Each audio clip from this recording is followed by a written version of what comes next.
Hello everyone, this is Ghost One, and welcome to episode 10.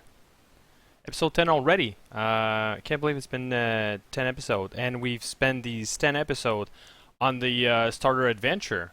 So if you haven't checked out the starter adventure for D&D 5 edition, it's great stuff. We're actually really liking it.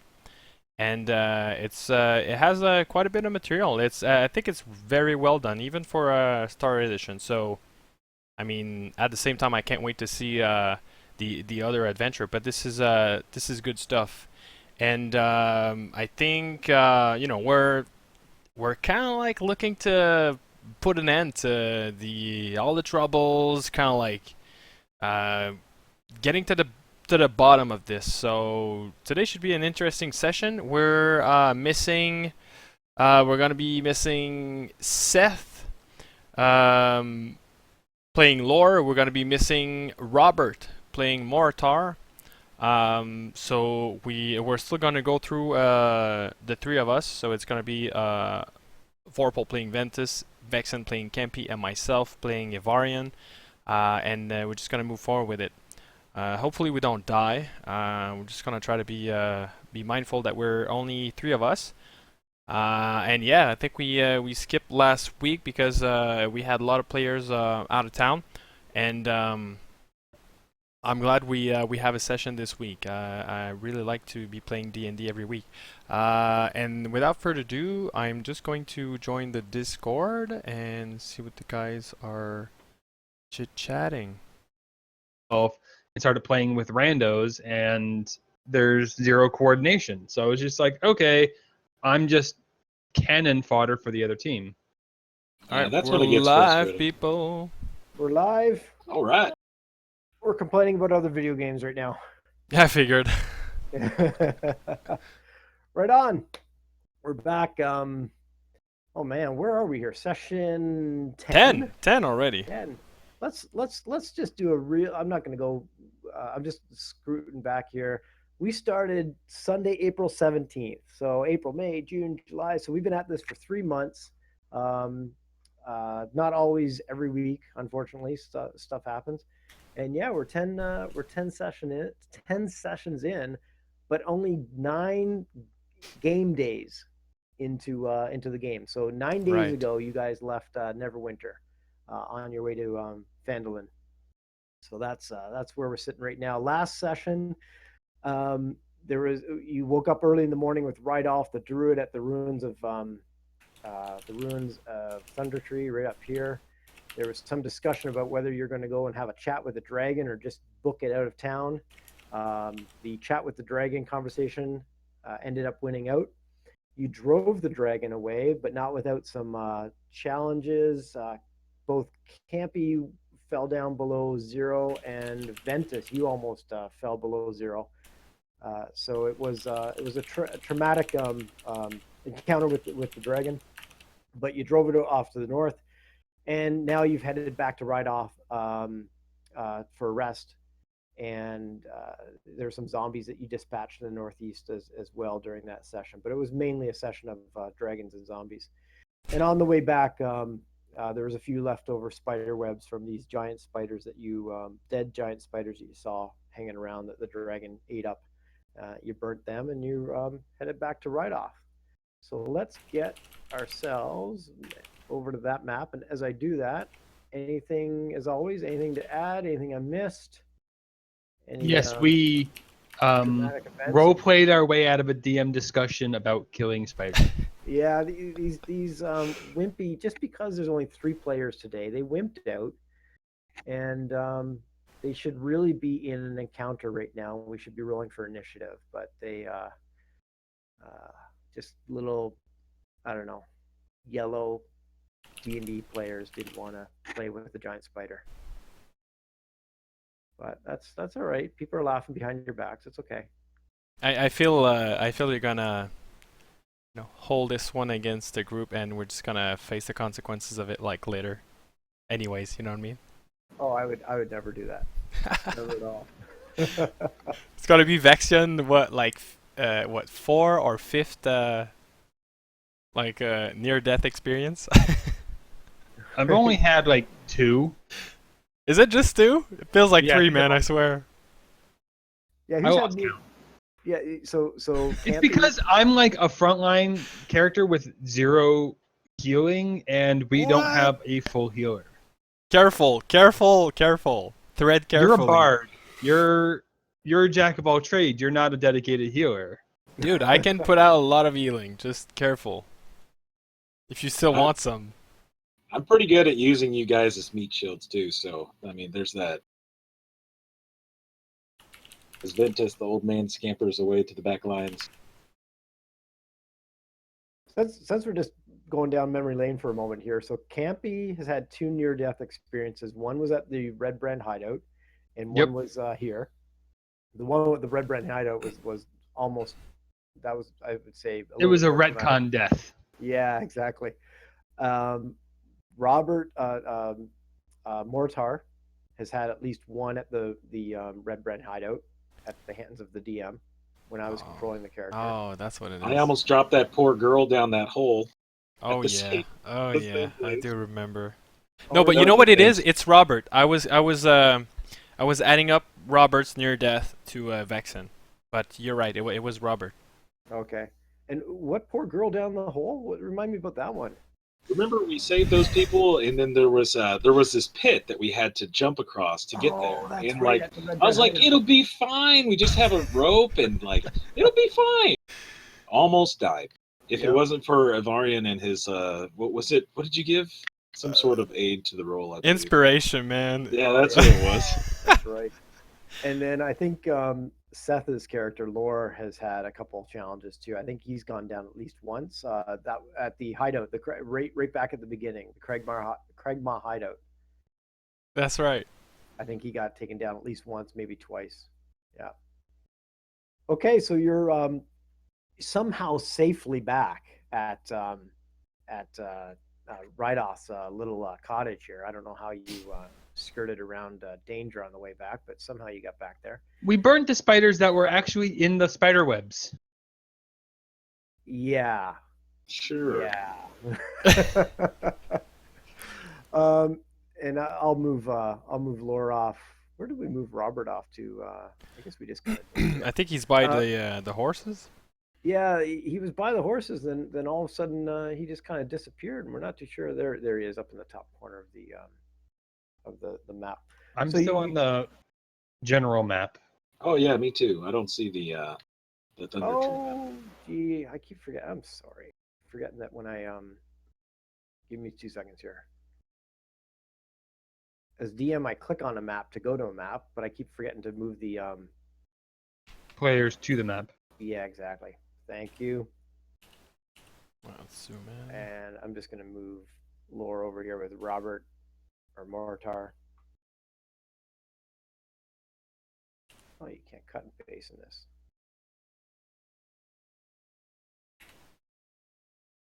It feels good to be playing D&D again. Yeah. Right. These 2-week breaks kill me, dude. I know, man. Yeah. Okay. Did you guys just move your characters off to the east, right? Oh, there's Mini Penny. Oh, it's sitting Mini right- Penny. Oh, Mini Penny's doing her thing. Okay, so we have Ventus, we have Campy, we've got Rydoth. Where is Ivarian? Okay, so I think I just deleted my character. You're dead. I know. Roll a new character. I think I just need to drag my, but I can't because it's of the dynamic lighting. I think. Oh, we're are you on the map? Oh, Here, I'll okay. get you. I'm good to go. You found yourself? I just need to find the rest of the party. We're Very bottom left side. yeah, southwest corner. There you go. You're coming. You're getting there. You're almost there. Gotta go through the door. Here, let me give you. Okay, oh, okay, no, okay. You got it. You got it. You got it. Alrighty. And it is. It's about 9:30 in the morning. You've been here just under 24 hours. Actually, you've had a lot of Right. stuff going on in the ruins of Thunder Tree for just under 24 hours. You arrive back at the cottage. Rydoth is surprised to see you. We'll worry about where Laura is. Laura will role play himself back in when he gets back to the game. And you arrive back at the cottage, and he looks at you and says, "How did it go? What's going on? You've returned quickly. I have good news for you, Rydoth. We drove that young green dragon away from your town, and it will not be coming back. We also rid the town of the zombies, and the spiders will not be troubling you anymore. Campy almost died. It was very heroic. Oh, he looks at Campy. He says, "Oh my goodness, are you all right, young sir?" I'm fine, and I start rolling up my sleeves and showing him my scars that I'm super proud of. And he says, "Well, I tried to warn you. I knew it was going to be a challenge. But you say you drove off, or you killed the dragon. What is the dragon dead? Is it has it left the town? What's going on here? We drove it off. And in which direction did it go?"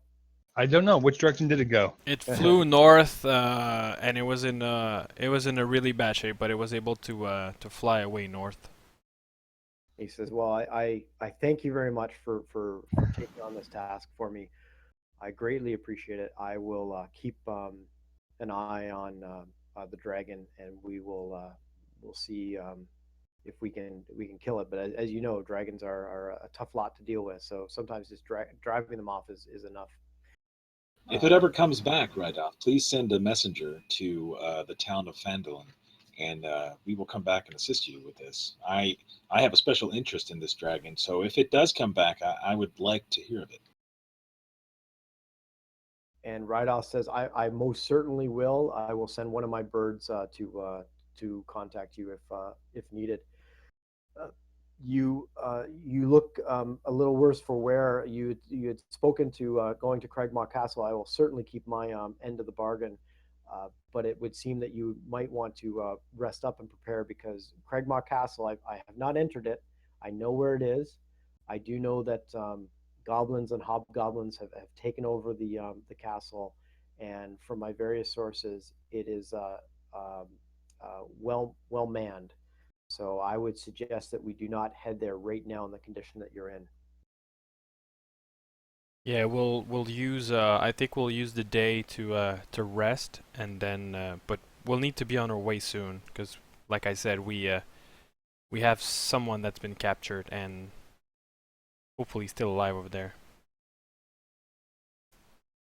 Ventus nods. He goes, "No, Gundren needs our help for sure." And as we're starting to wind down and prepare for our rest, I bring out the letter that I got back in what was that town, Brett? Winter, or yeah, no, not Never. Was it Neverwinter? Yeah, Water. It was. That's right. That's right. It was what? It was Neverwinter, because I forgot what the other campaign is. Waterdeep. You're mixing up your campaigns. No, the Princes of the Apocalypse is around Waterdeep.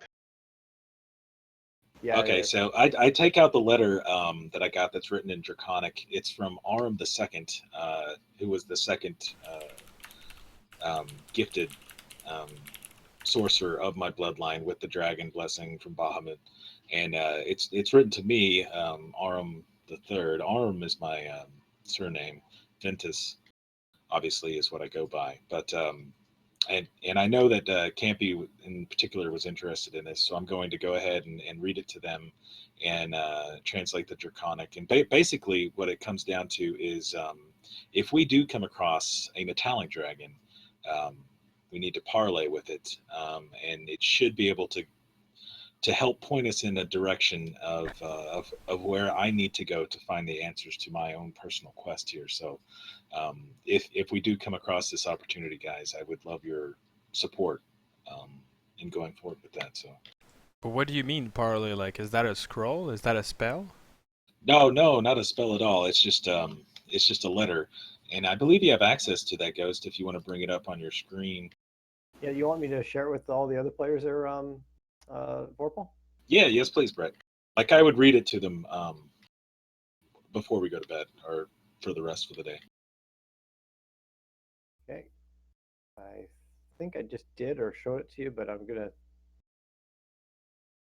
If it isn't up on your screen, it should be. Yeah, Yeah, I it see is. it. There. Okay, there you go. All right, let's try to read And that. you can either read it quietly yourself, or somebody can play reader and read the whole thing if you wish. Why don't you do it, Brett? I would be honored. And this says Ventus mentioned. Say it in Draconic though. Yes, I'll do it in Draconic. And then I will do it in Klingon after that. Yes, all right, a twofer. And Dothraki. Maybe. I'm a little shaky on my Dothraki. To whomever may find this letter, please have it find safe travel to Arm III of the Ventus bloodline or his descendants. By the hand of Arm II of the Ventus bloodline to Arm III, I bid you sad tidings.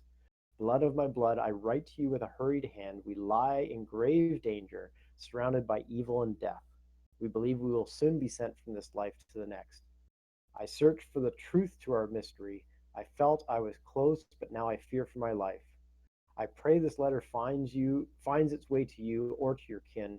If it does, follow the dragons and speak with them. Mention our name in Draconic and ask to be led. They are the key, they know. Be wary of the chromatics, follow the metallics, but know the chromatics are part of the answer. However, I beg you, speak with the dragons. They will know the story and lead you to me or to the next answers. I hasten to add that I am sorry for two things: that I fear we will never meet, and that you two will be shouldered with both the burden of the mystery and the burden of our name. Some in the family wished it to be different, but knowing the name was the key, I assured you would be named as I was, as our ancestors were. With strength and flight of the dragons, I bid you fair tidings from the sad, sad place. In blood, over the years, Arm Ventus II. And I would imagine at the end of this reading, Ventus has a little bit of a tear in his eye. Yeah. Don't even try to hide it. You can totally see it coming down into my big old white bushy beard, and I remind the guys this every 100 years a power is born into my family line, and I am the third one, and I never got to meet my great grandfather, but he was a brave man and a good man, and I mourn his passing. Well, Hopefully we can find a metallic dragon, preferably a gold one, to talk to at some point. I mean, if we find one, if we come across one, I'll be glad to help you. I thank my friends and I start getting ready to make camp. And at this point, Rydolph fills you in with what he knows of Craigmaw Castle, so you can make your decisions as to how you want to arrive at what time, and then therefore what time you want to leave. He feels he can get you there within a day's travel because he can guide you and knows the way. So about 8 hours would get you there. It is an old castle, seen better days. It is crumbling away. As he said, it's well manned with various hobgoblins and goblins and such. You can either approach at day, obviously, or you can approach at night. As most castles are, it's very dim inside. There's breaks in the walls and such, which will let light in. But whether you approach it day or night, the interior, unless it's well lit by the creatures, probably will be dim to dark. So that may he suggests that may guide you as to how you may want to arrive and when. He says, other than that, I know of where it is, but I've never approached it because of the dangers, and so I don't know detailed information about the actual setup and how to enter and what different entrances you may find. So if we want to arrive there by night, I guess we should leave here. You said like a day? Yeah, about an 8-hour travel. So it's about 9:30 in the morning, 10 in the morning right now. So if you did a long rest, then obviously that's you would be leaving around 5-ish, I guess, in the day today. If you did a short rest, you would get there for about 6 or so. You can always, he mentions, you can always set camp a decent perimeter away from the castle, and then approach the castle at your time and bidding. I think if we rest right now, I think after that if we make our way down to Cragma, like south to Cragma Castle, I think we would get there probably early morning, and I think it would be a the perfect timing to like really late at night, early morning would be the perfect timing to make our entrance or just arrive. I think I think the guards and their defenses will be at the lowest point that they can be. I agree. In both Campy and you, Ivarian, you very stealthy. You can see in the dark, and I can just use Mini Penny's eyes, so I won't have to cast light and give away our position or anything. So I agree with you. I think that's a wise decision. Great. I also agree.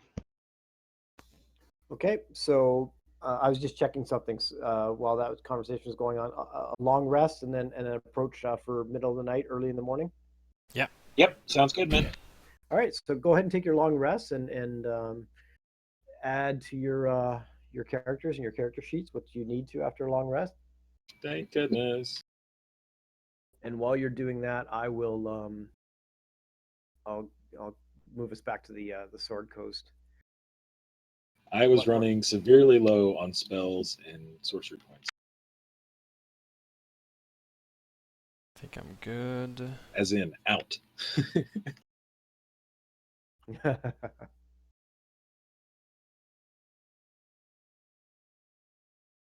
And just let me know when you've got all your sheets ready. Yep, I'm ready. So guys, just so you know, we have a scroll of lightning bolt, a scroll of misty step. I have a potion of flying, a scroll of fireball, and we also have that really cool scroll of augury. And we haven't used any of these yet, so we should make use of these at some point. Ivarian, would you care for one of these damage scrolls, scroll of fireball or scroll of lightning bolt? Actually, I think they're better left with you and your knowledge of the arcane. So I'm pretty sure you're gonna know when to use them also. So I'll just leave them to you and use them as you see fit. I trust you. Okay.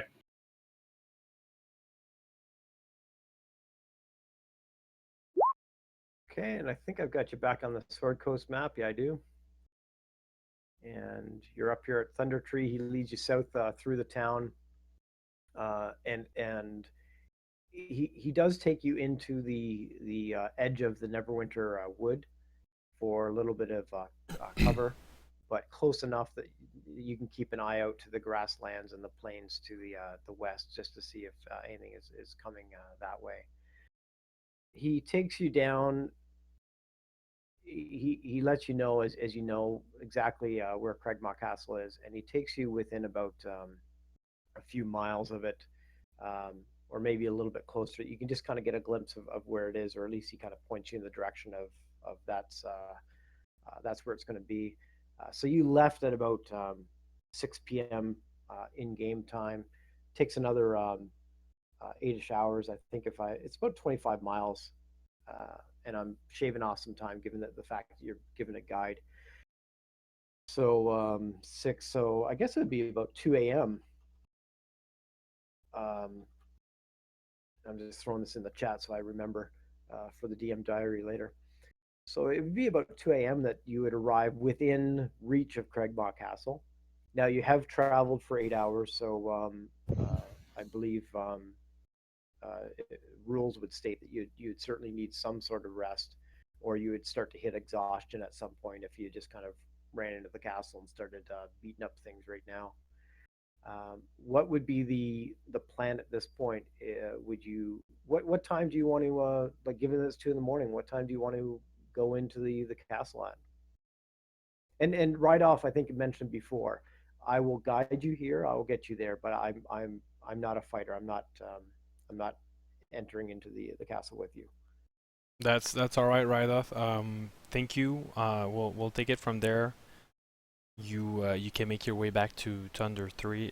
Keep in mind that we rid the area of everything we could find, so just try to make sure that the nothing nasty settles in Thunder Tree, and we'll probably go back to Thunder Tree in a few days or weeks to see how it's doing, and maybe help you make the place nice again. And for now, I think we're just gonna take a short rest and maybe scout a little bit of the castle, and we'll make our approach in the early morning. Okay, Rydoff says, I appreciate your help and your offers of help in the future. I believe Thunder Tree for now is its better days are behind it, but at the very least, to keep an eye out for dragons and other monsters and creatures that would threaten our livelihood. And I'll certainly be in touch with you if I see something. If you wouldn't mind, I will stay with you until I know that you're on the way to the castle. Then I'll head back to Thunder Tree. So if you wish to take a rest for now, I will make sure to stay with you, so you at least have one more person for the watch. I appreciate that. He seems to be kind of looking around as well. He kind of seems to be a little distracted, kind of looking off into the distance every now and then, as if he's looking for something.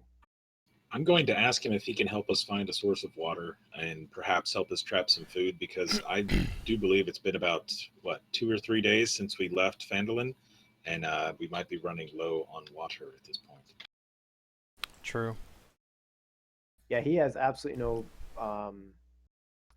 trouble helping you find water in the area, and some streams and such, and hunt some food. It's been let's see here. It's at this point now. It's been about 2 days since you left Neverwinter, and it's probably been about three to 4 days since you left Phandelver. Oh, that's right. But we re-upped in Neverwinter. I forgot about that. Yeah. So he certainly helps you find a little bit of food and water that you could eat now, so you don't have to use up your rations, so that you can continue to take your rations with you for times when you may need some food. Awesome. So again, you arrived here about 2 in the morning. What's the plan for heading into the castle? What kind of time do you want to be heading in? So guys, what I think we would need to scout the area before we were able to decide what's going to be the best course of action. What if me and Campy go and scout, and then report back here, and then we can discuss what we want to do next. Ventus, I think you should probably stay here because it's still dark out there. So I think me and Campy will be best suited for the scouting. I think we should take like I don't know, maybe like a 30-minute hour scouting, come back here, and then discuss what we want to do next, and then we can go and try to free our friend Gungeon. Sounds good.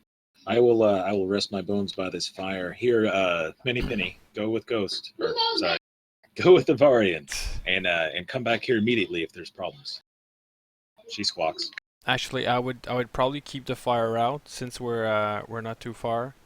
Do you think you could make it like just hiding for at this spot, just hiding for about like maximum an hour? Yeah, absolutely. Okay, cool. Just to be sure. So is the plan for Ivarian and Campy to head to the castle and just scout it out and get an idea of the lay of the land? Yeah, I want to scout it out. Okay. There's a way to split parties between maps, but especially given that and you won't see anything right now, so just give me a second there to set things up. But given that Mini Penny is going with you, and it's just going to make it easier for Vorpal to kind of see what's going on and such. Alrighty.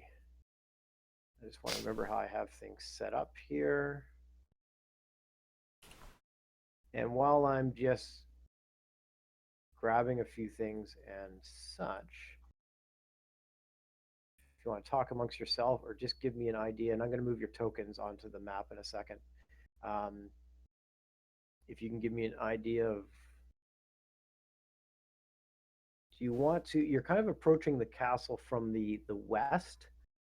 Do you want to continue to approach the castle from the west, or do you want to, like, you can skirt around it? We won't know to the what north direction we're to- going to approach the castle until we've scouted the area.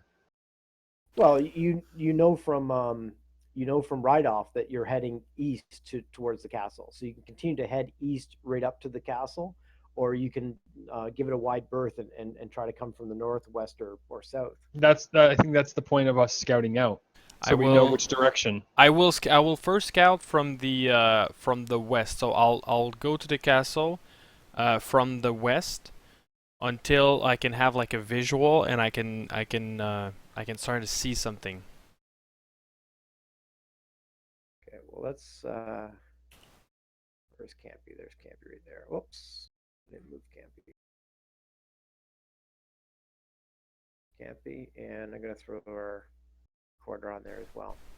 Now I have it set for daylight at this time, but I'm not gonna worry about resetting it for darkness at this point. You all have dark vision anyways. Yeah, no, that's cool. And obviously you're a lot closer to the castle than you'd probably start off to be. But as you approach, you notice coming from the west that there is a main entrance to the castle here on the west. The map isn't large enough for me to have you kind of be many miles or feet outside of it or whatever. But you notice, as right off told you, it is crumbling. There are arrow slits dotting the castle. There's also rubble where some of the walls have fallen down. The second level of the castle looks in complete disrepair and falling apart. It doesn't look like there would be anything or left up there. It looks like the only thing that's remaining is the foundations in the first level of the castle. And I'm just going to kind of take a look and see what I can see from one of your guys' points of view. And I notice that there's a bit of light coming from the front here. I can't remember why that is, so don't worry about that at that point. I don't think there's torches there. So you can we can do this battle map. We can do it theater of the mind, however you wish. But that's what you've figured out from approaching the castle so far. What do you want to do from here? So basically, I think so. There's probably some sort of a main road coming out of the like of here. That's probably like a main road, right? Like where most people come in, come out from there, I guess.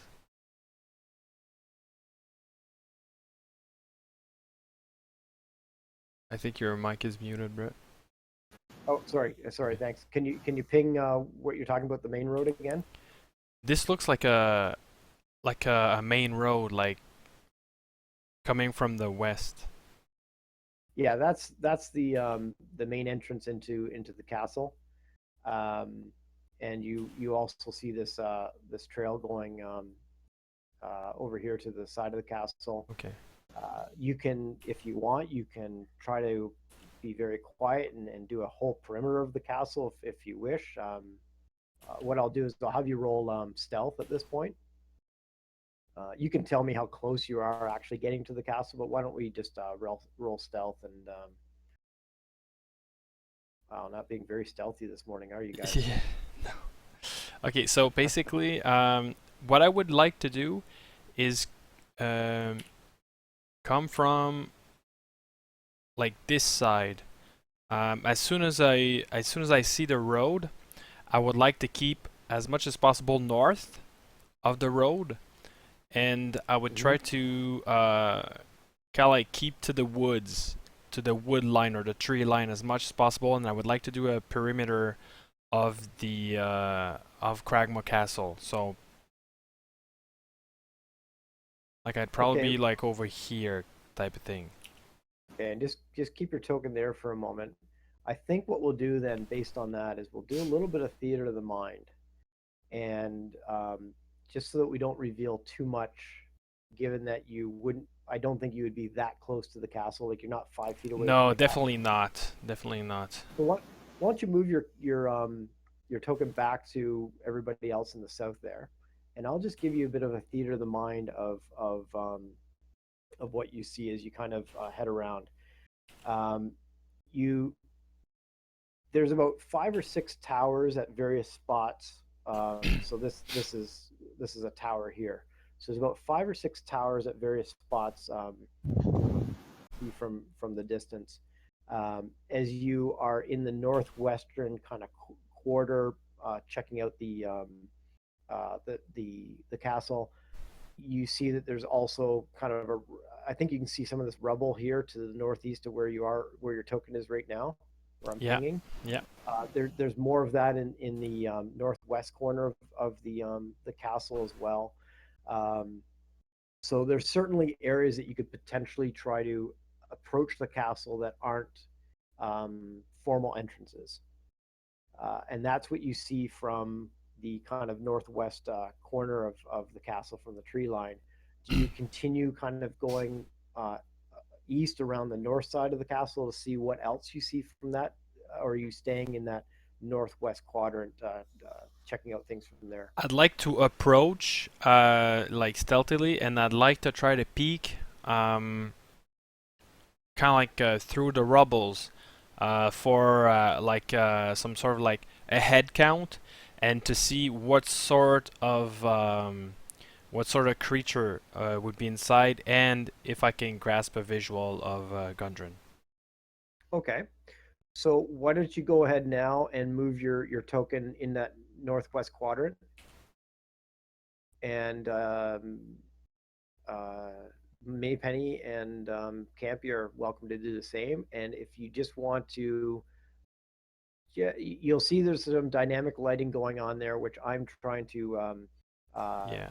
use as rubble. So obviously you can't quite see through it very well. And if you want to just kind of move around the perimeter of that rubble and determine what you see, go for it.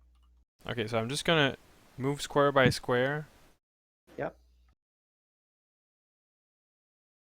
And that's kind of cool because I see some things, but at the same time, like, I'm not too sure what it is, right? I only see a little tiny bit.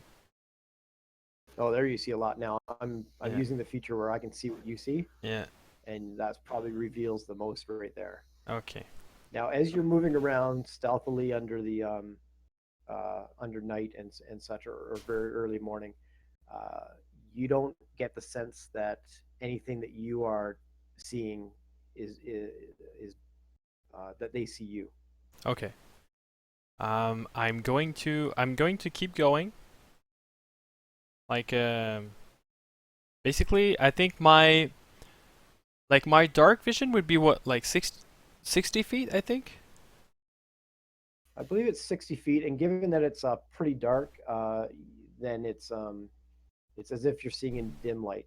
So you can see for 60 feet, and you can't see color. And I'll give you an image of what you just saw in that northwestern corner there. And you've run into these hobgoblins before. You've run into hobgoblins before. So I guess I would try to maintain like a 45 feet to the kind of like the edge of the castle walls and things like that, just so I can see a little bit in, but then kind of like counting on the lights coming from inside to kind of like reveal a little bit more. So you're not really seeing a lot of light in the interior of the castle. I do have it lit for if it was daytime that you're coming in. okay. And it takes a little bit to turn that off. Okay, it's pretty dark. Okay, cool. But given your dark vision, Campy, do you want me to move your and Yavarian? I'll just have you hold there for a second. Campy, Okay. do you want me to move your token up near where Minipenny and Yavarian are at this point? No, because I probably would have gone an opposite direction. Okay. If you want to do the same thing as Yavarian's doing, so if you're doing like a tree line in the opposite direction, you're more welcome to do that. And if you see anything of interest that you want me to give you more information on, then just yell out. Well, right here I see two things inside here. Looks like two goblins. Yeah, you see two. Yeah, you see two goblins in there. I don't know what they're doing in there at 3 in the morning, but there you go.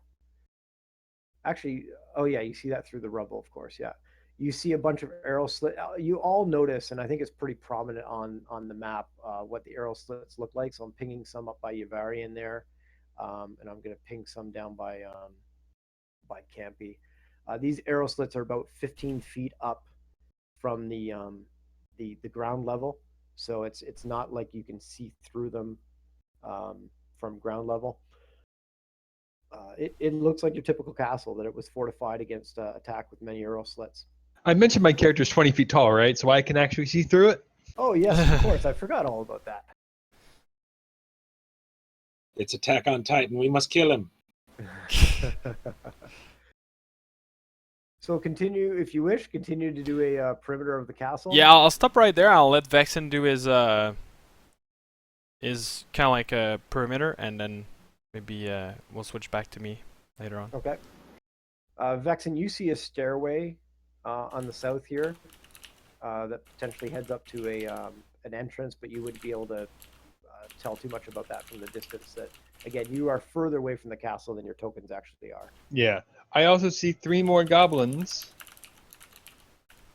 Yep, you would potentially see a handful of goblins in and around there. Probably at my low angle, I probably see like the outline of shadows, but not the actual hands and heads and feet and whatnot of the goblins, but probably like the shadows of light. Yeah, we'll obviously we've got to play with the map that we've got, kind of thing. But Yeah. let's just, like, you guys are doing it right. You're doing some recon here. The rubble that you see would be difficult terrain. It's not like it's 15 feet high that you have to clamber over, but you would have to kind of do some clambering over. That's another arrow slit that you just went by. I've got dynamic lighting set on those arrow slits so that you can notice that it's an arrow slit, but you can't see inside. Yeah. And Campy's coming up the east side of the castle now. So he's done a perimeter a bit The south. Yavarian has, yeah. And what you just passed, the dark part on the right there, is a legend on the, so that's why that's blocked off. It's to your south now. You could have just kept it there and just like made it so that it was considered part of the field. Yeah, I thought about that too. There's one thing on the legend that I the right time. Well, then you could have just blocked that out. Yep. And then there's another tower there with some arrow slits, and you're coming around. You're starting to see Yavarian off to the north there in Minipenny, and you're seeing some more. Yavarian can see this as well. You're seeing some more rubble and such of a broken down tower. So What's that? Give me a second. Ping it. It looks like a little, like a ball in the rubble. I don't think it's. I'm gonna put my, like. Oh, it's a dynamic light. It's a dynamic light. And it's my dynamic light for low light. So I have a sun and a moon. The sun is bright light, and the moon is Okay, I was like, what the fuck is that? It looks like a mask or some shit. There's a few kids' toys lying around. There's some beach balls. There's a pail. Fuck this castle. Let's play some fucking volleyball. So having done the perimeter, what you've noticed, and let me zoom back out here so I can. I whisper very softly to Yavarian that I counted at least 5 goblins along the south wall of the castle. I whisper to you that I've counted 3 or 4 hobgoblins in the northwest, kind of like tower rubble. So it's kind of like an open room, and it seems like it's like a rest or a sleeping area, and there's about 3 to 4 hobgoblins. I think that's where we should make our entrance with a sleep spell. And speaking of entrances, and actually while you do this, I'm actually going to move the camera around too. But what you've noticed is the eastern side of the castle seems to be the most intact. That if you're going to enter the castle, you have a number of options. You have the entrance that's just to the northeast of Campy right now, the stairway right there. Again, don't get too close if you can, because you are kind of at the tree line. So you've got that stairway there by Campy. You've got the rubble by Campy, and I think your Varian's there as well right now. So I'm actually Yep. going to move the camera over there for a moment. So stairway, rubble, trying to ping. There we go. On the east side by Mini Penny, you have the formal entrance. You notice the doors at the formal entrance are knocked down and off their hinges. The northwest corner, you have other rubble where the hobgoblins were found. And then just off of the north center of the castle is more rubble. But you didn't really see, exactly into the castle from there. And then I'm just going to bring the camera back. So from doing your tree line reconnaissance, you've got a few options there. Two of the rubble entrances certainly would bring you amongst hobgoblins and goblins. That again is the northwest corner and the southwestish corner. There's the main entrance, the stairway entrance, and then the rubble entrance in the north side where you didn't see any creatures. All right, I'd like to go back to the camp and report back to Ventus. Okay, let's take you back there. I asked them if they got a count on the enemy's numbers. Well, we're not sure like if the kind of like the ultimate count, but I got a few head counts for sure. So how was everything What do we here? fate? Everything was okay here? Oh yeah, everything was fine. Okay, so let's take a knee, and then I'm going to draw on the ground and describe it to you. So basically, I approach from the west, and then that's where the main entrance is. The gates of the main entrance are they're kind of like blown away, or they're kind of like destroyed and underground. And in that main entrance, to get up there, because it's slightly elevated, there's a small stair on the left and a small stair on the right. And then it goes, and then the gates that are kind of like blown off their hinges are a little bit like a little bit deeper inside the castle.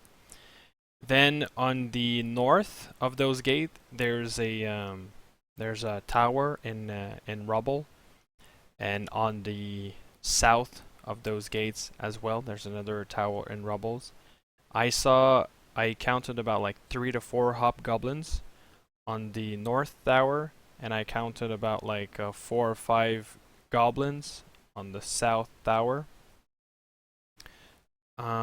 And aside from that, the north side of the castle, the east side of the castle, and the south side of the castle is it's in a better shape. And then we have one more possible approach on the south, which is a staircase leading up.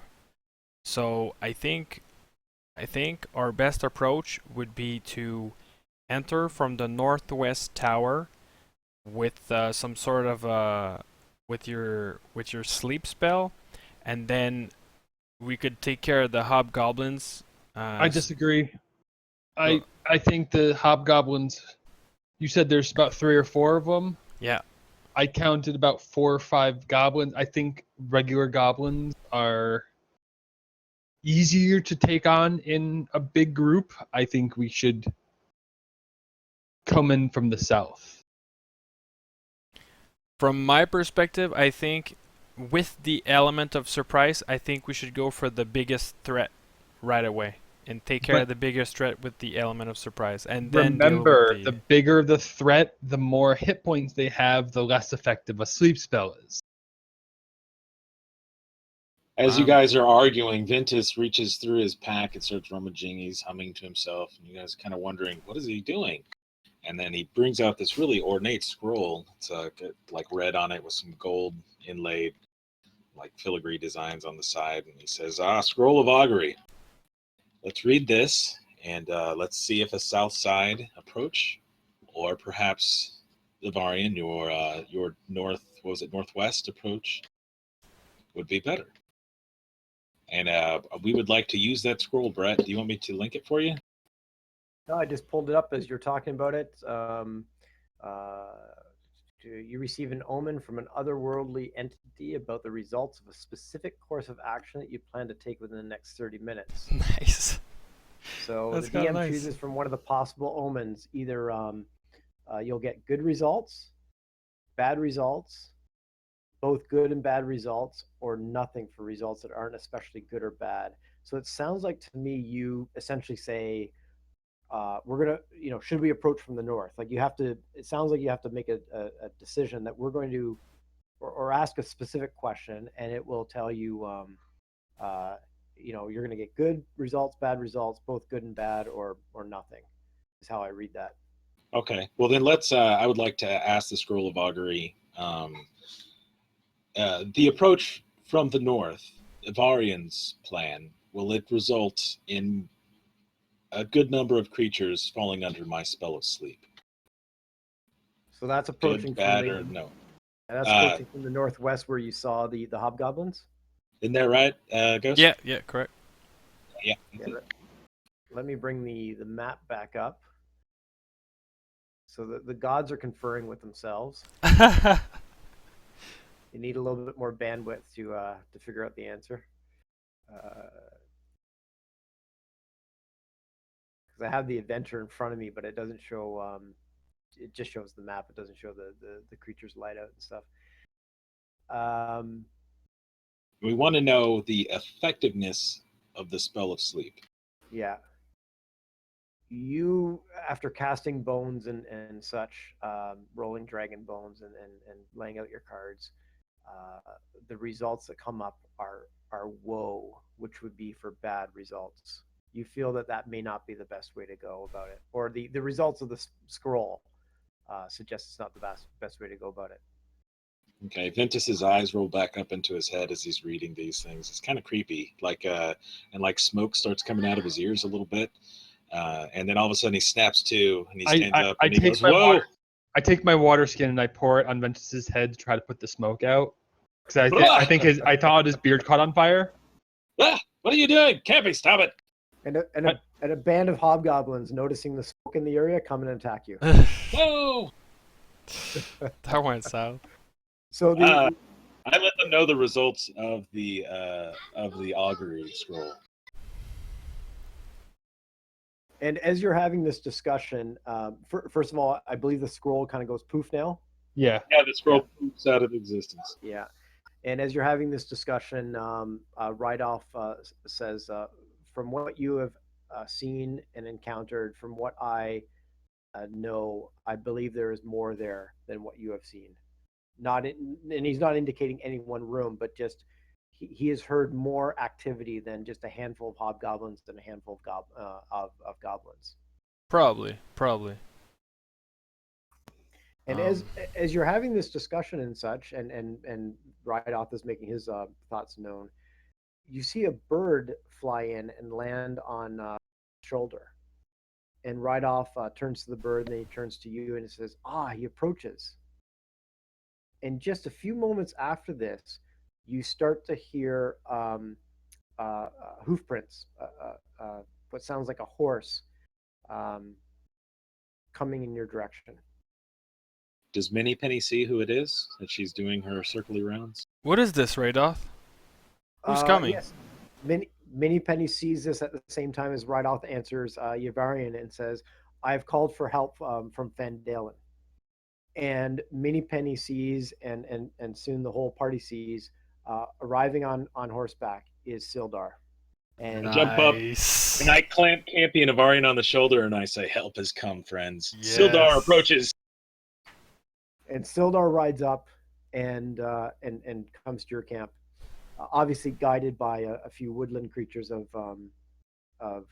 Rydolph. And Rydolph turns to you and says, "When I first met you, I was concerned of your ability to take on things. You've obviously shown yourself to be worthy adventurers, but nonetheless, I felt that you could use some help."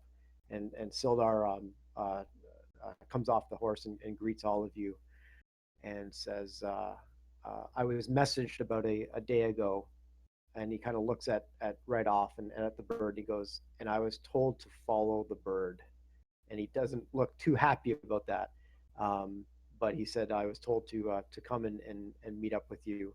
I understand that you are planning an attack on the castle, and we're looking to get Gundren back." It's good to see you, Sildar. Thanks Well for met, that. my friend. Well met indeed. You come in a time of great need for us. We have a castle to take, my friend. And Says, Gudrun "Yeah, to save. yes, Yes. I agree, and I see that your numbers have dwindled, so I'm certainly even more glad that I'm here."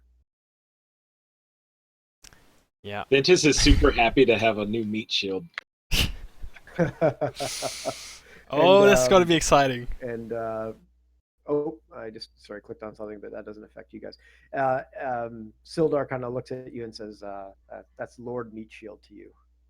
Yes, my lord. Do you still have your Next sword? time- Does he still have his magic sword? Oh yeah, the one that you gave him. Yeah. Yes, he does. Now he also says, I do bring news of from Phandelver quickly before we move on to the castle. And there's a couple things that have happened. Nothing of great danger, but of somewhat concern. Soon after you left Phandelver, there was a horse stolen from the stables. And we have not recovered the horse, nor found out who took the horse. We also went to the Red Brand hideout once you had cleared it out, just to do another search and see what we may find. And he looks around and says, "We did find one book written in Dwarvish, and we feel that it has meaning to what's going on. And we had one of the dwarf miners translate it for us." And he also looks around. He says, "And I'm looking for the one adventurer Lore, who had mentioned fighting a huge goblin or something like that." And he looks around and he's Yes, I think. Yes, I think I remember. Like a strange goblin. Yes. In yeah, the. you remember Lore took out a goblin named Droop and kind of spoke it up a little bit after getting back to town and said, "Oh yeah, there's this big goblin and we had to take it out." And that was the goblin that I think he killed while it had fainted. Yeah. And Sildar says, "I'm not too sure where Lore is, but I'd like to talk to him about this huge goblin that he apparently took out." And obviously, Sildar has been through Red Brand hideout and noticed the goblin didn't seem to be as big as maybe Lore had described it to be. Do you know who took the horse? Was it the wizard Albric? He says that did come to our mind, but we are completely uncertain. Everybody is accounted for at the town. I have left. I can't remember his name now, but the guy that ran the inn, Toblin. I've left Toblin in run of in charge of the town in my absence. He's becoming a great town master, but we have no idea exactly who. All we know is that a horse has been stolen. But It was probably him. Yeah. That invisible bastard. When we Yeah. get our hands on him, Campy, punch to the throat. Will do. So he fills you in on the dwarven book that they found just outside of the room where Glassstaff was staying, possibly Lord Albrecht. It seems that's the deal there, but you haven't completely confirmed it. And sorry, guys, just 1 second. Oh, thanks, appreciate it. Who needs evidence? I have a hunch it's him. Yeah, exactly. Let's see here. The book, it's a journal of adventurer by the name of, and I just need to put some bookmarks here so I don't miss the other spots here. Ermon, a dwarf, and it describes a little bit of history of the Lost Mine of Phandelver. I believe you already know a little bit of this history, and let me just get back to it again. About 500 years ago, clans of dwarves and gnomes made an agreement known as the Phandelver's Pact. They would share a rich mine in a wondrous cavern known as Wave Echo Cave. In addition to the wealth of minerals that were there, the mine also contained great magical power, and human spellcasters allied themselves with the dwarves and gnomes. So the dwarves and gnomes kind of did the mining and brought the wealth that way, and the human spellcasters used the great energy of the forge called the Forge of Spells, where magic items were crafted. He also, this dwarf records that a magic mace named Lightbringer was forged there, was commissioned by a priest of Lanthander, Lathander. Sorry, say it again. Lathander. It's the Morning Lord. Yeah, the god of dawn. And the mages were working with the gnomes and the dwarves of the Phandelver's pack. The mace was lost when Wave Echo Cave and its mine vanished from history. So that's what they were able to pull from that book. Campy, you grew up among the dwarven lands. Do you know anything of this mine? Have you heard any tales? I have not. I haven't. I didn't grow up in dwarven lands. I grew up in shackles. I thought that you were a slave to the dwarves? What? I was in the fighting pits. It was Gundren who freed me, Yes. and he taught me how to speak his language. And Sildar fills you in that this was the Wave Echo Cave is the Lost Mine of Phandelver, and this was the location that Gundren and his brothers had found, and they felt that it would bring much riches not only to them but be able to help Phandalin come back as a town, which is one of the reasons why Sildar aligned himself with Gundren, because that's his focus as the Lords of the Alliance, to help that town come back and protect it against the wilds of the area. So you're starting to piece together here that this place, this not only wealthy but magical place has potentially been found again, and it's probably of interest to more than just Gundren. So Gundren would have the map with the location of that lost cave. Yeah, Sildar fills you in that that's what when we were traveling to Phandalin, he had the map with him. We were ambushed, and he was taken to Craigmaw Castle, possibly to either give up the location of the mine, or to get any other information they could about him from him about the mine. So I'm assuming that some of the Lord's Alliance are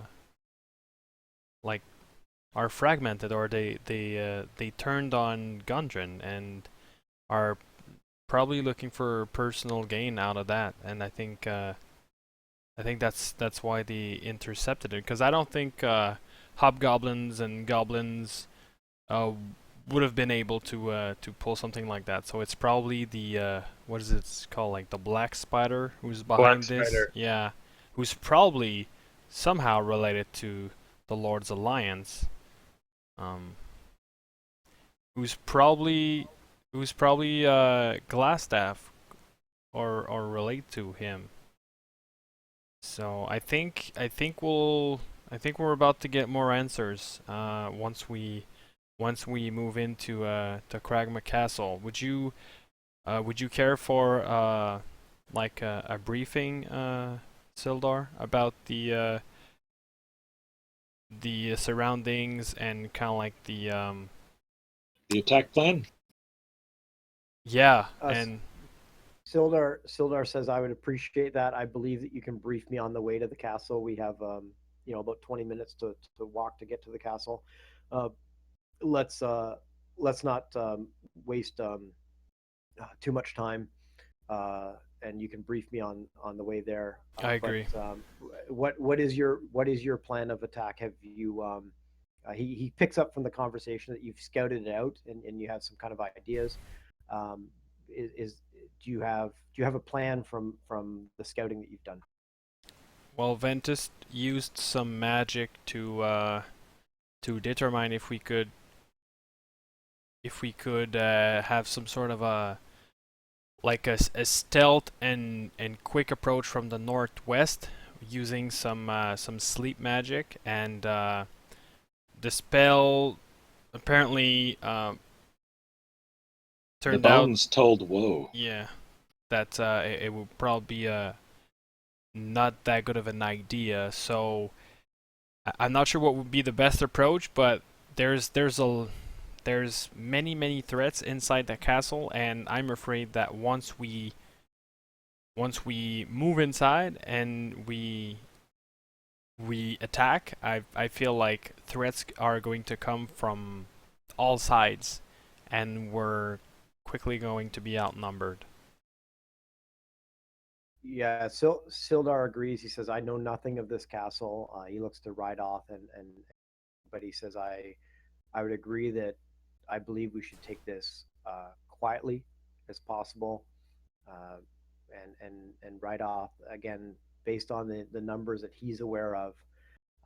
Agrees to that the more stealthy you can be, and the finding a way to enter that would not necessarily create an encounter right away or an attack may be the best way to go about it. All right. Then if we're not entering from the north west tower, there's the main gate from the west, but again, it's a very open area, so I think we would probably be exposed. And then the last option, I think, is the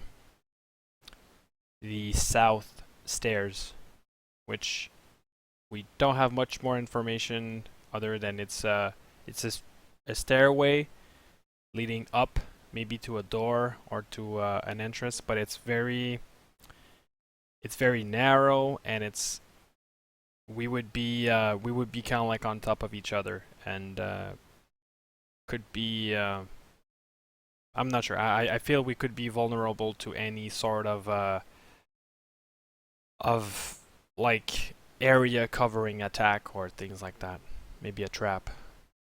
Yeah, and what I'll do is I'll just give you again a quick rundown summary of the different options you've got.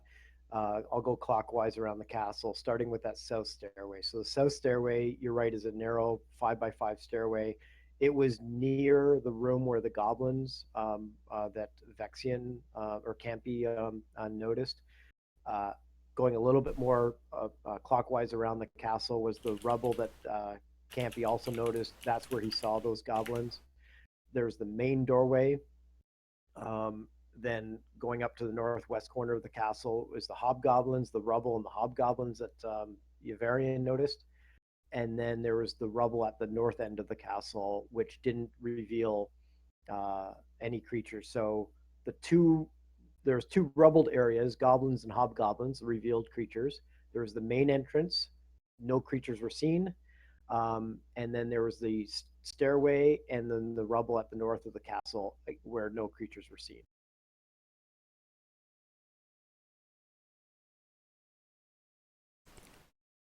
I say we stealth up and sleep the massive goblins on the south. Creep over the rubble. This, like, any plans we choose needs to be executed like flawlessly, because if one of those creatures have like a few seconds to alert, We can't let them escape, Ivarian. yeah. We must be swift.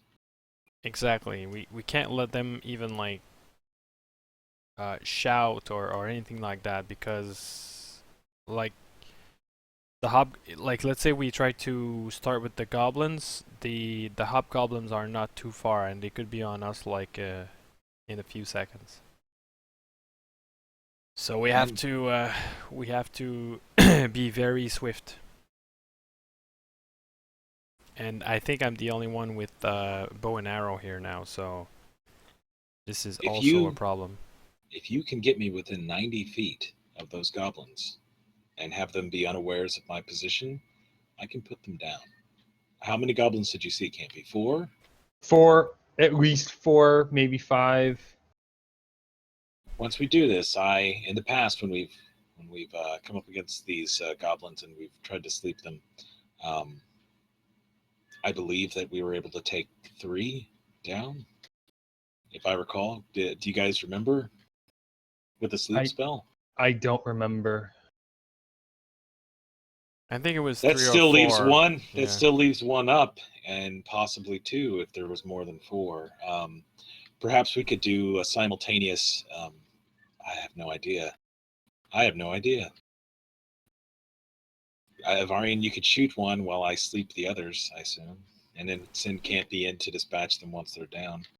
And Sildar, of course. Sildar, do you have any ranged weapons?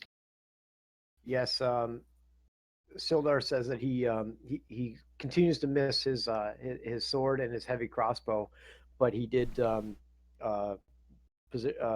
some. He's got some leather armor now, not his chainmail. He's also missing, but he has a short bow and he's got the +1 longsword named Talon that you found. Yeah, Talon's a badass. If we can get him in there with Talon, I'm not really worried about those hobgoblins. We could stand back and nuke them, and with Campy up there as well. But we must get to them. There's first. orcs. We haven't seen the orcs, and there's orcs in there. We know that. So. Oh, that's true. So the thing that I'm afraid of is what we couldn't head count, which could be twice the many like the head counts that we were able to like visually identify. Could be more. So that's the scary part. But what I know is if they get alerted like inside a castle, that's bad. Well, Ventus starts getting up and gathering his stuff, and he goes, "Well, not else but to try, do our best." Yeah. So I think we're all good that we're gonna try with the southern approach with the goblin first. Yeah, and if I don't know if this is like out of game, Brett. I don't know if it's technically possible to launch a sleep and 2 ranged attacks at the same time if we're stealth. But if it is, that's what we want to do within the set of the rules of D&D 5e. From different characters, you mean? Like obviously. Yeah, not like all at once, character. like 1, 2, 3, go, like with message, the cantrip message and stuff. Yeah, I think it could be done. Like if we, like depending on the initiative, if we take like if we ready some actions and stuff like that, I think we can come up with a coordinated plan. Yeah, what would happen is your stealth roll would indicate whether you surprise them or not, and then if they're surprised, you act in initiative order. Of course, you can hold your actions. So if Vorpal, for example, or Ventus, for example, rolls a 1 on initiative, but you all surprise the creatures, then you could all say, well, I'm going to wait and let Ventus go first. Ventus throws in the sleep spell. X number of creatures go down. X number of creatures are left, and then we fire off our bows, and then off we go. Awesome. So it's possible. Yeah.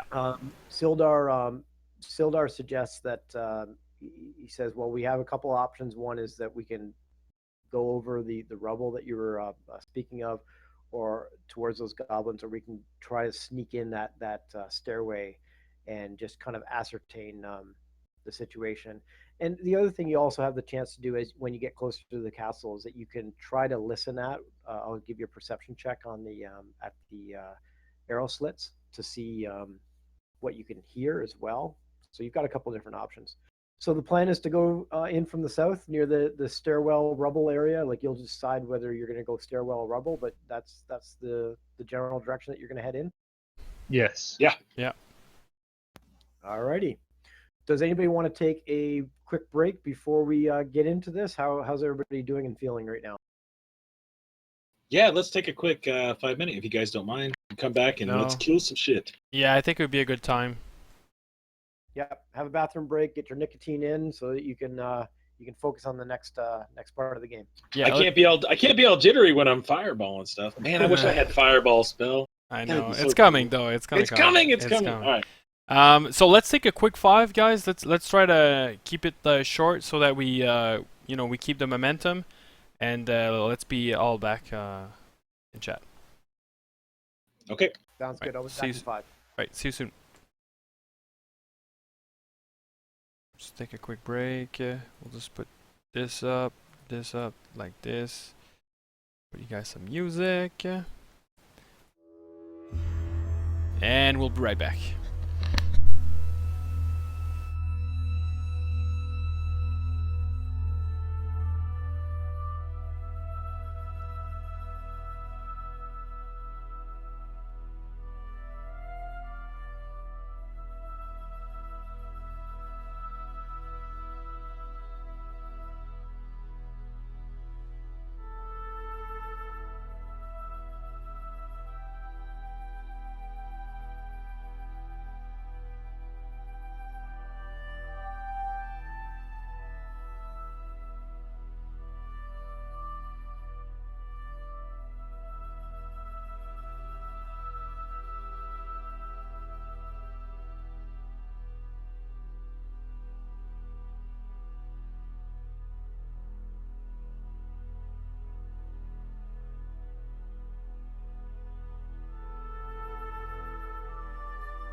Alright, I'm back. And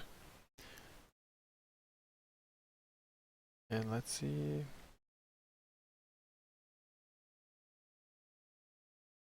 Alright, I'm back, boys. I never left. I'm back as well. Vexen, the guy that never sleeps.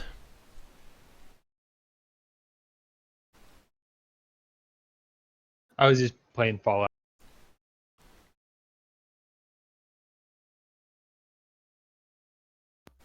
But what time do you guys think you're approaching this castle at? Probably still morning. Like really early morning? It was 2. I think we took about like Maybe an hour or 2. Scout? So maybe like 4 or 5 in the morning. Yeah, I would say it was at least an hour to get out there, scout, and come back, and then you're having your chat and Sildar. So I would say at least 2 hours has gone by. So it's 4 at least a.m. 5. Yeah, 4. Yeah, sorry. So so it'd be about 4 a.m. when you're heading in. You think? Oh yeah. Okay. Which Nice, I'll is take- the what I was planning from the beginning, I think. right on. Well, I'm gonna take that time. And to then take 4 a.m. should probably be like maybe like a tiny little bit of light for Ventus, like. No. Or No not. light. Or not. Light wouldn't start until about 6:30. No, man. I'm back. If you get up early, like usually it's not light. It's just the sky is. It's not like dark anymore. It's kind of like bluish. Well, if it's 4 a.m. now, you would be heading towards the. By the time you get to the castle, it's about 4:30. I don't know. Make the call really quick because I'll either take the dim light off. I say we take it off. I say we have a little bit of fun. Let's say it's pretty dark out there. All right. Sounds good to me. By the way, it's like 100+ degrees outside right now. It's so hot. That was miserable. Oh yeah. Cut that one short. Yeah, it's been a little warm. Especially in Texas. Oh my goodness. One day, Ventus, I'll take you to like the heart of the winter in Quebec, and you will Winter doesn't never, exist to me. you will It doesn't never, exist in ever, Texas. ever complain about heat anymore. Ever. Take him out to the plains of Abraham and leave him there for a couple hours as the wind whistles by. Yeah, exactly. And then he's gonna be like, oh, I planned for like really cold, like I brought this leather jacket, and then I'm gonna be like, ha ha ha. Just make a vorpal sickle out of me. Yeah. Exactly. Oh boy. Okay, gentlemen, let's get you over to the castle. Yeah, let's do it. That's exciting. I think I've taken off all the light sources that I want to or need to take off. I'm pumped. Yeah. Oh, look at that, Sildar is back. Sildar's back. The first thing I'd like you guys to do, please, is give me some stealth checks and also put your tokens in a bit of a marching order, if you don't mind. I don't know how big of a deal the marching order is going to be, but let's. Okay, Ventus, you're going to stand behind me and try to have one of your hand on my shoulder, and I'm going to guide you. By the way, the 4 was me and the 15 was the mini penny. Okay, and we'll do this as a group stealth check as well. So we've got a 4, and then a 15 and a 24. Sildar did a 16. There you go. So the group is being stealthy. So how are you guys planning on doing this? Are you going up over the rubble, and I can kind of guide you through the dynamic light to get you through there, or are you heading for the stairs? I would like to head for the stairs just Yeah, to see. same. Go for it. Okay, so I'd like Sildar to be. Sildar had a 16. I'd like Sildar to be maybe between Campy and I, and then Ventus right behind me, so I can kind of like guide you through the darkness. Sounds good. Okay. And you know what I'm going to do is I'm just going to give. Nah, never mind. Just if I'm not moving Sildar where you want me to have him, just let me know. I don't know what information I have on his character sheet that if I gave you access that you might end up seeing or reading. So I'm sorry. You want Sildar whereabouts? Kind of like that. Yeah, between yeah, exactly, between Campy and me, Okay. and just like that, yeah. Sounds good. Okay. Go ahead and head for the stairs if you wish. Ignore the video camera floating around the castle. Can I punch the video camera? Sure. Can you give me a D20 roll, please?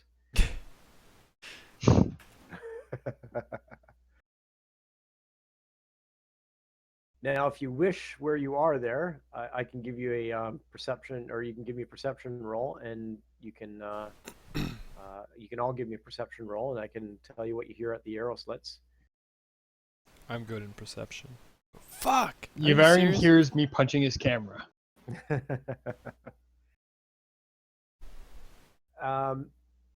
Campy especially would hear a little bit of activity in that room beyond the arrow slit. You hear some moving around. You hear some kind of clanging kind of stuff just kind of being moved around, and I don't know how to explain it, just kind of clanging and stuff. You're not too sure exactly what it is, but that's what you hear from there. A little bit of chatter, a little bit of arguing going on. It doesn't sound like it's a full-fledged fight, and it's in a language I don't believe you understand, but you'd probably recognize it to be goblinoid, having heard these type of creatures yammer at each other in the past.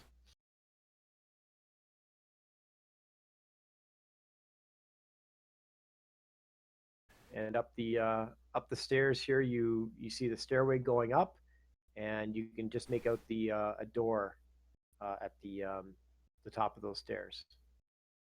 So alright, Campy, just go and try to open and peek into that door. Okay. I'd like to stand like right about here and try to see if the door will even budge open. And Oops, I didn't mean to click that. Sorry? I didn't mean to click that. I No worries. clicked off screen. And again, in general, you want Sildar behind Campy. Is that kind of the marching order? Yeah. Yeah. Okay. So yeah, you put your hand on it and you give it just a little bit of a tug, and you can feel that it's locked. That it's not giving way. It's not swollen like what you found in Thunder Tree. It's locked. It's an iron door, by the way. I'd like to attempt and pick it. Okay. But Me, with looking at Morathor and things like that, I don't have the tools, but if I can try to improvise. let's go for it. Let's say you improvise something and. Well, maybe technically the Morathor. tools gives you advantage on the roll, but I think you can still kind of like try to attempt, and being a bard, I can kind of like jack of all trades, so we might. Tools don't give you advantage. Tools give you your proficiency. Yeah. Proficient. Oh, okay, cool. Yeah. Oh, so the +2. I got you. Yeah. So give it a shot. Give me a dexterity check. It's a dex check? Yes. Yeah.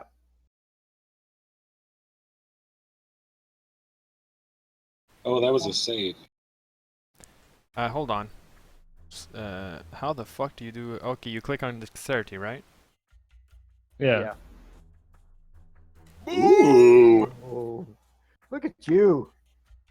The lock just clinks open like there's nobody's business going on. You're using an arrow or something like that. Who knows? What Kinda. you're doing, but yeah.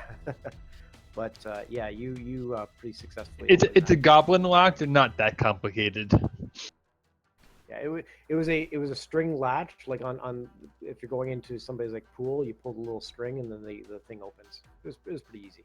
And then I just step aside and I just do a gentleman. So who's opening the door? Me? I just open it like a little bit, like tiny little bit, and then I step aside, and then I just kind of like wave them to take back the marching order. And then I want to go back. Okay. I'll let Campy, I'll let Sildar go, and then I'll go behind Sildar. Okay. I'm actually like in front of the door, but because Varian is standing right there, I wanted to just like peek my head around the corner. So you Varian stay right. Oh, I just moved you by mistake. Give me 2 seconds. I'm gonna get you all moved around. There we go. Okay, you open the door. You're peeking in, and you see a hallway to the north there. You see a curtain over here, so that's why you can't see beyond that. There's a curtain. You can see a bit of a wavy line right there. That's a curtain that's pulled closed. You see the rubble to the right and left of that hallway, and you can see the beginnings of a hallway going this way to the left as well. Based off of my initial scouts, I'd probably know that way was where I saw all the goblins. Yeah, certainly the goblins would be to your left. It's up to you guys. You guys want to try and ambush those goblins or explore and see what we can find? First of all, you're being pretty sneaky. So if you want to kind of push up just a little bit to try to see more information, you can certainly do that as well. Okay, let's move in a little bit. Except for Ventus. Ventus, don't come in. No, he gets to come in. Oh, okay. Yeah, we did a group stealth roll. So let me just see what Campy can see from there. So you see this curtain right in front of you, Campy. You can see a little bit through the rubble around the sides, and then there was Yavarian can see it now, but certainly as you passed, there's a entranceway to a door to the left where you hear that clamoring and kind of moving around going on. Brett, I managed to get myself stuck. You or Mini Penny? Both. Oh, both of you? Thank you.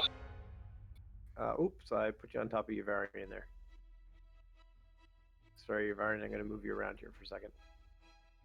There you go. No problem. Okay, alrighty.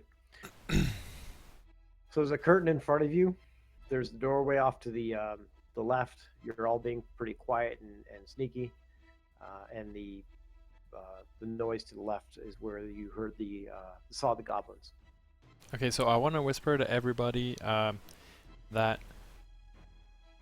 if we try to just go in and not kill anything, at some point we might be stuck with all of them on us at the same time, which I think would be a very bad situation. So I think we should try to take out like small groups as we go and clear this whole thing as much as possible without alarming the castle. And yeah. I agree. We should take out the goblins as quietly as possible first, in my opinion. Okay, let's do that then. We'll go down this hallway. And I'm going to try this door just very gently. Okay. And just so that we have a marching order, are you good where everybody is? Like Sildar's up a little bit there, Yavarian, or what? How do you want to have things set up here? Yeah, I think I'm good with this actually. I would like to lean over, just so when he opens the door, if they happen to be looking at us, I'm just going to toss my sleep spell in there. You want to lean on? Yeah, well, I don't know. I'm pretty sure that door, as you kind of just give it a little bit of a touch to their Campy, it feels open. They're wood doors. The interior doors are wood reinforced with some iron bands. You don't see any locks or keyholes or anything like that. So it does feel like it would give way and open if you wanted to. Okay. Very gently, I'm gonna push it open, trying not to make a noise. Okay, so you're kind of doing the kind of creaking it open just a little bit to kind of get a little bit of eyesight in there. Yeah. See if I can't try to. Kind of like when you're going for the cookies in the middle of the night. You don't want anybody to know. Exactly. Oh.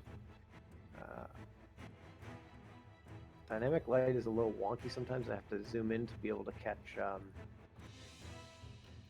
It's been working pretty good so far. Like I like this actually. So I'm just gonna slide it a little bit like that.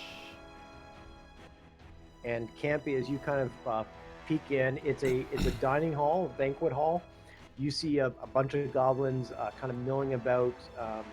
You see one goblin in the middle, kind of barking some orders. He seems to be the guy that's leading everybody, and it looks like they're preparing food for the day. And they haven't noticed you. They're pretty busy doing their thing, and they're not actively looking for people at this point. This would be a prime opportunity for a well-placed fireball. or a good sleep spell. Stop teasing me. I want my fireball. Okay, so can we do like Wait, don't we have a fireball spell or scroll? Oh, we do. We do. Holy crap. oh my god. Okay, yeah, fireball. Fireball to the face. Okay, Wait, I'm gonna. Oh, I wanted to not hit my friends, if I can. So I'm going to bring out this like red. As soon it's as I see the fireball go through the door, I close the door. I'll allow that. So it's one of those things where you're gonna kind of throw the door open, chuck the fireball in, and close the door. Okay. Ventus is I'm very trying happy. to interrupt this moment as best as I can.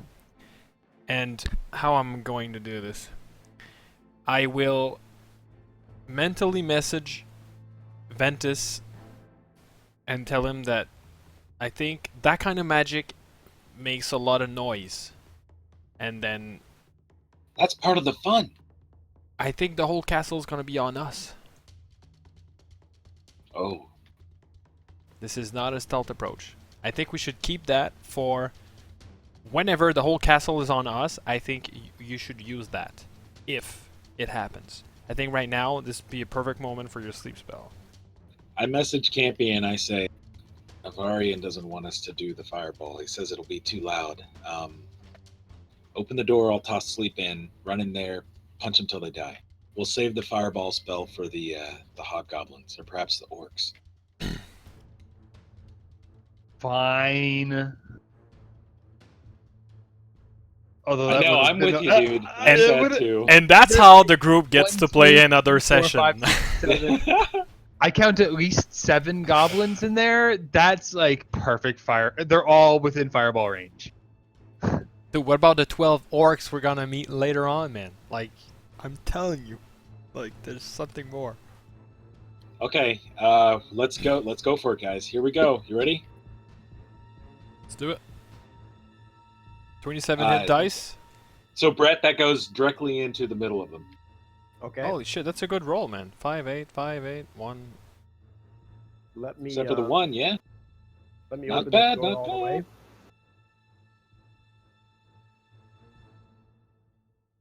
Like, I really doubt Sorry, they I- have more than 27 hit dice, to be honest with you. They probably have In like there, and I 2 or 3 each. Okay, and once again, it starts with the person with the lowest hit die. That is correct, sir. Oh, let me give you the spell card. I forgot to do that. Oh, that's all right. I like to do it. Okay, perfect. And creatures within 20 feet of the point you choose, so it's going to touch all of them. Oh yeah, touch them.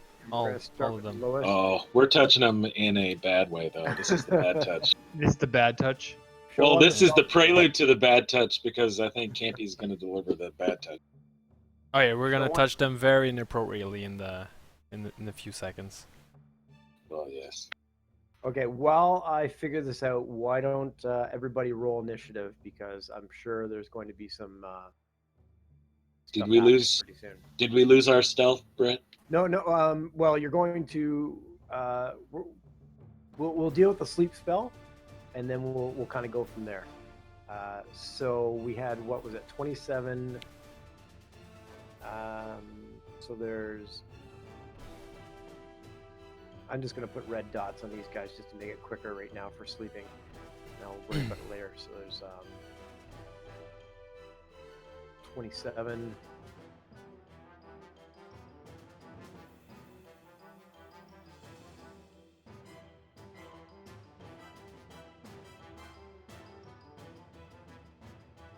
Maybe I should have cast it at second level. Oh well. Too late. What does it do? 1 extra dice? I think so. At higher At levels, higher when level- you cast a spell, yeah. Oh, 2d8. 2d8. Jeez. Louise. Oh, 2d8 would have been nice. You know, what do Oh you well. wanna do? Oh well. You want to throw an extra die on there, or leave No, it sir. the way We're it is? not. Yeah, don't retcon that. No. It is what it is. Let me get Sildar in the initiative order here. Wow, good stuff. I need to get that spell, man. It's I think it's more OP than I thought.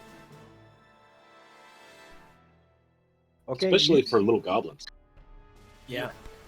You see 4 goblins just fall down. You'll see them with red dots if you don't already see them, and so there's a handful of goblins still up.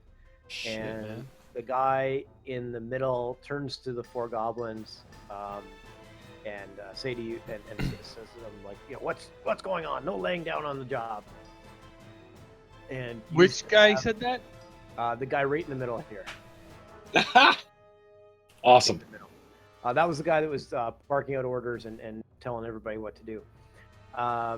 You still have stealth. You haven't necessarily been noticed at this point what you wish, and you have, if you wish to attack or do something in initiative order, you have a surprise round to do that in. What would you like to do? Go get him, Campy. You go on my. Yavarian's at the top of the turn order. Right. I've.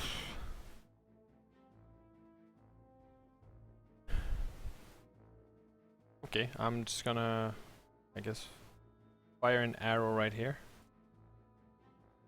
I would probably give him a little bit of cover just based on your position and stuff like that. Like the best guy you're going to be able to hit is that guy right there.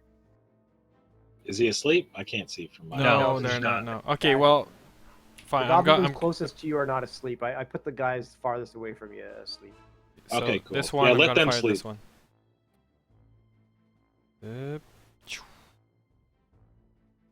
That will definitely be a hit. Nice roll. Yeah. Oh my god. Sit down. I like it. And- Oh yeah. Oh yeah! There we go. So as dude in the middle is yelling at these other guys, and telling them there's no sleeping on the job. He sees another person fall asleep And, permanently. he sees another person go to sleep by an arrow through the head, and he turns and yells out a little bit. But Sildar is next up, and I believe Sildar is going to come rushing in with his sword. Oh yeah. He really doesn't have any opportunity to use his ranged attack at this point. Been waiting for this moment, Brett. Make him shine. I'll do my best. And he's We gave him a super fancy sword. Hopefully it's set up properly in his character sheet. It's been a while since I added it there, but let's take a swing and see what happens. And he's going to go after the goblin just inside the doorway there that some of you may not be able to see. I can see him. Yeah. So it's like +1, is that right? +1 damage, +1 to hit? Yes. You have +1 bonus attack and damage rolls with this weapon. So he does a 20, which certainly hits.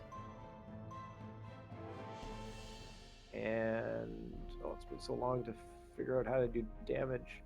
There we go. 10 plus 3. Where does the 3 come up? Proficiency plus the +1 on the weapon. I Yeah, s- possibly.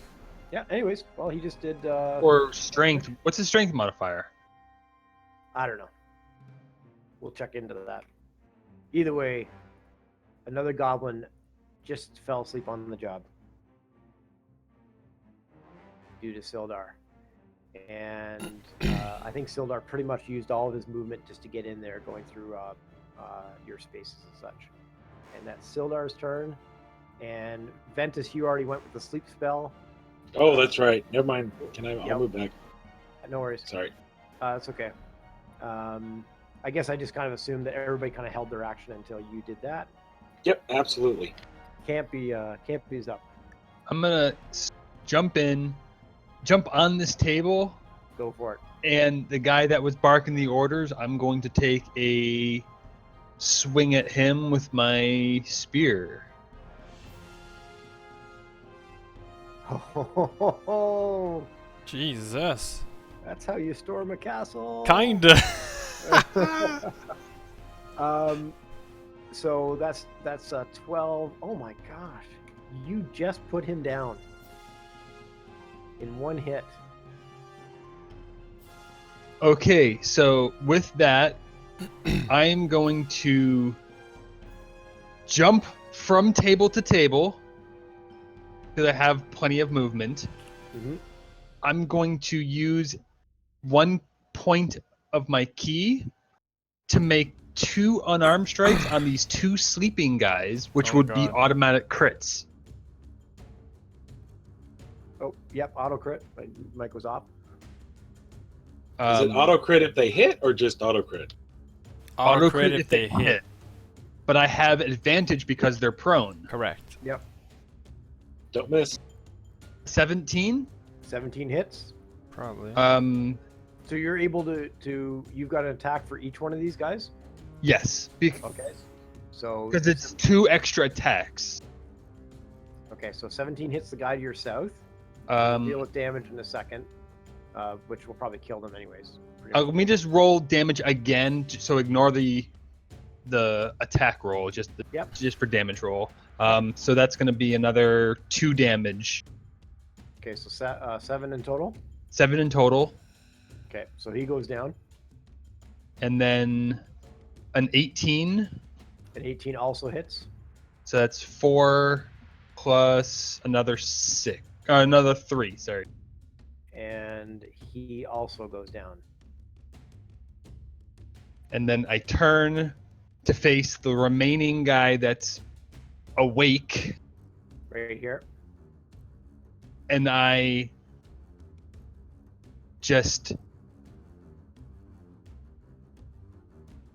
beckon him over, like kind of like Morpheus in the Matrix. You offer him the red pill or the blue pill? I offer him the left fist or the right fist. Ecstasy or Viagra, you choose. Exactly. Is that your Both. turn? That is the end of my turn. Alrighty.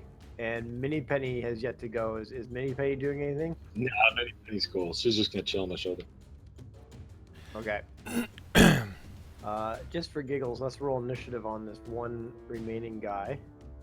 And then I'm going to reorder. Okay. Yavarian, you are up. You saw Sildar and Campy rush in. You heard a lot of thumping and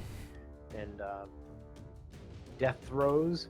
Actually, I want to, even though the combat is the same, I want to retcon what I did, and I want to just take the 2 sleeping guys, pick them up by their heads, and just smash them together.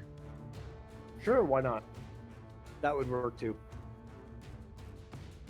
When you do it, you say, "Hello, Muppet."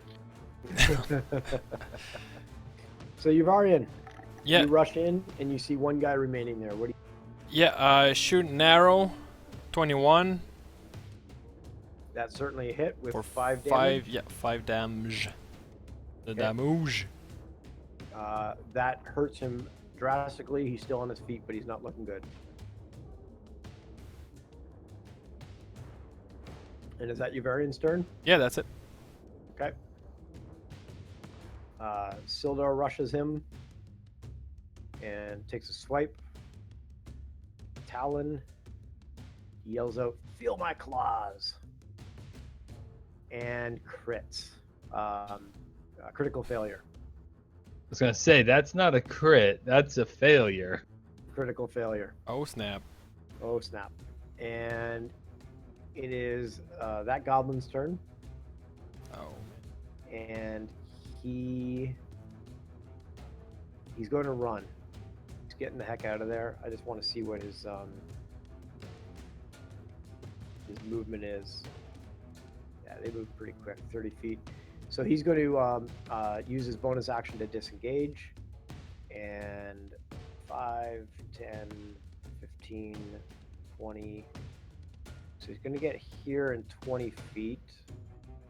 Actually, no, he doesn't want to be there because he doesn't want an attack of opportunity against... If he disengaged, he doesn't get attacks of opportunity. This round, but No, I mean, he's running in a way that he's going to avoid attack of opportunity from you guys. So he disengaged from Sildar for no attack of opportunity. 5, 10, 15. So 20 would put him up here. 20, 25. So 25 to here. And he's dashing. So he has 60 of total movement, 25, 30, 35, 40, 45. That's difficult terrain. Yeah, that's why I'm adding the 40, 45. But he's dashing, right? So he was here to begin with. So 5, 10, 15, 20, 25 put him up here. 25, 30. So now 10 feet of movement, so that's 35 for him to get here. I mean, 45 to get... I don't want to be on his side, but he doesn't have to go all the way up there. When you use disengage, you don't provoke AOO for the entire round. Oh, yeah? Yeah. Okay. So he can be a little bit further. Well, we'll keep going with the count that I've got, which he's got 45 to here, and then 50, 50 there, and I'll leave him. I'll leave him there. So that includes the difficult challenge for the rebel there. And Ventus, you're up. Okay, I'm going to step over, and I see. Is it this guy? Is that the Yep. one? Yep. Yep. Yeah, I can finally see in the room. I'm gonna say, oh no, you're not going anywhere, and then firebolt right to the butt. Should probably take him down. Yes, that certainly hits, and that takes him down in a blaze of glory. What Buff. how loud would a firebolt be? Is there any I don't level think of there's sound? any like Let me see. explosion like a fireball. I think it would be fucking loud, like literally like a bomb. But like a firebolt, I think it's I don't think there's any sound component to it. I think it's just Okay. But I mean that's my own interpretation though. No, I'm good with that. Let me just remove him from there. Okay. And you are out of combat. You've got the 2 sleeping goblins up here. And at some point I'll ask you if you're going to continue to be stealthy to re-roll your stealth rolls. Sure. But what do you Seeing want to do? the goblin walk towards that room, obviously I turn to follow him, and I see that there are more goblins in there. You see 3 sleeping goblins in there. Mhm. Um, 3 more sleeping goblins. Yeah. So 3 I'm sleeping gonna goblins in there. re-roll my stealth. Fuck. 2. Okay, we'll Fucking- continue to do this as a party stealth for now. So Maid Penny's a 12. Ventus actually helps out. Good job. He's Sildar just rolled as surprised as you are. Sildar, I know these are being whispered, but Sildar rolled a 25, and Yvarian a 23. So I would say the party is being stealthy again. We're being got stealthy three again. I say to Ventus, the 2 that are in this room, manacle them to the tables or something. Manacle them to something. I will deal with the ones in the other tower. Okay, I'm gonna go in. I'm gonna ask him for the other set of manacles because I only have 1 pair. You have the other. I have Moritar. Fuck it, no, let's kill them. No, if we can get information off of these guys as to where the location of Gundren is. Oh, that's a good idea. How about we kill 1 and then I manacle the other? If we manacle both of them, we could force the information out of one by, torturing / killing the other. Show them that we're not playing. We're going to kill them anyway, but if So they... When you Are say you torture, manacling? Ventus gives you kind of a sour look a little bit. You freaking Remembering burned the man alive. I know, but he was a slaver, okay? He was a slaver. He deserved These it. guys enslaved Gundren. They're the same. Keep it down. I don't know. Keep it down. Shut the fuck up, both of you. I still kind of frown at the torture thing. You're- But there's 3 in here, by the way. There's not 2. Shut up. Are you Just- talking about manacling? I know there's 3 in there. Yeah, you're talking about manacling the 2 goblins that are magically asleep, or the 3 goblins that are naturally sleeping over here. Magically asleep. Okay, so Ventus, I think Campy wants you back. Oh, I went the wrong way. My bad. That's all right. My bad. My bad. Okay, so you're gonna. So what's the ruling on these 2 guys? Are you gonna manacle Oh both yeah, of them, or I get them. They're both manacled. okay? And Campy heads to the south to take care of the 3 naturally sleeping ones. Does anybody go with them? Well, hold on. Are we, I guess, yeah. I'm gonna just put myself in range for sure. Okay, what I'm gonna do is I'm gonna attack 2 of them, and you attack the 3rd.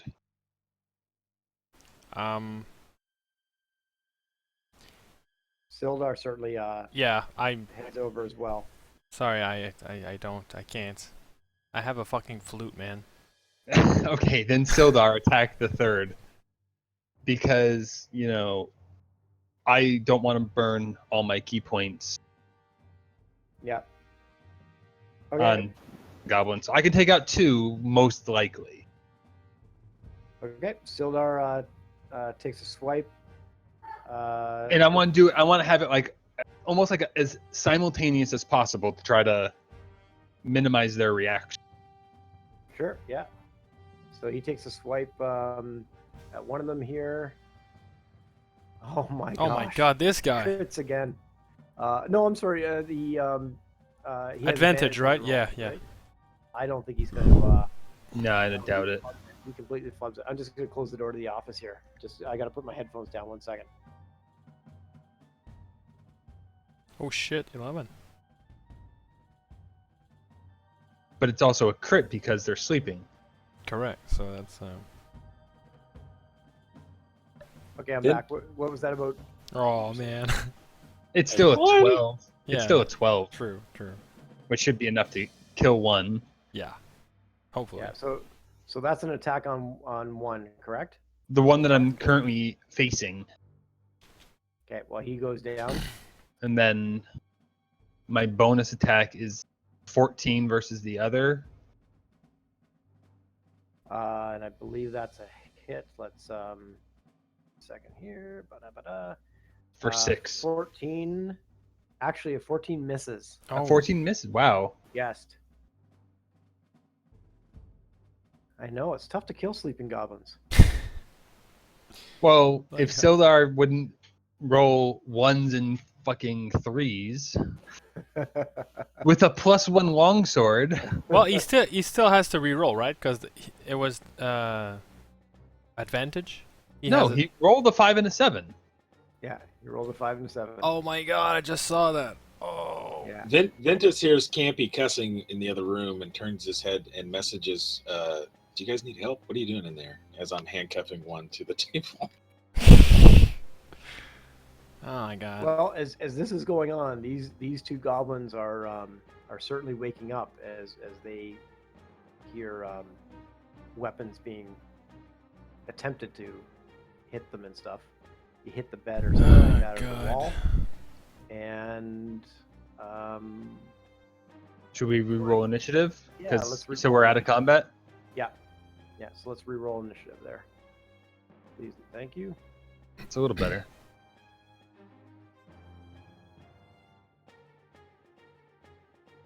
Oh man, penny.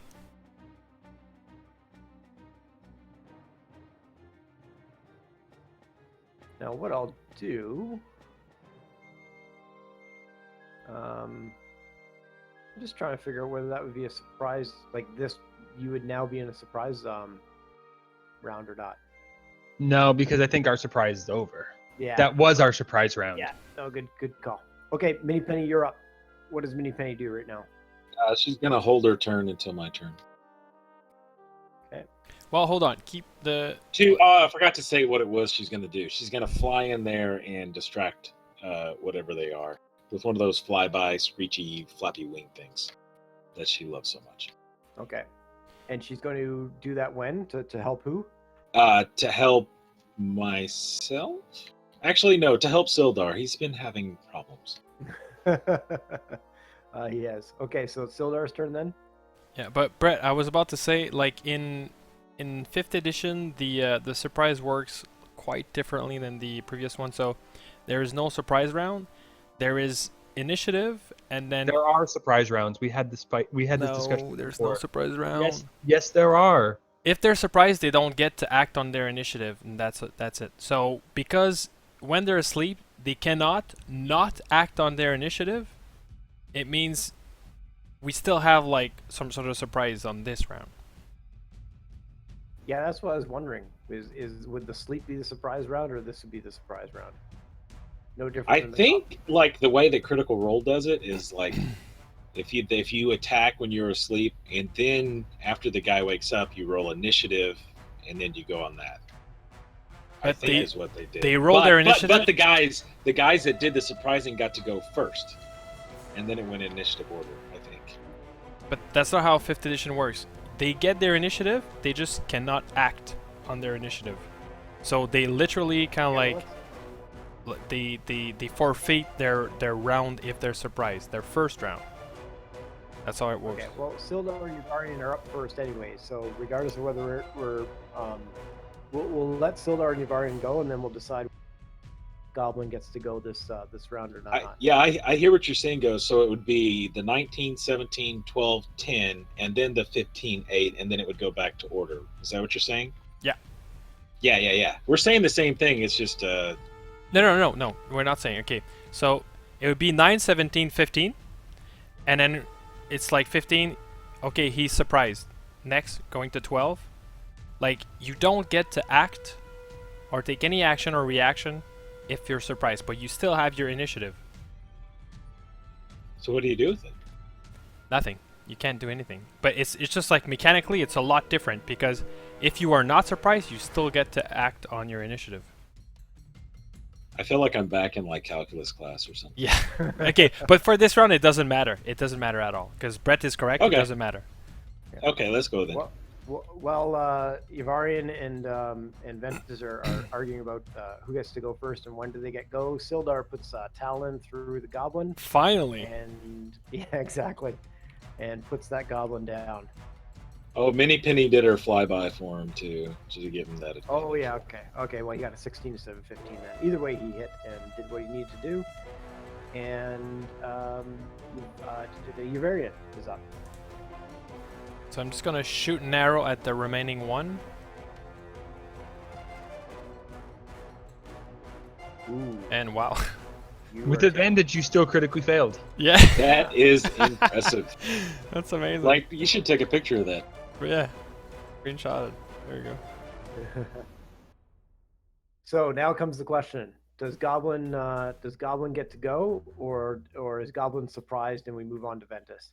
I'd say he gets his turn and he goes like, "Holy shit, I'm surprised," and then we go to Ventus. I don't think so because the before trying to punch him should have been considered the surprise round.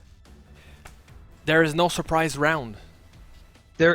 You just described that there is, and we've already completed it of trying to kill them while they're still asleep. No, the first turn. Let's put it this way. I say that Brett just says whatever, and then we go. Yeah, Alrighty. I'm tired of arguing it. Okay. Let's say he's not surprised, regardless of whether it's a surprise round or not. The question is he surprised or not? And I'm going to say he's not surprised anymore. And he looks up in surprise,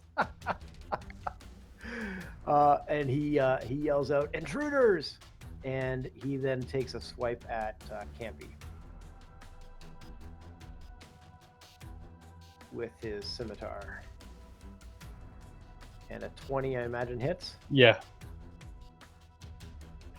And the damage is 4 damage. Another scar to add to my collection. Exactly.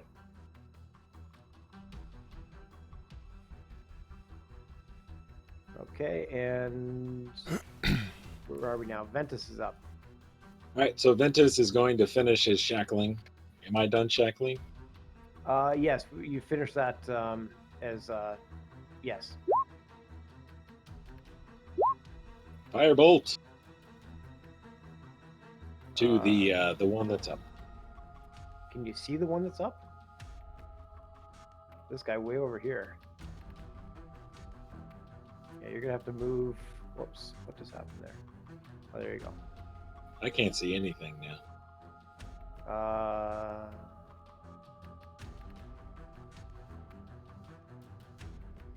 Apparently, the dynamic lighting only works for Mini Penny. Oh, that's because it's dark. Oh, okay. Yeah. So, yeah, I don't know. I have no idea what's going on. Apparently, I call Mini Penny to me, Penny, and she comes and sits on my shoulder and helps me see. And then I'll wait for her turn before I can cast my spell, I guess. Okay, so So I guess what I'm saying is Ventus will move up here in order to shoot that fireball. Mini Penny's still sitting on the table where I had her. And then whenever her turn comes, I'll take my action to cast that firebolt that I rolled the 16. Or I can roll it again if you want me to. No, we'll keep that roll. So Campy is up then until Penny goes. There may not be a Yeah. come around. There may It's not a be. moot point, huh? And Okay. as I see the goblin shouting for help, I decide to stick my spear into his mouth hole. That'd be a 14, so it's a miss. Yeah. Or no, 7 is. And I will Oh. again miss. Wow, this all started off so well, didn't it? Yeah. Okay, Penny. I believe it's going to be your time to shine. All right, Minnie Penny runs over and helps me see, and then I guess I'm right there. Well, no, right there. Yeah. Now that I can see, boom, right in the face. 2 fire damage. And 2 fire Into the damage. mouth hole? Oh yeah.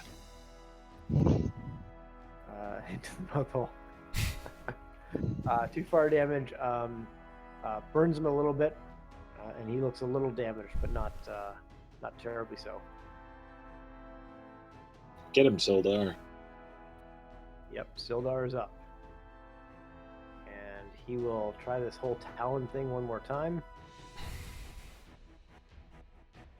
The sword is cursed. That is a miss. And this guy, He's so by the way- bad. I'm so disappointed. Yeah. This guy, by the way, is up. He's no longer prone. Yavarian, you're up. All right, arrow You to guys, the like, face. You guys squash like millions of goblins, and there's this one guy you can't do anything about. This is Oh, the goblin. and you're gonna tell me our 14 doesn't hit, right? 14 doesn't hit. Fuck. 14 just misses him. God damn.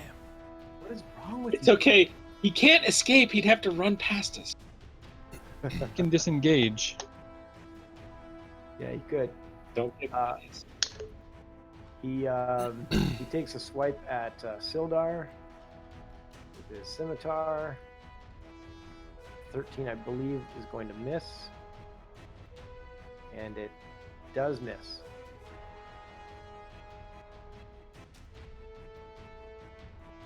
And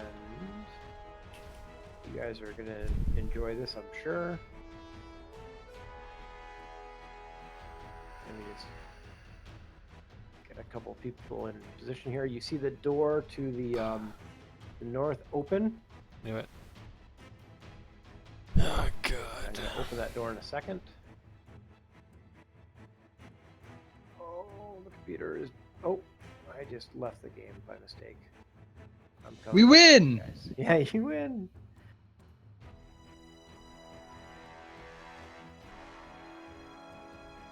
My father-in-law's computer that I'm using right now, he has a this mouse that has like 1,000,000 buttons on it. I guess it's a gaming mouse, and one button, I guess, closes down the applications. No idea why. Alrighty, Called that the door- Alt F4 button. Yeah. So that door to the north opens, and you see one goblin come through, and another one beyond the door. And the goblin that came through is going to take a swipe at Ventus with his scimitar. What was that about meat shields? Yeah, exactly. I don't know. They're not doing their job. Holy crap! Ooh, I think a 23 might just tickle you. Whoa. Hold on 1 second. Hold on. Oh. It'll hit. Yeah. Bubble butt. Yes. Bubble, No, bubble, no, butt. no bubble works. The bubble won't work. No. I'll just eat the damage. Come on, bring it. 6. Ugh! Ugh! Come on, old man. You should have killed them by now. And then this guy will come rumbling over the ruins here, and is going to take a swipe at Yavarian with his scimitar Oh. as well, Bitch. and a 6 will miss. And it is now Ventus' turn. Brett, did I accidentally delete my Ventus? Can you see him anywhere? I do. I see him. can. I can't see him. Could you move him back towards Mini Penny? He's right where Mini Penny. I'm gonna move him like drastically, and then I'm gonna move him back Oh, there he is. where he was. Okay, now I can see him. Thank you very Okay. much. Okay, Ventus is pissed. This guy in the back corner that is like refusing to die. Well, you know what? I would like to miss him. And a 14 will just miss him, unfortunately. Then I am going to actually stay right here because I don't want to get an attack of opportunity. Alrighty. And Campy, you are now up. I would like to where this goblin cut me. I would like to take the blood and splash it in his face, and then while he's distracted, hit him in the face with my spear. Hit him in the face. All right. Let's see how that happens. And your spear misses. But I looked really good doing it. You This is like look the great ultimate doing it. goblin. What's that? Say it again. This is like the ultimate Yeah. raid boss goblin. Okay, Mini Penny is Hey, now up. no, I Oh, I'm still have my sorry. bonus action. Oh, sorry. Yes, go for it. A 20 will hit. And 4 damage will mean that he is incredibly hurt, but still up. He has more blood for you to smear on him.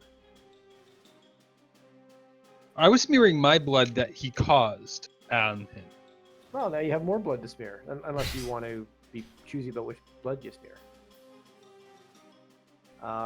And Mini, is that your turn? Yes. All right, Mini Penny, you're up. Go for the eyes, Mini Penny. Go for the eyes.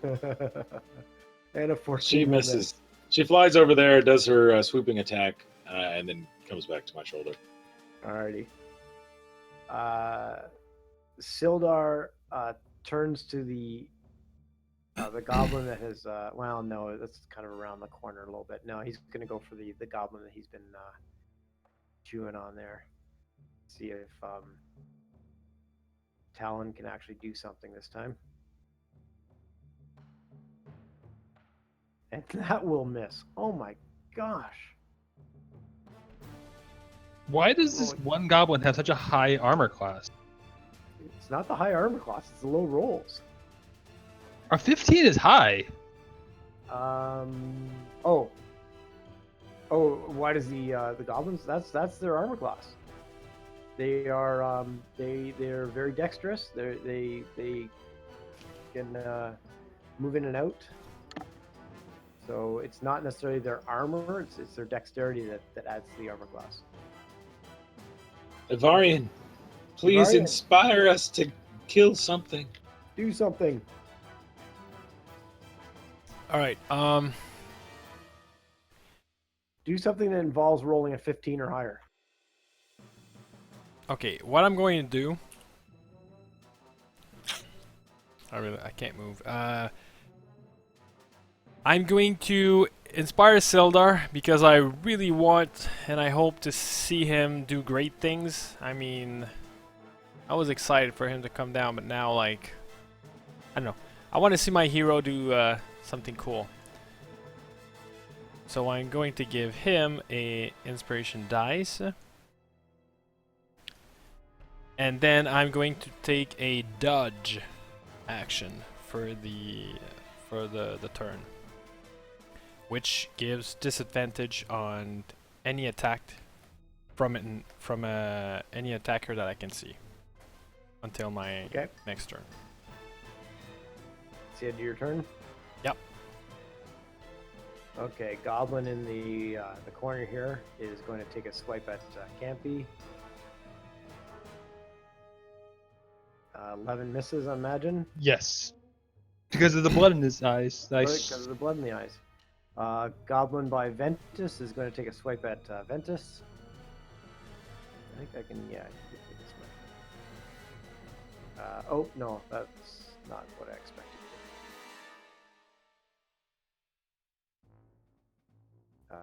12. Nice. How does that do against your AC there, Ventus? Oh, that misses. Alrighty. I am surprisingly hardy. The Dragonborn Sorcerer is incredibly hardy. And a slice against Yvarian with a 14. No, with a 5. Or no, sorry, 9. 9, yeah. Oh, And, 9, excuse me. Yeah, it misses. Okay. Alrighty. The tides may be turning. Ventus, you're up. All right, Ventus says, enough of this nonsense. Burning hands to the face of these dudes. So both those guys, so they have to do a dex. Yeah, let me get you the spell card real quick. It's all right. No, it's up to you. You're gonna do the dex save. Oh, I like doing it. All right, I'll wait for your. Okay, so they need a dex save against 13. The guy to your left does not save, and the guy to your right does. So this guy takes the brunt of the damage, which was 13. Oof. I think they Yeah. both die. 13 and the other guy took 6. Yeah. You round down, don't you? Isn't that Yes. how you- I think so. You always round down. So the guy by Ventus goes down, and the guy I don't think been tagged yet. No, he doesn't. So he is very burned and not looking very good. If somebody in the party can actually hit him, he'll probably die. That's a tall order for today, this afternoon. It wasn't 5 minutes ago, but for whatever reason now it is. Oh, we had Uh, advantage and auto crits. Yeah, that's true too. And a sleeping spell. Ventus, is that your turn? Oh, yeah, now that that guy's dead, I'm going to get the heck out of this horrible area of death and stuff.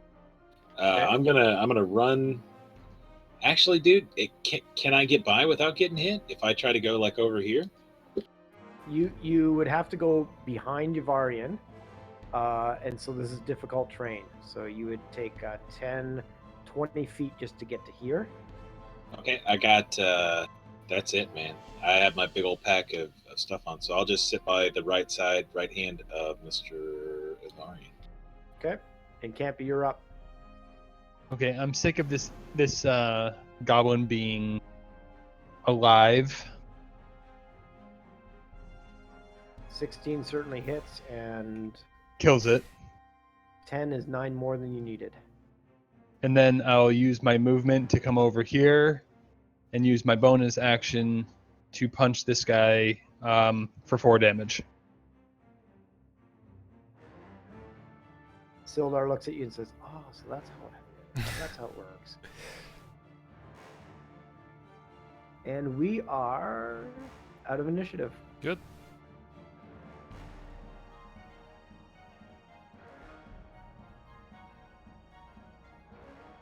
Alrighty. Okay, I would like to close this door and maybe try to bar it with one of these tables. Yeah, you can barricade the door. So let me get that guy closed. Because I think torturing a goblin to try to get information out of him might be loud. Could be. Yeah, we'll need to gag him.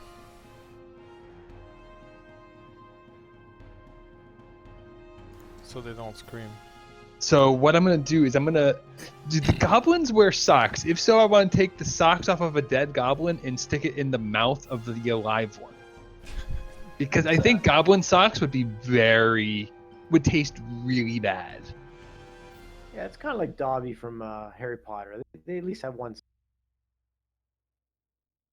Yeah, but they wear their socks in a book. Yeah. Wait.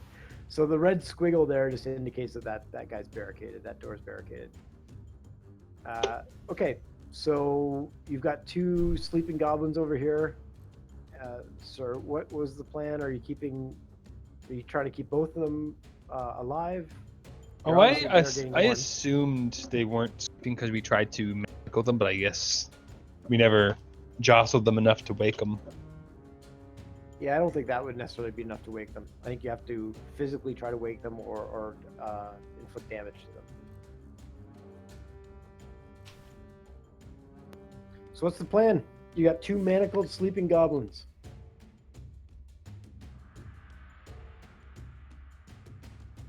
Well, I would like to tell Sildar to cover the other exit to this room in case somebody comes from the other door. Okay, so right there. Yeah. Okay. and I take my spear. I put it in just the tip into the throat of this sleeping goblin, and poke him enough to give him 1 point of damage, cause blood to stream down, and enough to wake him up. Okay. While he's hopefully gagged because I put a dirty sock in his mouth. Yes. So he wakes up. He makes a little bit of a noise from the damage that you do to him, and he's wide-eyed and a little scared.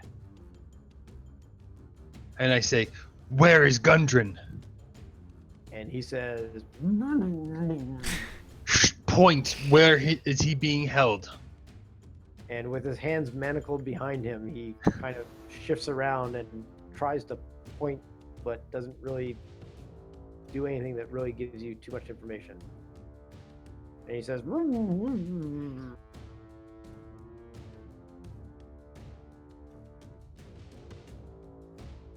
Point with your damn feet, then. and he kind of, with his head, kind of nods towards the door where near where Sildar is.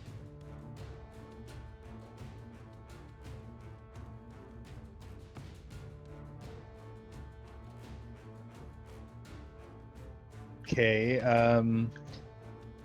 Sildar, do you see anything out that way? And Sildar says, "No, all seems quiet." I mean, are there any other rooms that Gundren could be held in? Do you see anything? Sildar silently pops out into the hallway there, and then comes back and says, "There is a heavy curtain to the north that we can part. There could be more rooms that way. Certainly, actually, no, Sildar didn't do the reconnaissance with you guys. There's a heavy curtain to the north that we could part, and there's a little bit of rubble. So there seems to be more to the north, possibly."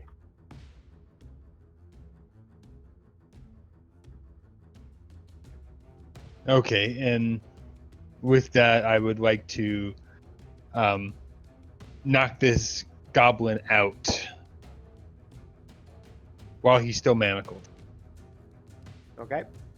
And so he is, can't remember what I used to use for knocked out or whatever. I guess those red dots were knocked out. So he's knocked out. Okay, I'd like to come over to this other one and basically do the same thing to see if I can get like the information to like corroborate. See if he tells me the same thing, or if he tells me that Gundren is in a complete opposite direction. Yeah, gotcha. No, he, you poke him, cause him to bleed, and all that kind of good stuff, and through the conversation and the he also kind of indicates towards that door that Sildar is by.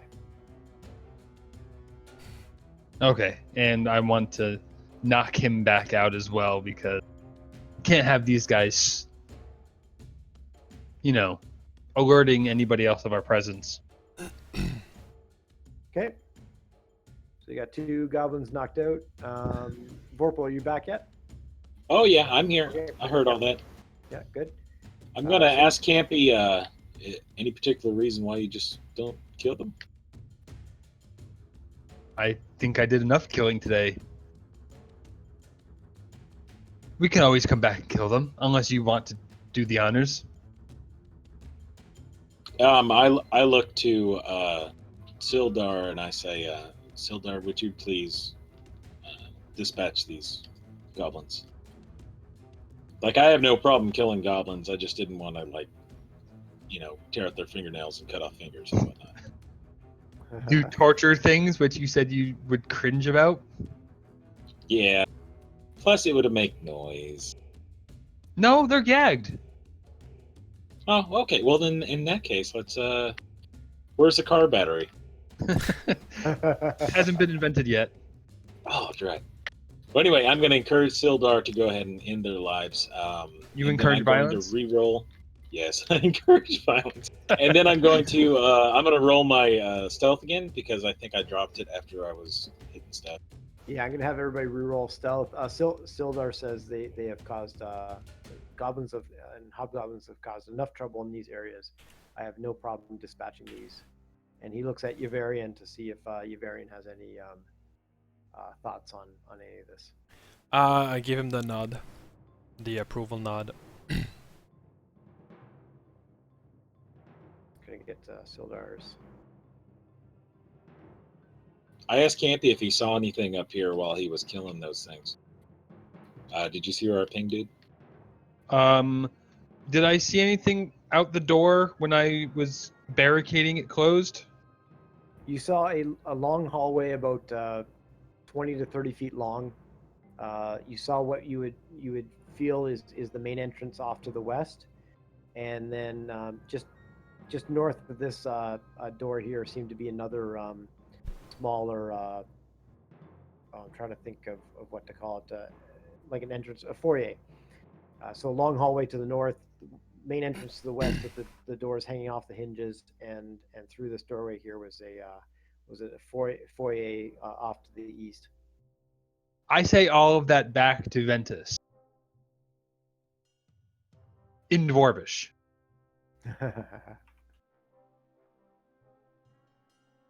I nod, pretending I know what he's saying. You don't speak Dwarvish? No, I do not. What, you don't speak Draconic? Okay, Sildar takes care of those two goblins, and let me just check the. Before we leave in the room, I would like to see if there's anything of any kind of value, because murder hobos and all. Yeah, sure. It's again, it's a banquet hall. What as you can see, the rubble and stuff. The ceiling is about 25 feet high. Wooden tables. There's a brazier full of coals over here with a video camera sitting in it.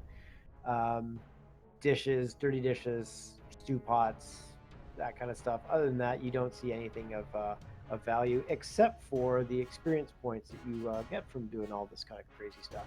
Actually, you say they're dirty dishes, but to goblins, would they just be dishes? Yes, to goblins, they would think that they were just clean enough to eat off again. Moldy bread, that kind of stuff. Even gnawed bones on the stuff like this. So Ew. to you, it's a dirty place. To the goblins, it's home. To them, it's a fucking immaculate museum. I want to look at the corpse and the on my way out of the room with the 16 passive wisdom perception to see if they have anything usable on them or anything of value.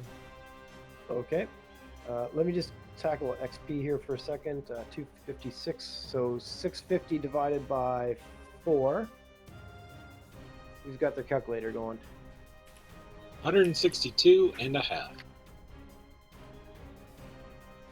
All right. So add 162 or 163, whatever your want is. And as you check the various bodies, they have the typical kind of small, ugly leather armor, scimitar, short bow. They don't have anything of value on them. All right, They never do. I know. All right, I say let's do it again. Campy, stealth up and let's go look behind that curtain. I did stealth. I have a Oh, you just don't do the cool thing like we do. Yeah, it's a pain in the ass to put it in, and then you have to take it off. It's like 2 minutes later when you decide to start punching things, or start punching things. Just do it. I take my spear and I put it out and try to draw back the curtain to see what I see. Sure. Draw back the curtain. Is it an emerald curtain?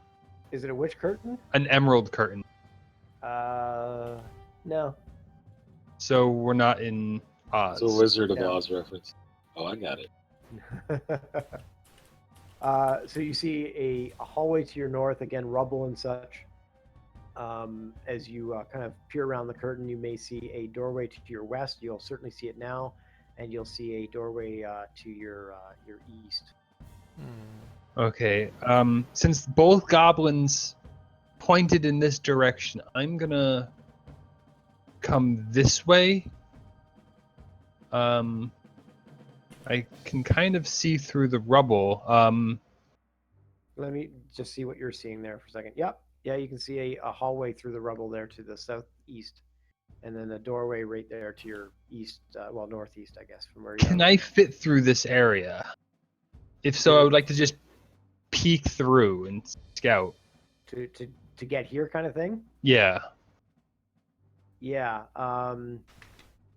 What was your stealth roll again? 22. 22. Okay. Alrighty. So you're gonna stealthily kind of go one more square and just kind of peer around and see what's going on. Yeah.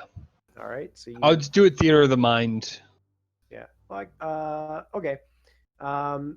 You do that, and to the east of you, can you see that ping? Even though I know. Yeah, you I saw can't the see- ping. Okay. Yeah. I can't remember if the ping shows up on top of the blackness. To the east of you, you see a bed cots.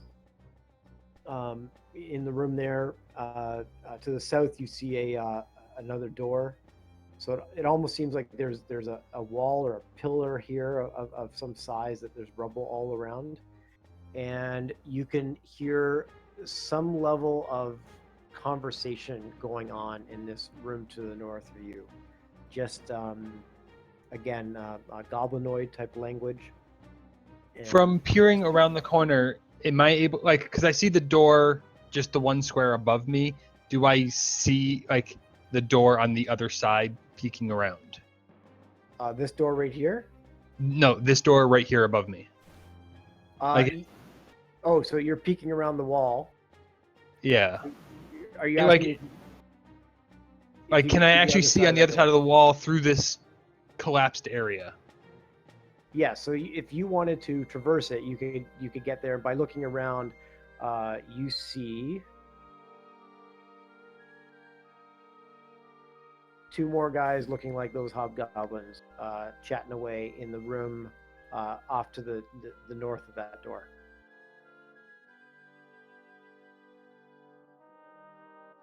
That's a little bit trickier than I had anticipated. What was your plan? What were you thinking of doing? Having Vorpal throw a sleep spell through the door while I go around it and ambush anything that didn't fall asleep. Yeah, that is going to be a little bit trickier than you imagined. There, going back to the party that's in the middle of the room. There's a door to the west there as well, and then there's another curtain here to the north, and all kinds of rubble.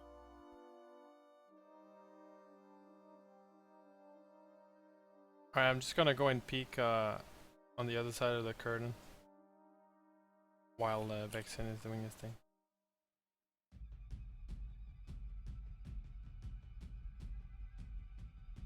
Okay. You see a ruined tower of all kinds of. And let me get the camera here. You see a ruined tower of all kinds of rubble. Some crates and such are stashed around the area. It's almost completely collapsed. Although the ground floor still has a little bit of open space. There's rotting crates and ancient barrels. Provisions were probably once stored there.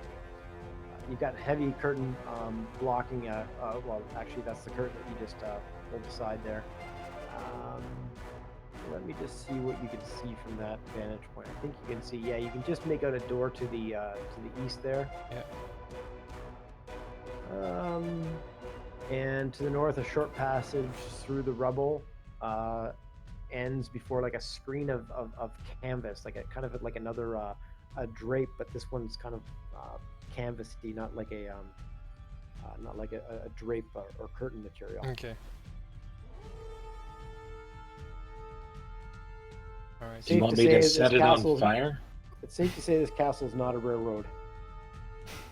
I whispered to Avarian if he wants me to set something on fire in there. No, this room over there seems pretty empty. There's a door leading to a room on the eastern side, but aside from that, it's empty.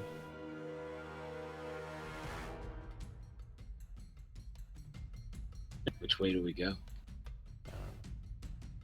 So, the goblin said that Gundren is in that room? On the east of us right The now? goblin just essentially pointed towards the door that Sildar was standing by in the dining hall. So he's just kind of like saying, "Out that door. You got to go that way." Well. That was all he was able to communicate while he was being muffled and shackled.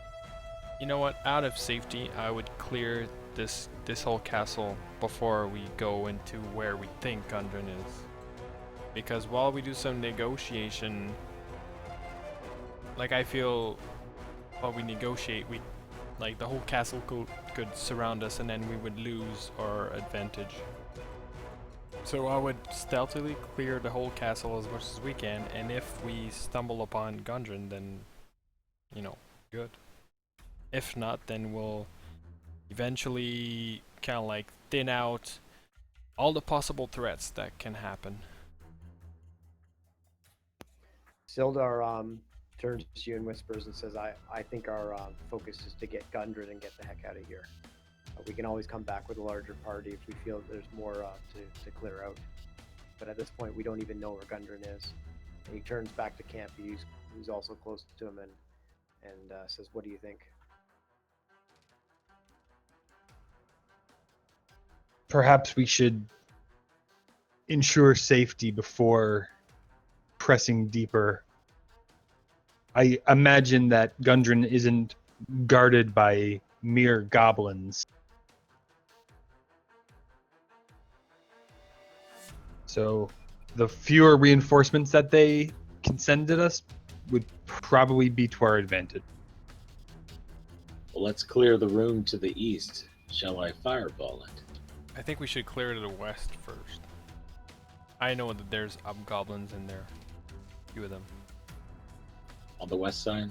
On the Yeah, the northwest. About 3 or 4 I saw. Yeah, the hobgoblins that you saw were to the. Having done the circle of the castle, it's quite a ways to the northwest of where you are right now, and certainly north of that large hallway that Campy saw when he barricaded that door back in the dining hall. Alright, let's go through that door over there. Can't you try to open it? Okay, I'll again try and quietly open the door. Okay, I think this one gives way. Yes, it does.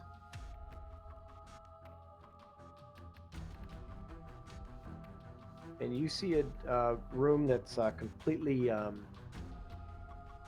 dark. I don't know if it appears that way to you, but anyways, it's completely dark.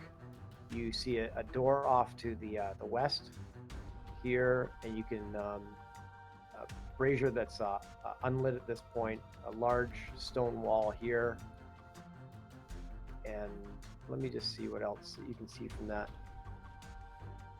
Yeah, that's about all that you can kind of figure out from the doorway there.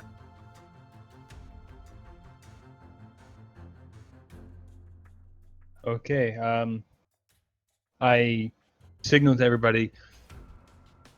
Seems to be a dark but relatively clear room, and I take a step forward.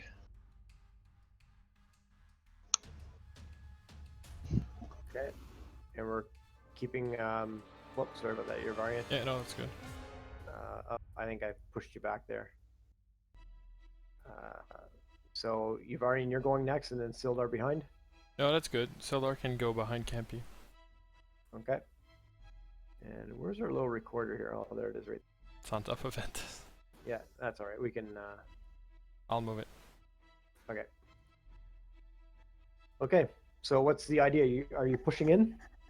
I Yeah. definitely pushed in a little bit. I'll come to this corner. I just put Sildar on top of you. Okay, you go to that corner.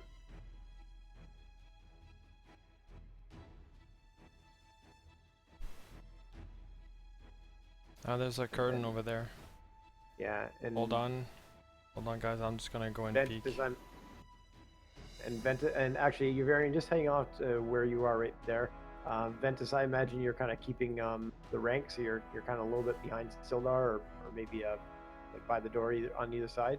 Yeah, I just didn't want to put my guy on top of people because I lose track of things. Yeah. But no, yes, I would like to always be behind Sildar and then Avarian. So behind Avarian, in the rear, basically the rear of the formation, at all times. Yuvarian, with your passive perception, you notice Ooh. in the Oh shh. up on the wall over here a creature that's trying to be stealthy and silent, who let's see, Passive perception, boys. doesn't notice you entering the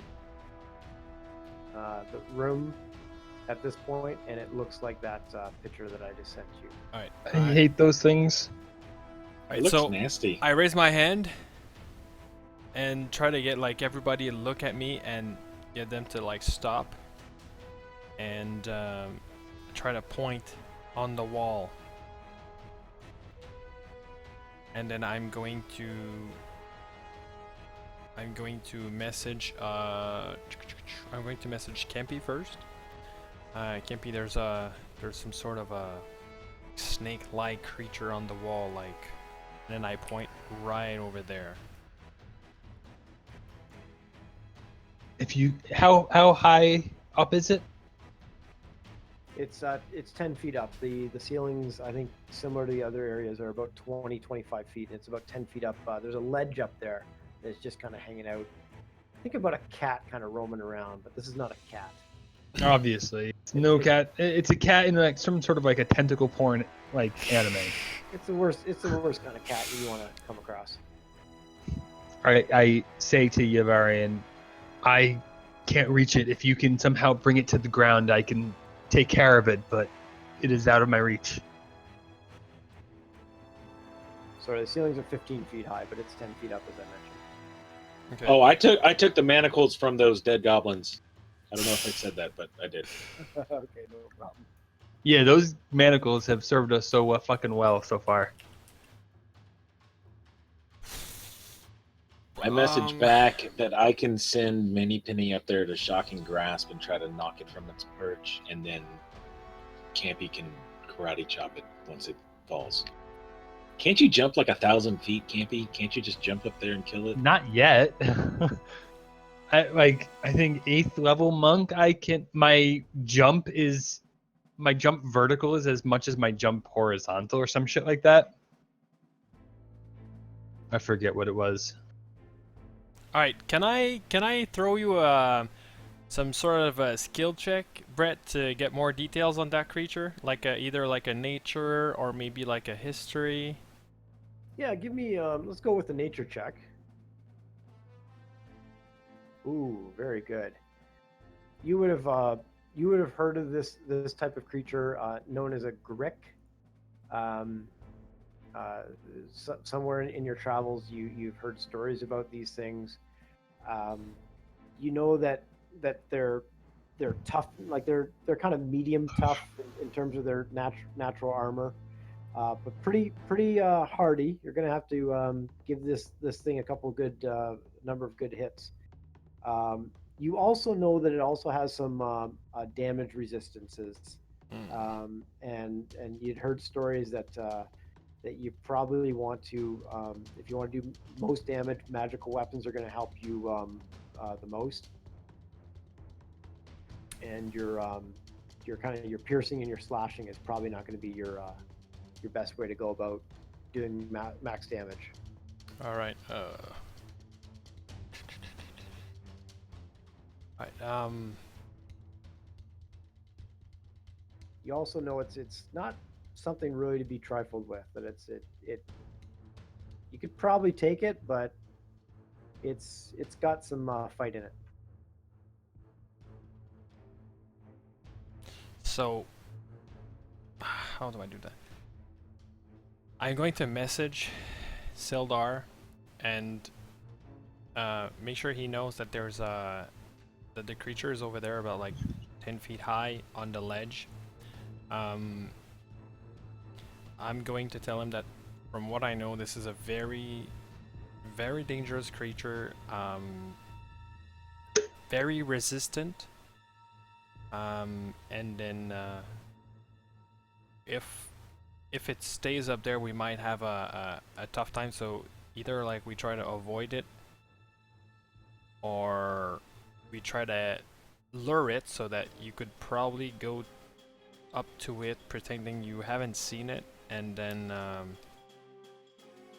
have it come down. I don't know, man.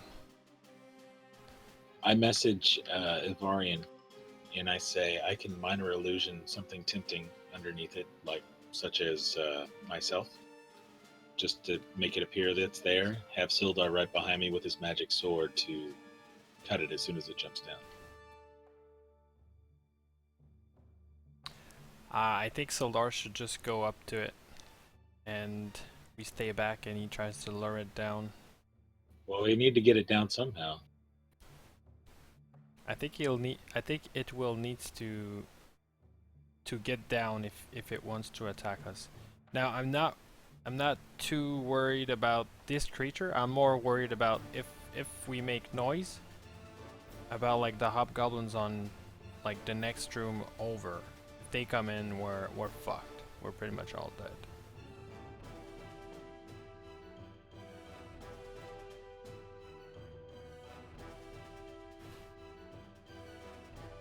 I message the door to the east. Can we check it quietly? You mean to the west? This one here? Yeah.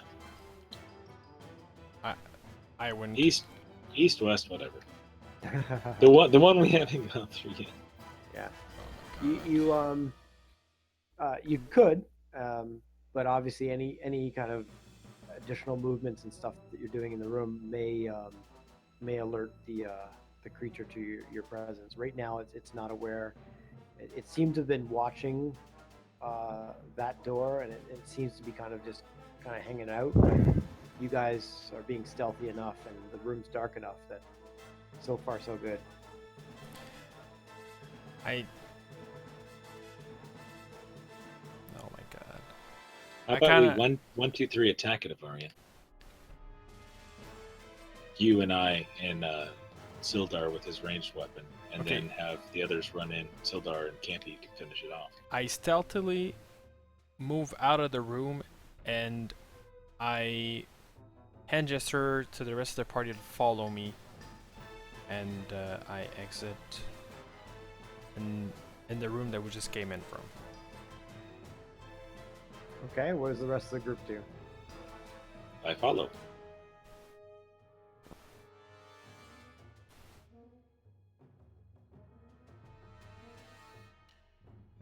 Okay, and now I whisper to them using my my voice, and okay, so this is a very very dangerous creature that I've heard of. It's very resistant. It's very tough. And my issue is that I don't think it's seen us. My issue is that while we fight it, it could be a very prolonged fight, and the longer the fight, the more chances that we make noise, and then we attract the hobgoblins that are just on the other room. So if that happens, I don't think we can make it. I think we can take on that that creature, but I don't think we can do it at the same time as fighting hobgoblins. So I think we need to avoid that room, or we need to kill the hobgoblins first. That means we would need to go around, kill the hobgoblins, and then come back to that creature. Or we just leave it entirely and move eastward. I like circling around to the hobgoblins. That sounds like a good plan.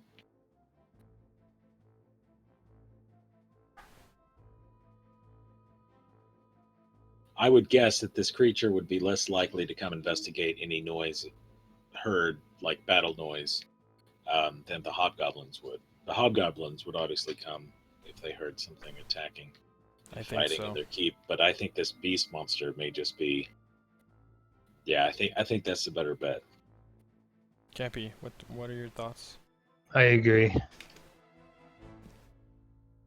Okay, so what's the plan? We're gonna circle around and go to the north where the hobgoblins are. Okay, and are you going to leave this door open, or do you want to close it again? We'll leave it Oh. open. Okay. Because if we close it, it might make a noise. Yeah. Yep. Okay, and then. in what direction are you circling around? Are you going back to the dining hall to the south? Are you heading towards this door and rubble? That We'll head through the dining hall, I think. Yeah, okay, I'm gonna follow Campy. And I'm gonna go to the door that I barricaded and unbarricade that door. Okay. Because we had goblins come in through there. Yep. All right, let's get back in the marching order here. Yeah, I'll get Sildar there in a second. Are you also opening that door at some point? Yes, I'm opening the door. Okay. And I think you accidentally opened a door that wasn't supposed to be opened. no, actually, that door was open. Too much stuff was going on last time that precluded me from doing that. Let me just see what the camera can. It's not the best spot for the camera. Let's put the camera right there, I guess. Okay, so you see again to the north. You see this long hallway to the north. You can make out an open door here to the west, and let's see what else you can see there. Campy. You can just make out a door to the northwest at the end of the hallway, a door to the north, broken down doors to the northwest here, and Probably the main gate doors. yeah, those are the main gate doors that you remember from outside, and then a foyer over here. Okay, I'm gonna step forward and very slowly, cautious about this door to the left. Okay. And what you see in there, I guess you can kind of see what you see in there. It's a, it's kind of a guard area. And you see the, oh, what am I looking for? What's the word I'm looking for? Arrow slits. So it seems like a weird word. You can see the beginning of an arrow slit right there, and I will remove the dynamic lighting from that slit so that if you happen to get closer, if you wish, you can see outside. You might actually be able to see even a little bit more now. So this is a again like a guard's barracks. Well, not a barracks. That's where the guards would hang out. This is the barracks where we killed those goblins sleeping. There's an archer post, small room, dirty, goblin-like again. Obviously, you would stay there and monitor the front of the castle. Okay, I'll continue going forward.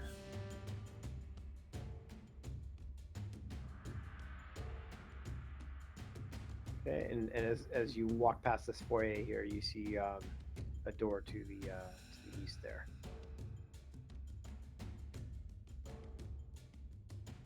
Which way, guys? And as you're heading this way, you do hear a little bit of conversation coming from this doorway here. You can't quite make it out, but you do hear some talking back and forth. I guess that answers my question of which way. Yeah, I think. I'm gonna come over to this door and just just put my ear to the door and see if I can hear in on the conversation a little bit more clearly. Sure. Can you give me a perception roll, please?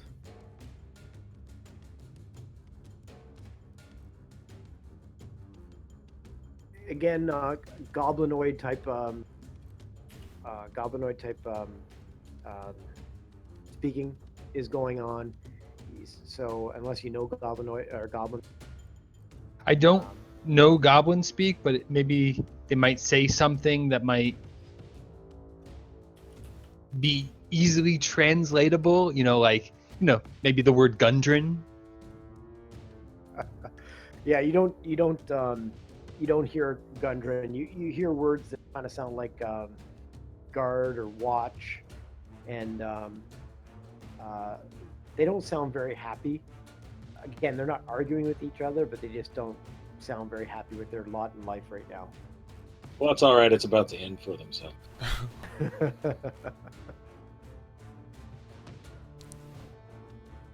Alright, so I look at Campy and I kind of like nod at him to...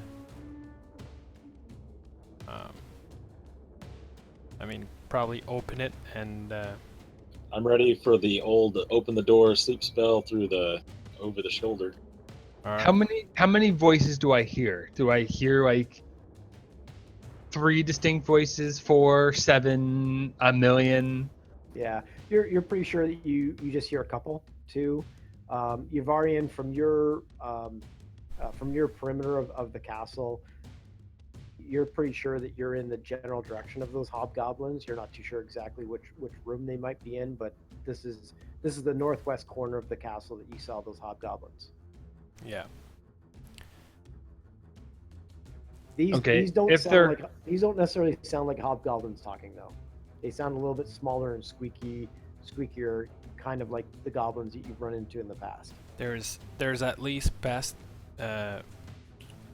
this door over here. There's at least 3 hobgoblins, and I think that this door is similar to the room we just passed. I think it's more of a guard or arrow thing, and there might be like rubble communicating the 2 rooms together. But I think the northwest tower is a little bit northwest of that room over here. If you want to give me a perception check against that northern door, I can let you know if you hear anything on that as well.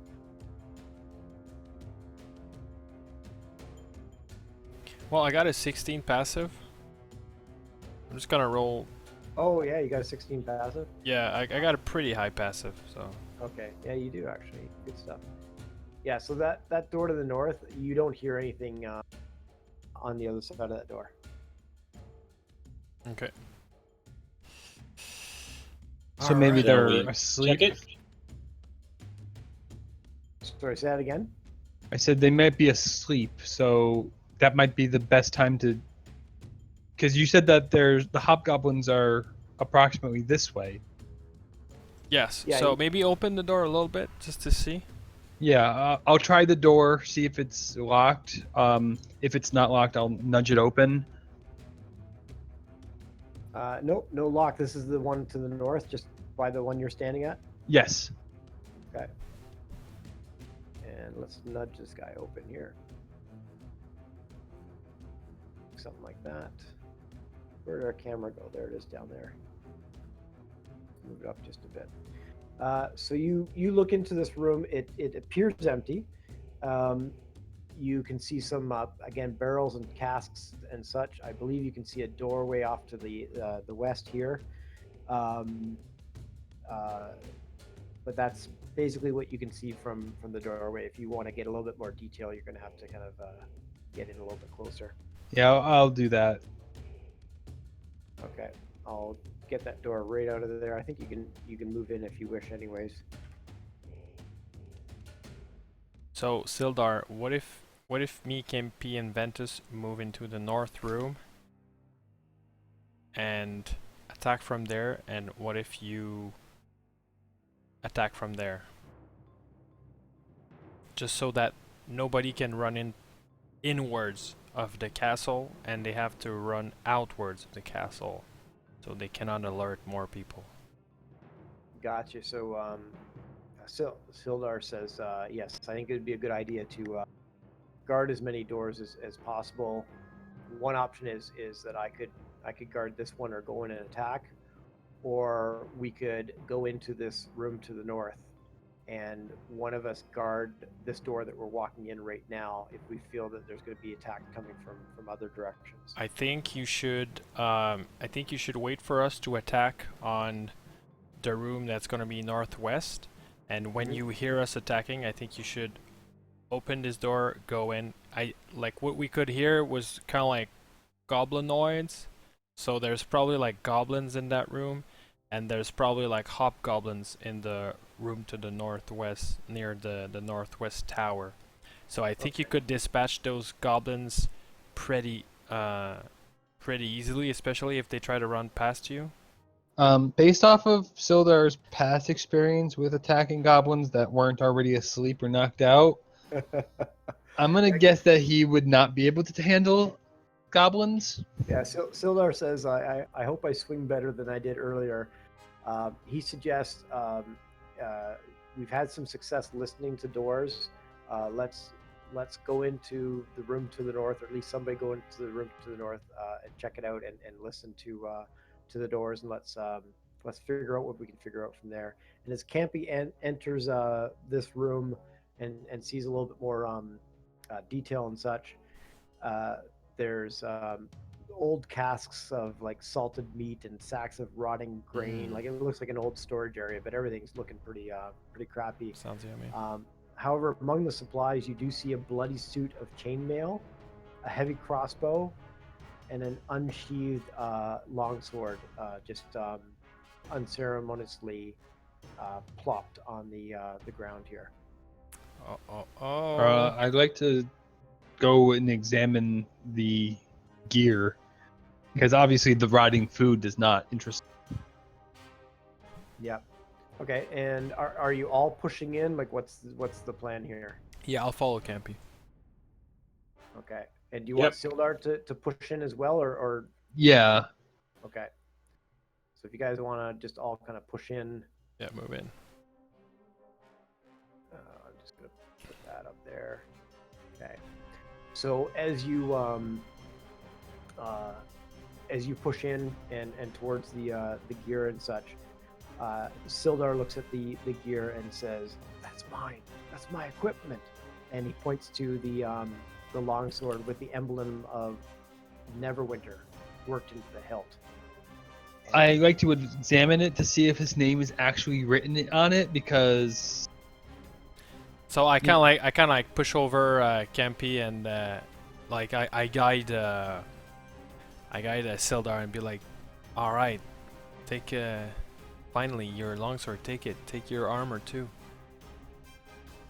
And he says, "I will, but let's before we start picking up stuff and moving around, let's continue to be quiet and see what else we can determine from this area." I think you should swap swords, if anything.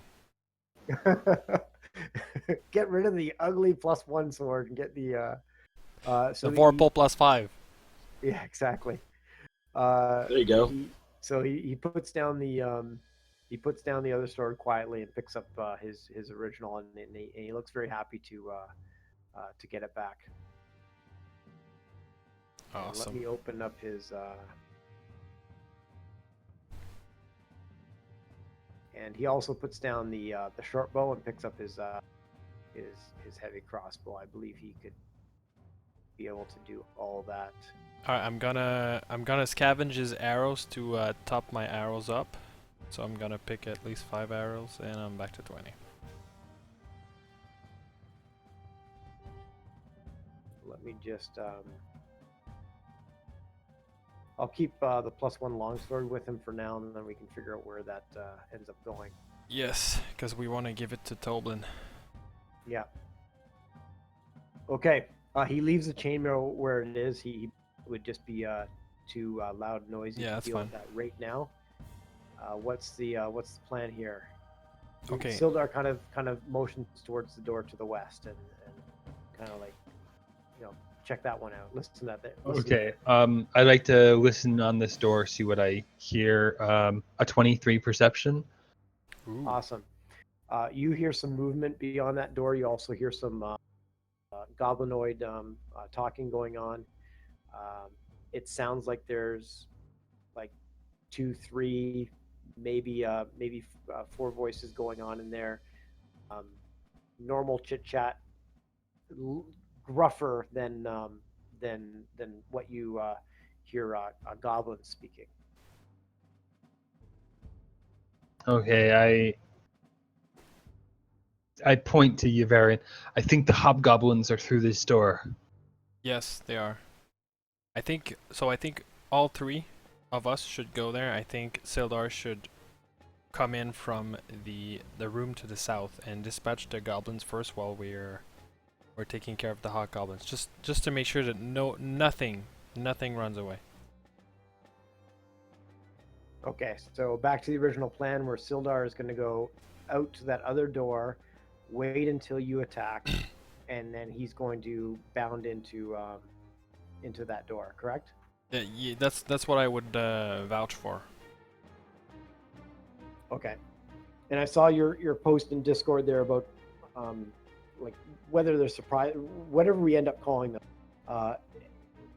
If you're attempting to surprise a group of people, you roll initiative.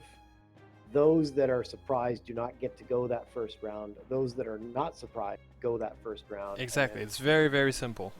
Yeah. So so is that the plan? Bursting in through these doors, attempting to surprise whatever's on the other side of the doors? Yes, sir. Alrighty. Let's go ahead and Open the door and fireball. It would be a possible, depending on how many, but yeah, let's go ahead and roll initiative to start with, just so we have that up in the turn order. Come on, fireball into this room. This is the room that we need to fireball because it has all the hobgoblins. and then we open the door. There's like one goblin there. No. No, I listened in. And got it. I heard at least 3 or 4. All right, cool. I rolled a 1. Oh no. Yeah, but I can hold my action until you've.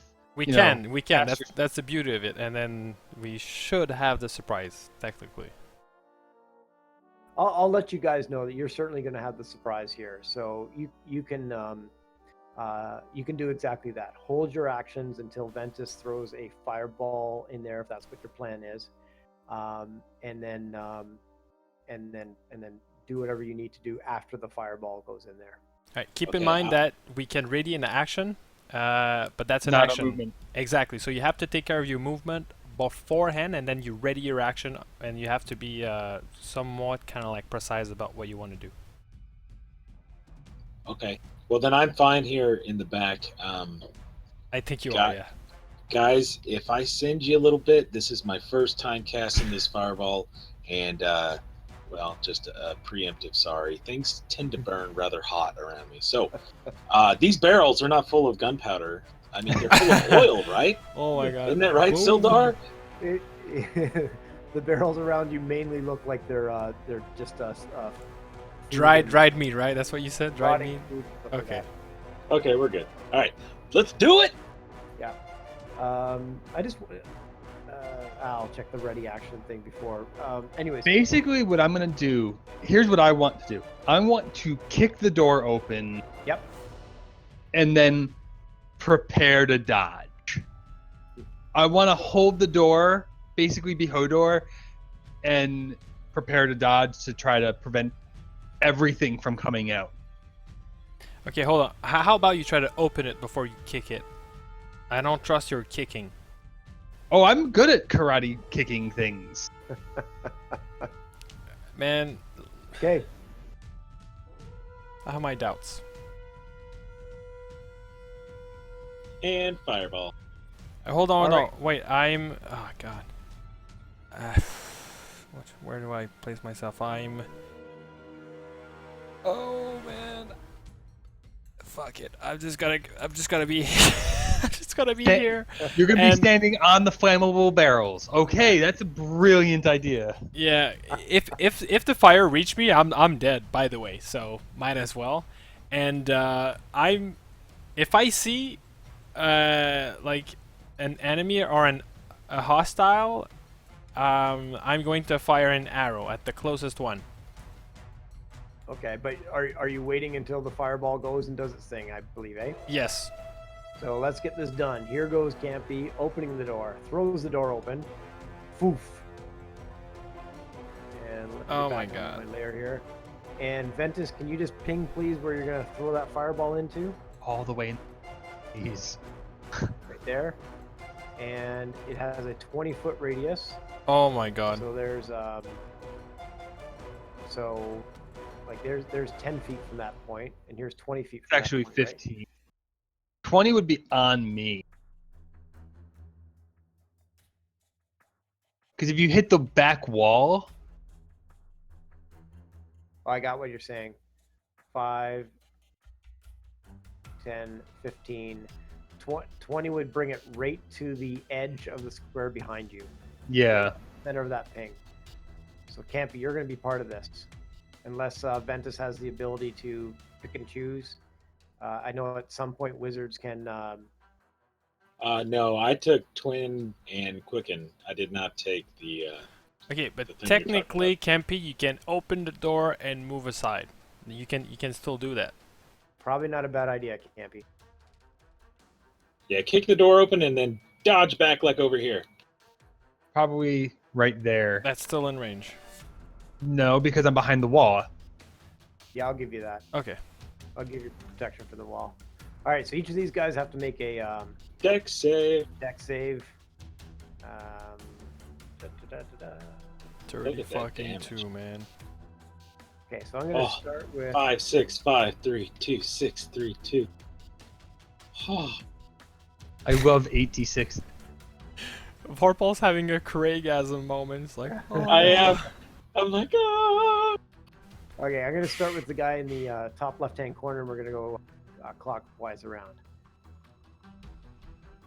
So he does an 11 against a 13. Fail! So he fails. Next guy does a 14, so he Passes. saves. The guy on the other side of the wall, the Campy. Oh, crits! I don't know if crit helps anything. Crit but he don't certainly- matter. It only matters with attack rolls. Okay, so crit just means that he saved again. Yep. And then, ooh, he's hobgoblin. Jesus, Stop it! man. Stop it, Brett! Stop it! So the first guy takes 32, everybody else takes 16, right? That is Correct. correct. Yeah. And after I cast it, I say something like awesome. I can't think of it right now. Okay. Well, you may want to think of something really awesome to say because they all went down in a ball of flame. Wow. Poof. Feel the fire of Bahamut! And so Ventus took his turn. Everybody else is holding their turn. So Campy, you are up. And this fireball just went off and made this pretty darn big noise. I want to reach in my pack, grab my marshmallows, and make some s'mores. Alrighty. Is that your turn? Is it safe to enter the room now that it's been fireballed? Anything in there that's flammable is on fire. I think it would be Sildar. I think it would be Sildar's turn. Well, we still got Campy and Yavarian to go. Sildar is a little bit further down on the. Yeah, but I don't have a target to do anything. Is So- there anything in there? Campy, can you see anything? I don't know. What do I see? Campy sees beds burning to the south. A little bit of midnight oil is playing in his mind. Remember, you can't move after you can't move when you're ready in action. Yeah, but we're not in combat anymore. Nothing's alive. Yes, here.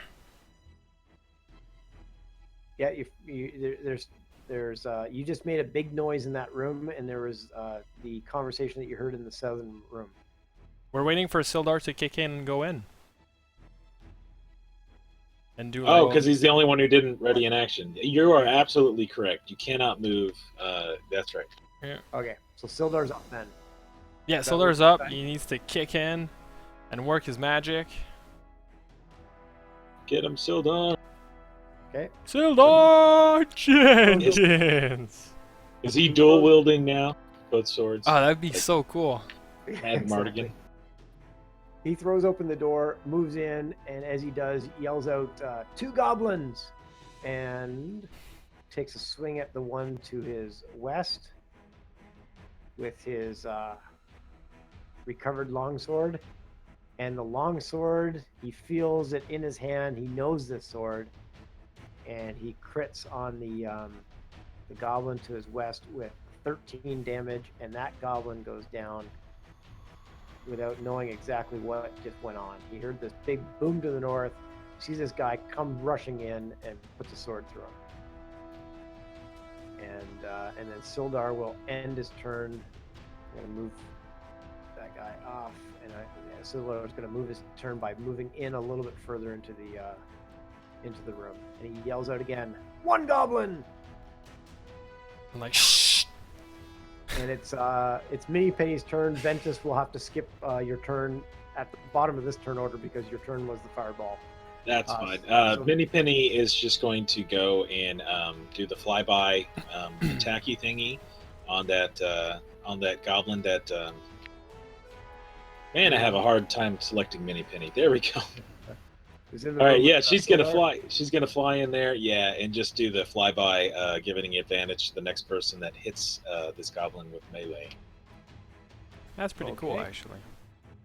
And then she's going to fly away back to my shoulder. Okay, so that's the end of the round, and we're at the top of the round. And the goblin tide can't be for initiative, and can't be you go first. Well, what's their dex? Oh, okay. What is their dex? You get advantage on this, Keith. Because Minnie Penny is awesome. Their dex is 14. So I go first regardless. Your Get magic. him! So I come down here, and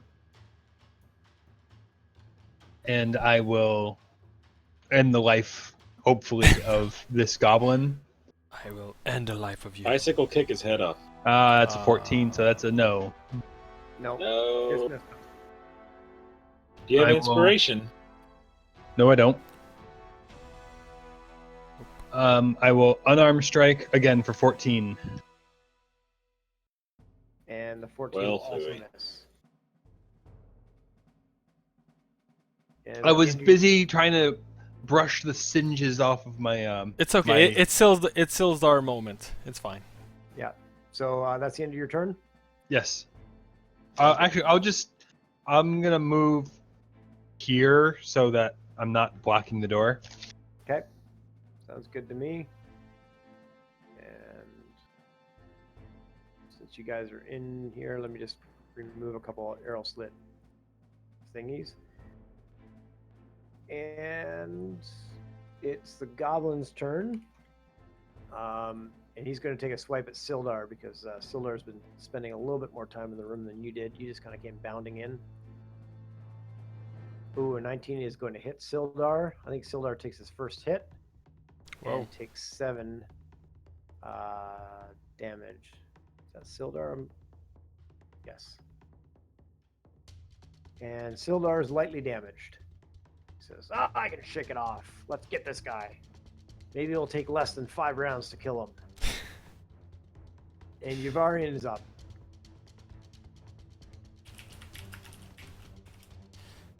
I think I can fire an arrow from here. Maybe you want to give him like advantage. Not advantage, like what is it, like a +2 or? Yeah. It's, Oh, it's- for it's cover? half- yeah, it's half cover and full cover. So half cover or half and 3/4. Yeah, it misses. What I usually do is I draw a line, and the fact that that line is going through a wall would pretty much mean that you couldn't get that shot off from where you are, because it's going through that one wall right by the goblin. Oh, you're gonna have to get move. you get dude. it through. You get it through your doorway. So I would say he's pretty much full cover. You wouldn't be able to hit him. Okay. Right. That's good. I'm. Do you have any melee? I have a flute. Yavarian, we all have flutes. Yeah, I have a bigger flute. You just happen to play with your flute more often than most people play with their flutes. Kinda.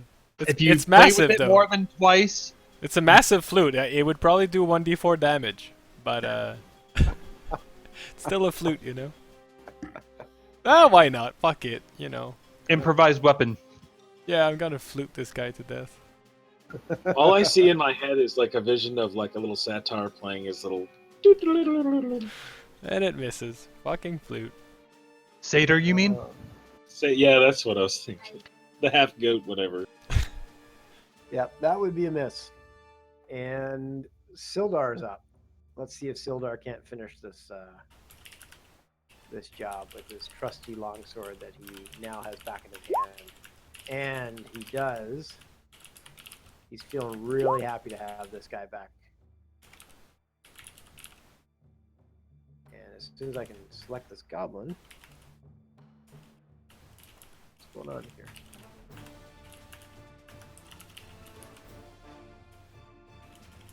Having trouble selecting the goblin.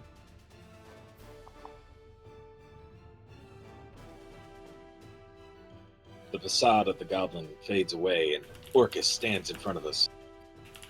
Okay, let me zoom in and see if that helps. Or who's scarier than Orcus? In the 9 Helm. I think Oh, I think Tiamat? orc can be nasty, like in D&D. Like if we have to fight orcs like today, I think it'll be a challenge.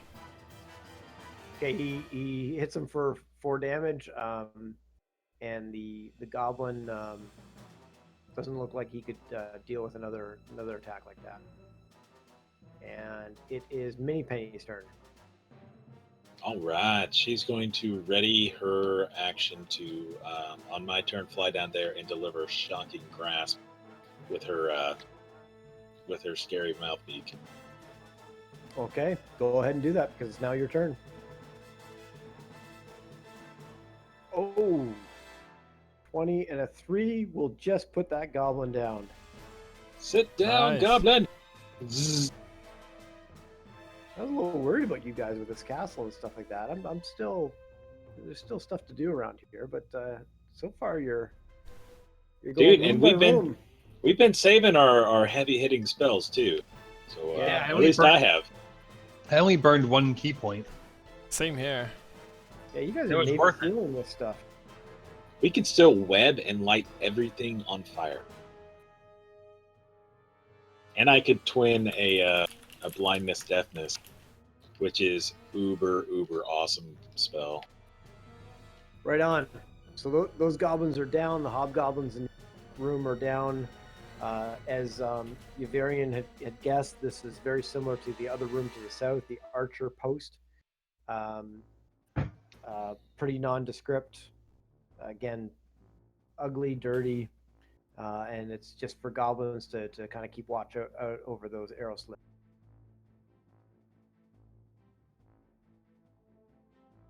Okay, now I think we can take care of the that sort of worm thing.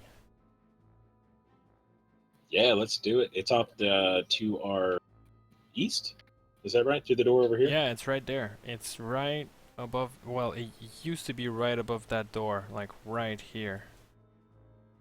Sildar says before heading into there, he would like to, if we feel that there's enough time for him to get his chainmail on. That'll take a while. What's that? It takes a while. It takes The a few hell? minutes for sure. Probably like Oh, 15, I 20. think it takes an hour. Are you serious? No, Can we help him? A full plate, yes, but like a chainmail, I don't think it's that long. But And it just kind of like a shirt you just slip over your head. and yes, we can with help the him. Um. I know in the Oh no, it's donning arm. Oh no, I'm thinking something else. Donnie, it's heavy armor. The chainmail is, yes, heavy armor. 10 minutes. That's not too bad. I- Can we I chill thought it for was 10 long. minutes? Yes, I think we can afford it, definitely. Let's just be very quiet. Do we need to re-roll stealth? I think we do. Probably. Yeah, you probably re-roll stealth, and he would suggest that somebody keeps watch at the door to the south, and Oh, Mini Penny's all over that. keep watch or listen to the door to the east as well. Holy crap! I out-stealthed Mini Penny. That has never happened. I don't know what to do with myself. With a 14, nice. Congrats. And give me a second to change Sildar up here. And just hold your tokens where you are here for a second. See the screen while I'm changing. Yeah, I'm just keeping ours.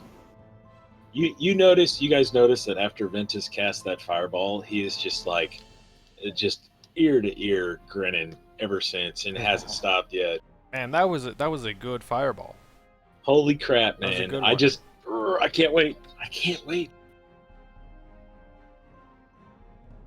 While we're doing this, you guys want to take like a quick bathroom break? Is that cool?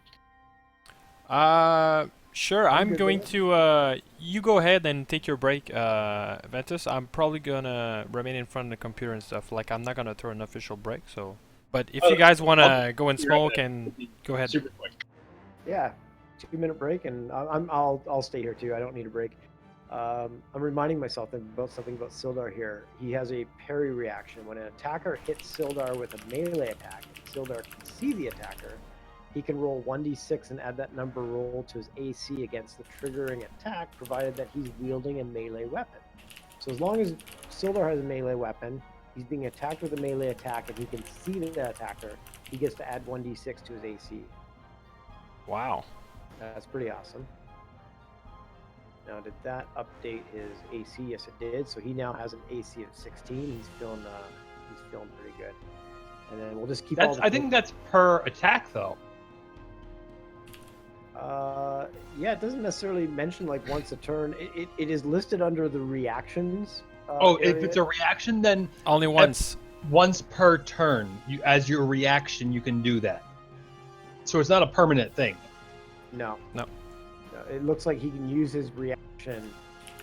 So on that, if somebody attacks him, he can use his reaction to parry, but that means that he can't use a reaction in that turn for something else. Yeah, Correct.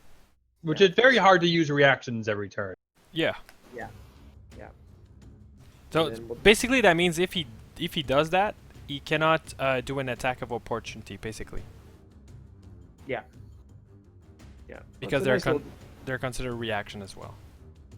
Yeah, it's a nice little defensive. Yeah, it's good. It's very good. as well. Okay, and we'll just keep the tokens where they are until Ventus. Yeah, I'll just go AFK like 10 seconds. I'll be right back. No worries. I'll be playing Fallout. I was gonna say, do you still have Fallout going in the background there? I never turned it off, but because it's not easy to save because you have to save at a bed. So you have to save. Oh, only when you sleep. Yeah, Yeah, that's similar to. Or was that similar to Skyrim? No, you'd level up in Skyrim when was it Skyrim or Oblivion? You would level up by sleeping. Do you have it on your PC or do you have it on a console? PC Master Race. Yeah.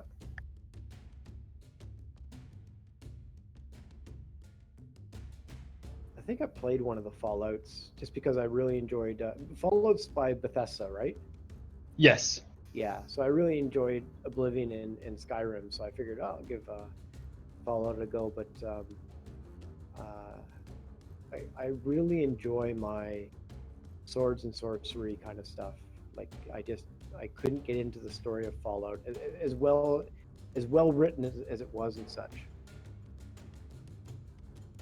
And it's just reminding me to hand out XP. So let's Oh, nice, right? yeah, XP. So Kind of like the point of the whole thing, right? XP. yeah. Okay, I just took a nasty hit. Mutant Hound in the face, not a good idea. It took 2 shotgun shells to the face and didn't die, so I had to melee it down. Oof. But the melee was enough to kill it. Right, so how much XP? 500 total, so 125 each. And I'll add that to Ventus right now. I like it. I'm at 930. Back. Yeah, 1930 as well. I just added XP to your character there. 500 XP total, 125 each Ventus. So I just added it. So you have 1930 right now. Awesome. Thank you, sir. No worries. What's the next step? 3,000? 2700. It's a lot, right? Yeah. Oh, 2,700. Oh my goodness. Is that when you get Fireball? Then no. Yeah. No, 5th No, level. no, it's not. I get it at Okay, fifth. yeah. It's still a little ways off. It's all right. Hopefully by the end of this, this module we'll get to 5th level. I really hope we do. Yeah, but right after the last session, like, so that you can't really use it. That'd be so painful. It's like, Well, finally, you're level Lost 5. Mine. No. Yeah. You know what we got to do then? We got to take these characters into a new whatever it is. What's the next one? Horde of the Dragon Queen or something? Yeah, me and Brett, we start thinking about that, and especially with your story arc and things like that, I think we should move into the Dragon Queen Tiamat thing, and we should keep the same character if possible. But we can discuss that'd be that so cool. we can discuss that all together, Yeah, I remember Yeah. a few weeks ago we were discussing. I think Ghost, you were setting up everything on the stream, and people were saying that they would love to take these characters. If I remember the conversation correctly, they would love to take these characters on through, essentially as high of a level they can get, rather than just stop at level 5 and re-roll new characters. And I would like to. I agree. Who doesn't want to see their character to like all the way up to level 20, right? Like, it's just it becomes harder on the DM for sure, but it's cool for the player. Oh, I think at some point, guys, I get freaking dragon wings and I get to fly around. Yeah, you do. Level 14. That's so cool. right on. Now it's 5 to 4. How much longer does everybody have? Like I can go to 4:35ish, but let's just kind of get an idea when people need to make a hard stop, and then that will kind of guide how far we go here. I'm good until 5 personally. Okay. Yeah, me too. I'm good. Jackson? I'm not exactly sure. I guess I'll have to play it by ear. Okay, we'll just go as far as we can go. All right. Okay, so Sildar went back into the room, got his chainmail on. Campy was watching the one door. Were you listening at that door, Campy? Yes, I would like to Okay. listen at the door. Go ahead and give me a perception roll. Yvarian and Vent, what were you doing during stuff? It looks like you guys were hanging out in the foyer to the south there, just kind of keeping an eye on stuff. Yeah, just guarding. I want to keep an eye on the creature, the worm. Just make sure. I don't know. I just want to keep an eye. I know it's in the area. Yeah, Penny critted her perception. She gets advantage on all hearing Okay. perception checks. Okay, so I'll deal with Campy up to the door at the north there, or to his west. But everybody's tokens is more or less where you are, right? Yeah. Uh-huh. Okay. So Campy, what do you hear? What do you hear? I have to figure out what door you're beside here. Okay, there you are. And what was your perception roll? 16. You again hear some voices in that room to the east. A goblinoid again. You're guessing goblin based on just the tone of the voices. It kind of sounds like chanting and ritualistic kind of stuff. A lot of words that just kind of sound a little bit like maybe that they're in a trance or something like that. As you're listening there, and Sildar is putting on his chainmail, and Yvarian and Ventus are doing their thing out in that room. Ventus, something happens to you. Give me a second here.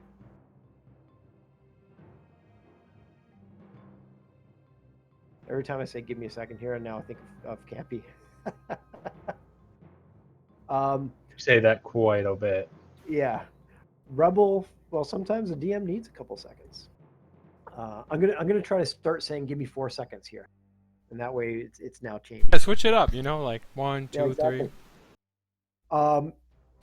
Rubble from above, from the second floor above, comes crashing down Holy on you, Ventus. sh! You've tripped a trap, and I need to get a dexterity saving throw from you to see if you jump out of the area. Even if you do jump out of the area, you're going to take some damage, unfortunately. You were able to jump a little bit clear, and you're only going to take half of this upcoming damage, which is 3d6, I'm sorry to say. Ouch. You'll take 4 damage. Huh, I critted on one and critical failed on the other. So you're going to take 4 damage. All kinds of rubble comes falling down there. Campy and Sildar kind of hear this from the north, and I just need to take a notice of a few things. Perfect. Okay. Ugh. And hey, you it says here I divide 100 XP equally among the characters if the party detects or survives the trap. You both detected and survived the trap. Oh, You good. detected it with your foot. So everybody gets 25 XP. Nice. You guys are welcome. You should fall into more traps. I agree. Oh, almost guaranteed to happen. And Campy is as you hear this big noise to the south. I wonder why I have 25 more EXP as I hear a noise. Exactly. I need to hear more noises so I can get more EXP. I have so much experience hearing noises. As you hear noises, this big noise to the south, you hear the chanting stop in the room to your east. Do I hear which direction the footsteps are going? Or are they just not talking? At this moment, it's like everything kind of happened at once, and so as you kind of like, oh man, Carl, what was that to the south? You also hear like no more talking, no more chanting to the east. Okay. I would suggest at this point that we roll initiative just for the next. Okay. What I was gonna say, I was gonna come around the corner. Yeah. And like just if anybody comes through here, I wouldn't be seen, but I'll roll initiative, and I'll roll poorly on my initiative. And I roll poorly on my initiative. Sweet nothings into my beard. Thank you, Attorney. You're welcome.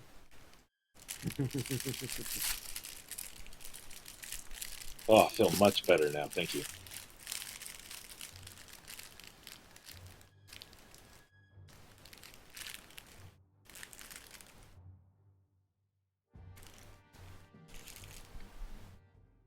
Okay, everybody's got their initiative in there.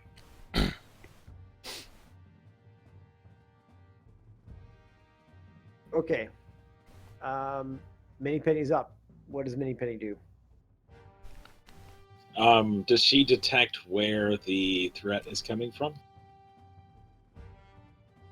You mean what Campy heard or potentially heard? Yes. No. This is a stone castle, some pretty big, thick walls going on. So I wouldn't say that she would have been able to hear anything. Okay, well, she's just going to stick right with me then. Unless Campy, Campy would have to kind of raise his voice a little bit. He could. You certainly have time enough to yell out noises to the east or something like that, Campy. Do you let anybody know, or just leave it the way it is? Sorry, I had food in my mouth. I probably wouldn't have had time to mention anything as of right now. Because I think it would have all happened almost simultaneously. No, I agree. Campy, you do hear some scurrying and moving around to the east, but you can't really discern if it's moving towards you, away from you, direction, or anything like that. And Ventus, you're up.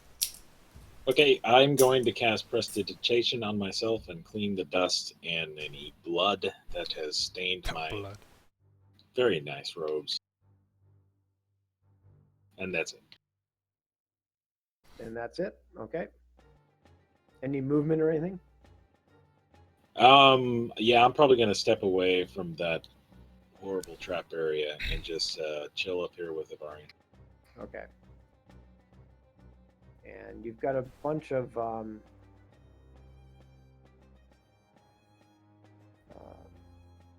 just trying to select.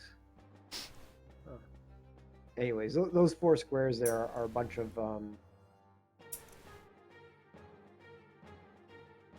rubble, so that will be difficult terrain now.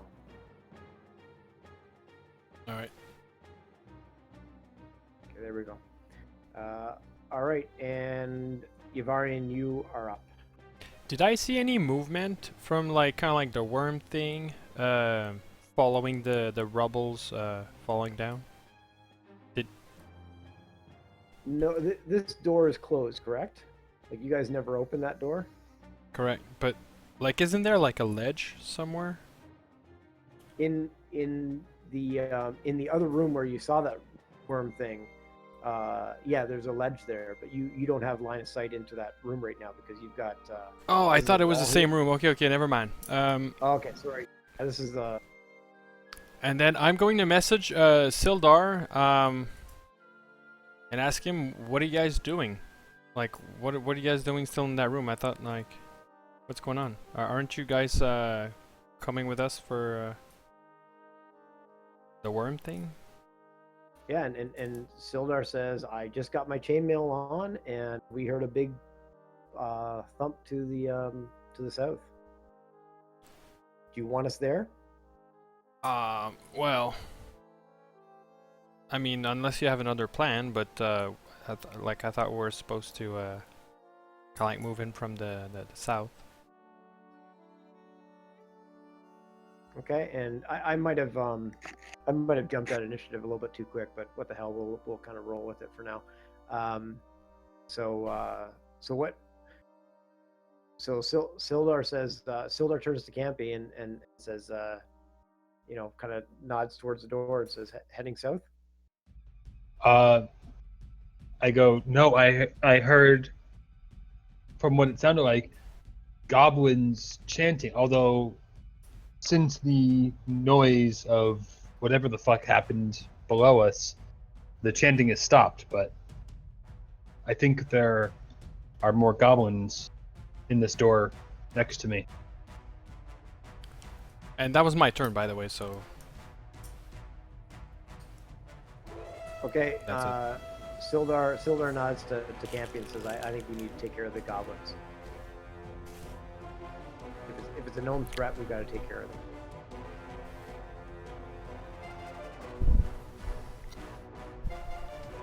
So as I said, I might have jumped at the initiative order a little bit too quick there, but what's the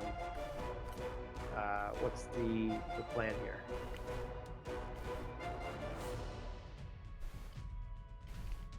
Well, I'm going to follow Campy and Sildar wherever they're going.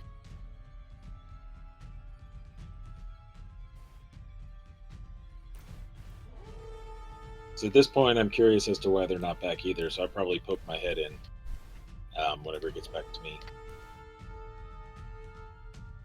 Okay, Campy, what's the plan? Head towards the door? Yeah, I'm gonna head towards,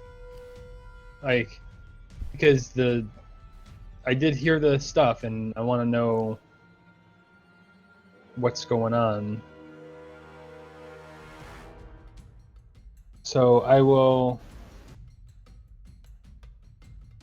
just crack the door open ever so slightly, see what is beyond. Okay, beyond. and I'll allow the party to move up again. As I said, I kind of jumped at the initiative order a little bit too quick, but I'll let you guys kind of move up and get yourself together. You crack the door open. You see 3 goblins in there, and they see you, and they see you open the door. And so let's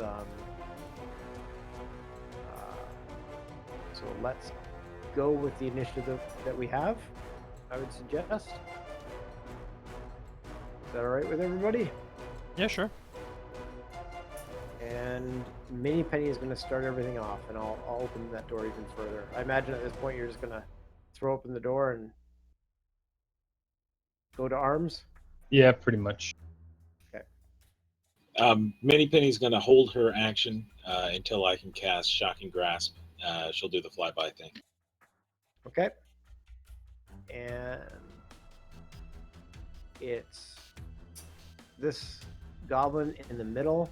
He turns to the other 2 goblins and says, get them, as he pulls out a short bow and shoots. Can he shoot at Campy from there? He's going to have to move around.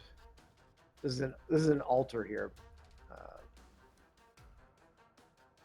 That's weird. Right there. And a 9 is probably nice. going to miss. Miss. Yes, it will. And Ventus is up. All right. Mini Penny's going to fly in there and do her thing.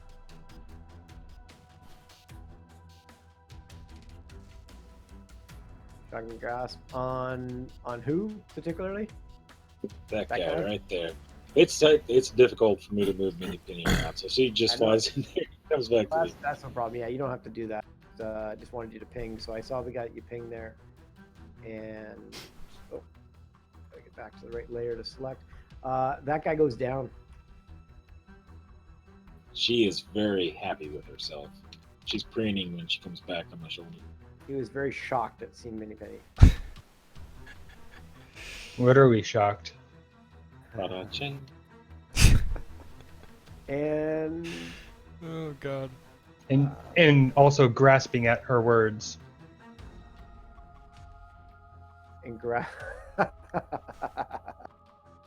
good one. Yvarian, it is your turn. Alright, gonna fire an arrow at this guy right here.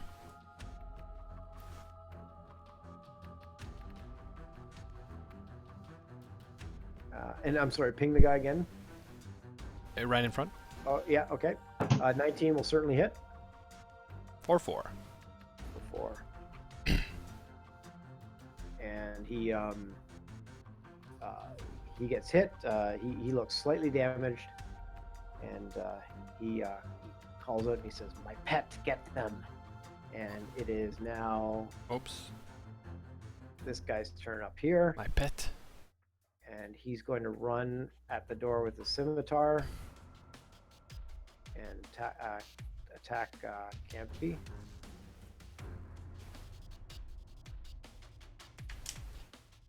For 17, that probably hits, I think. Yeah. And 8 slashing.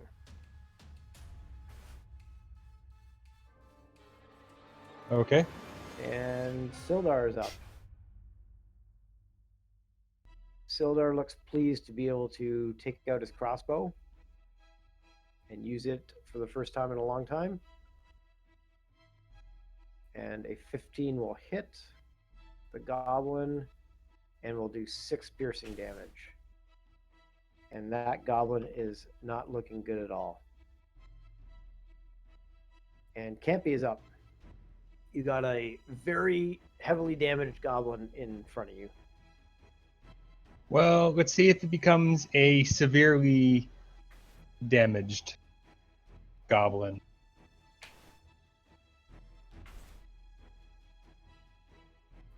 He becomes a severely dead goblin.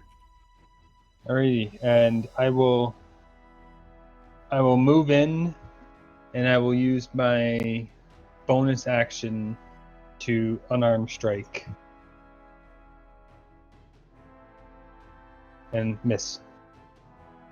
Yeah, that will be a miss. And Mini Penny is now up. Okay, she is going to hold her turn again. She's going to go fly over there on Ivarian's shoulder. And as soon as Ivarian makes an attack on whatever character, she's going to fly out and provide some distraction, thus giving him advantage. Cool. Awesome. Okay. And it is the goblin in front of Campy. He is going to. Gosh, what is he going to do? I'm on the wrong layer again. He's going to use disengage, and he's going to head off to the south through that curtain. And as he does, he yells out again, "My pet, get them!" So that's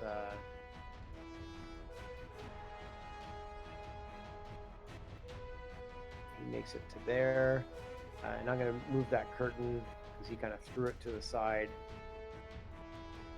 as he ran through. And Ventus is up. Okay, I am going to make my way into the room.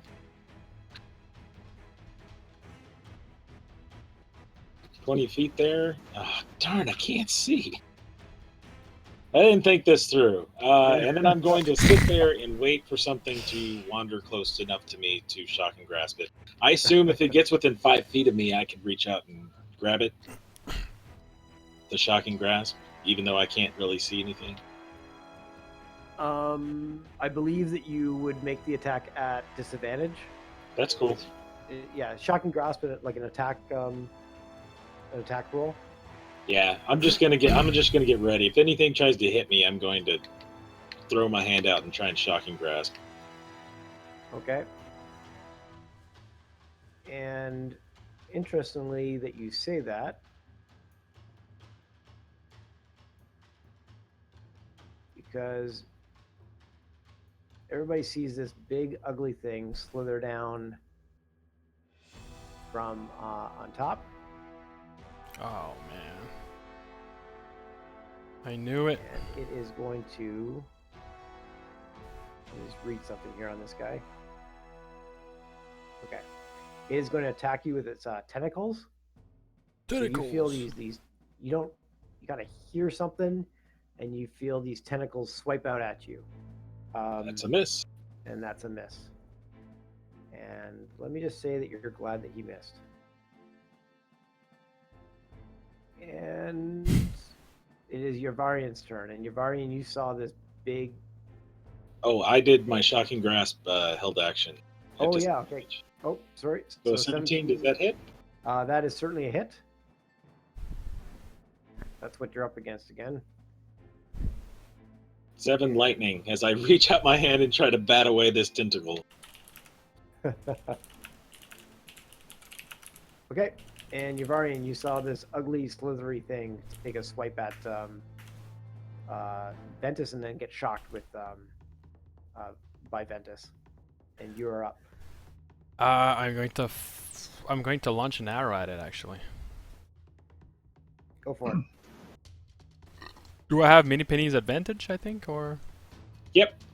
She just flew in there and did the flyby, and she's going to sit on my shoulder when she's done. Awesome. So I guess that would be a 19. Yep. Yep. So that's 19. That certainly does hit. And what's the damage? So half, 4. Metagaming. Yes.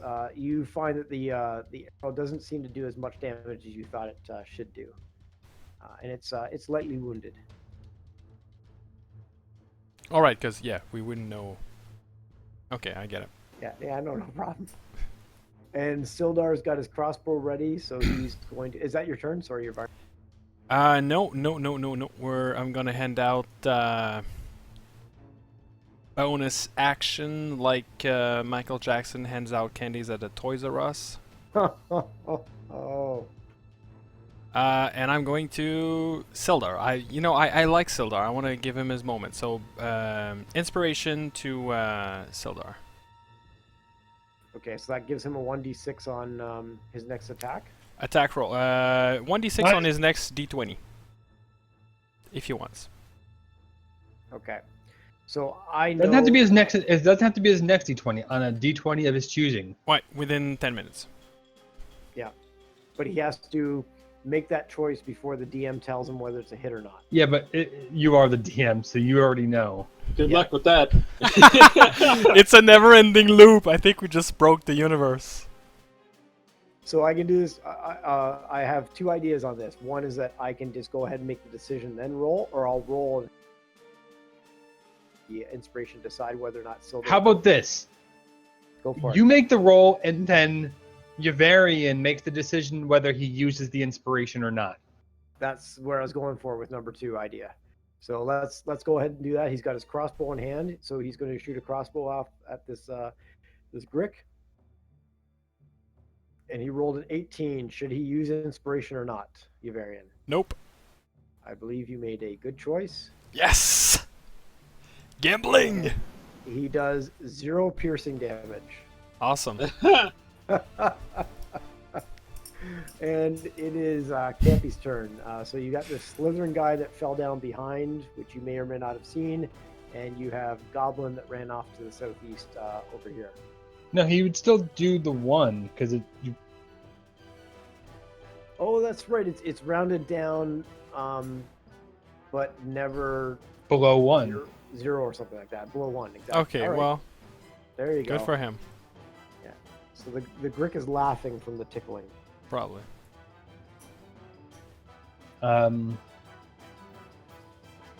So I'm gonna turn around, come over to the Grick. Where'd the Goblin go? He went to the southeast. So he went through this curtain and off to the southeast. There's some rubble and difficult terrain there. Okay, I'm gonna I think you head should be able to south. see- I don't see him. Go one more to the east there. Still don't. Gosh. Yeah. Anyways, he's to the southeast of you there. He's about 10 or 15 feet away. So is the idea is to rush off to the goblin and attack him? Yes, because I don't want him running to alert more things, and me being a person that doesn't deal magical damage, fighting the Grick, at least right now, I'd be better served taking care of that guy who's running away. Okay, probably not a bad idea. And I think you have a movement even with difficult terrain. Go one more to your south. Oh, I see him. Okay.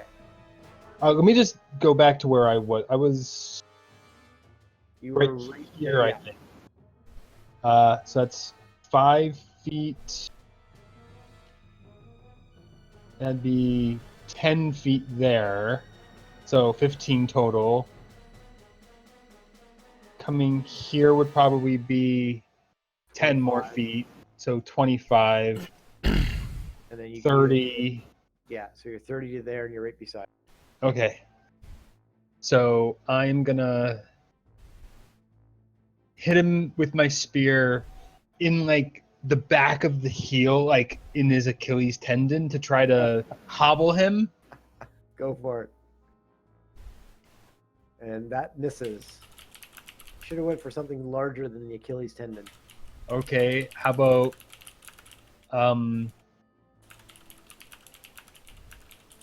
want to use a key point, but at the same time I don't want to burn through them all. So I'll just bonus action miss. Yep. Yes, you did miss. Is that the end of your turn?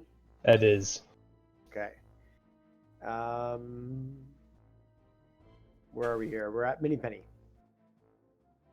Okay, she's just going to chill right here, and as soon as Ivarian makes another attack, she's going to do the quick little flyby. I am not going to move from my spot, by the way. I'm just chilling. Okay, no problem. The goblin beside Campy is up, and he yells out, "Intruders!" and takes a swipe at Campy with his scimitar. Ouch. And that will hit for 7. I'm not looking too good. And he, I I believe he can do this. Yeah, he's got a disengage, which he's going to do. And he runs off to the south Motherfucker. and east of you. And it is Ventus' turn. Okay, I'm going to Burning Hands. Man, what a crap roll.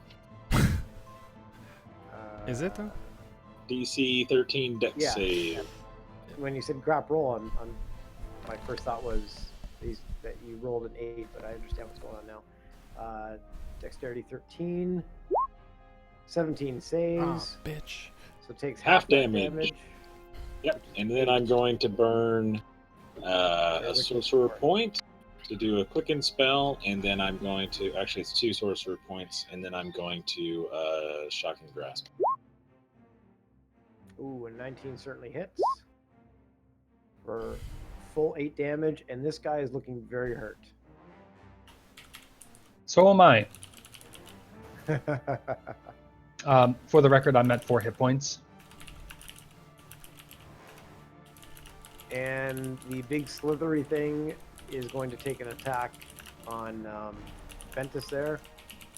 Again, swipes out with the tentacles. And a 10 probably misses. It misses. I am spry for an old man. And Yvarian is up. Thing is,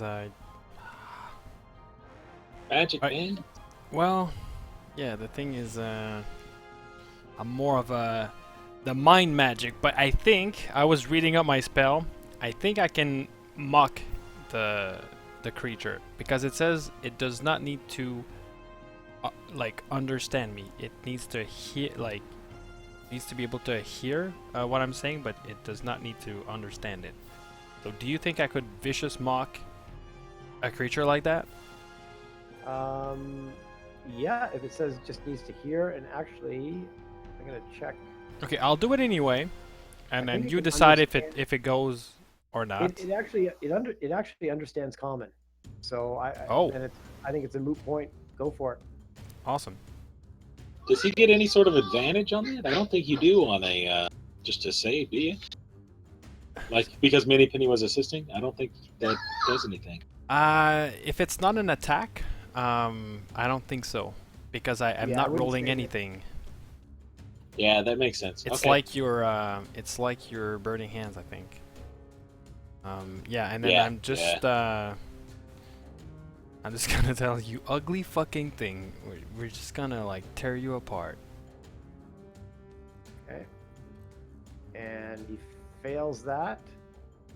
Now, vicious mockery. Is this a what type of attack? Like, is it a magical? It's psychic damage. It's magical psychic damage. I think just based on psychic damage, he takes the full damage from that. And he's going to have disadvantage on his next attack. Only once.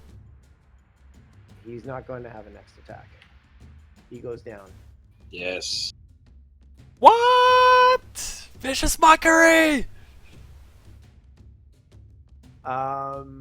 Okay, and it's Sildar's turn. Obviously, there's a goblin running around out there. Want to maintain this in initiative order, or do you want to drop out of initiative until something else might happen?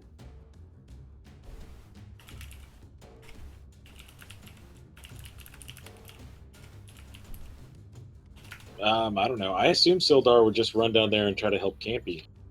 Yeah, I think that's probably not a bad idea. Well, hold on. Use a If I dash. I still have some movement left, so I'm just gonna move my movement for sure. Oh yeah, sure. Sorry, yeah. Ah man. Okay, well. This is as far as I can go. I know that I'm blocking a little bit, but sorry. It's okay. We can move through other friendly Yeah. character spots. It's just. And that's my turn. That's it. Okay, that's your turn. So Sildar's got 30. He's going to dash off after Campy, so that gives him 60.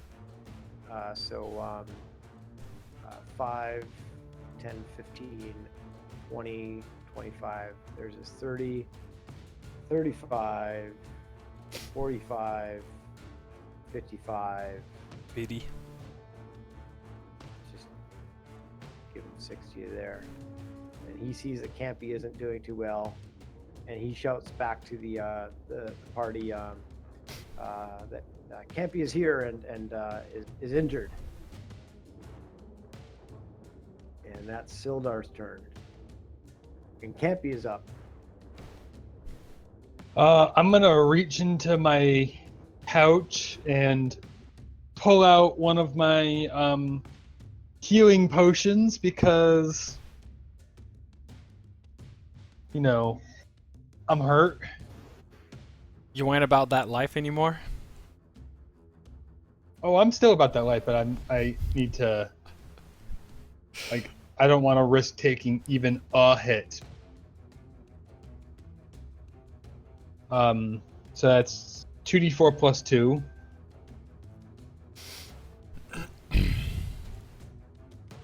So 8. My healing potion says 2d4 plus 4. That'd be wrong.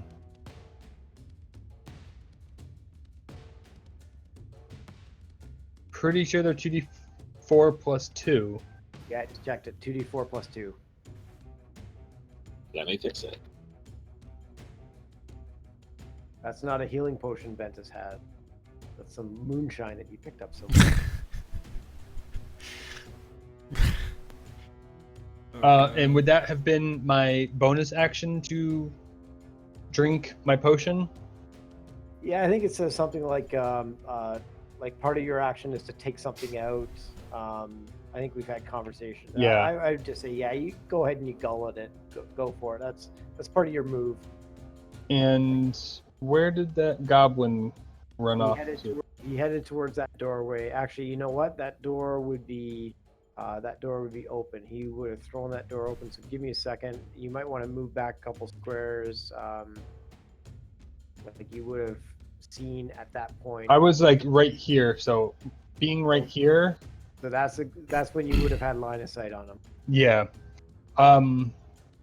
What I'm gonna actually do, because I know what's near there, I'm actually gonna take my spear and I'm gonna throw it. All right.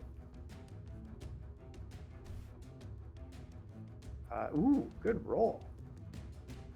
24-8. Oh my gosh. Shit. He collapses with a spear. Does he There get is that. collapsed in the bed with the spear, securing him to the bed? However you wish it to happen. That's exactly how it happens. Okay, that's how I wanted to happen. Although he does look a lot bigger than that bed. He does. You're exactly right. Okay. Is that your turn? Yes. Alrighty. Mini Penny is up. Okay, Minnie Penny is going to fly over. Well, she's right by Ventus.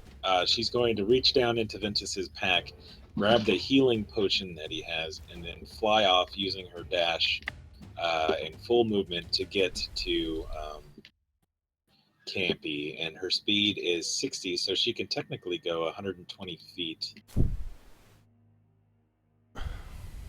And I have problems just grabbing her. There we go.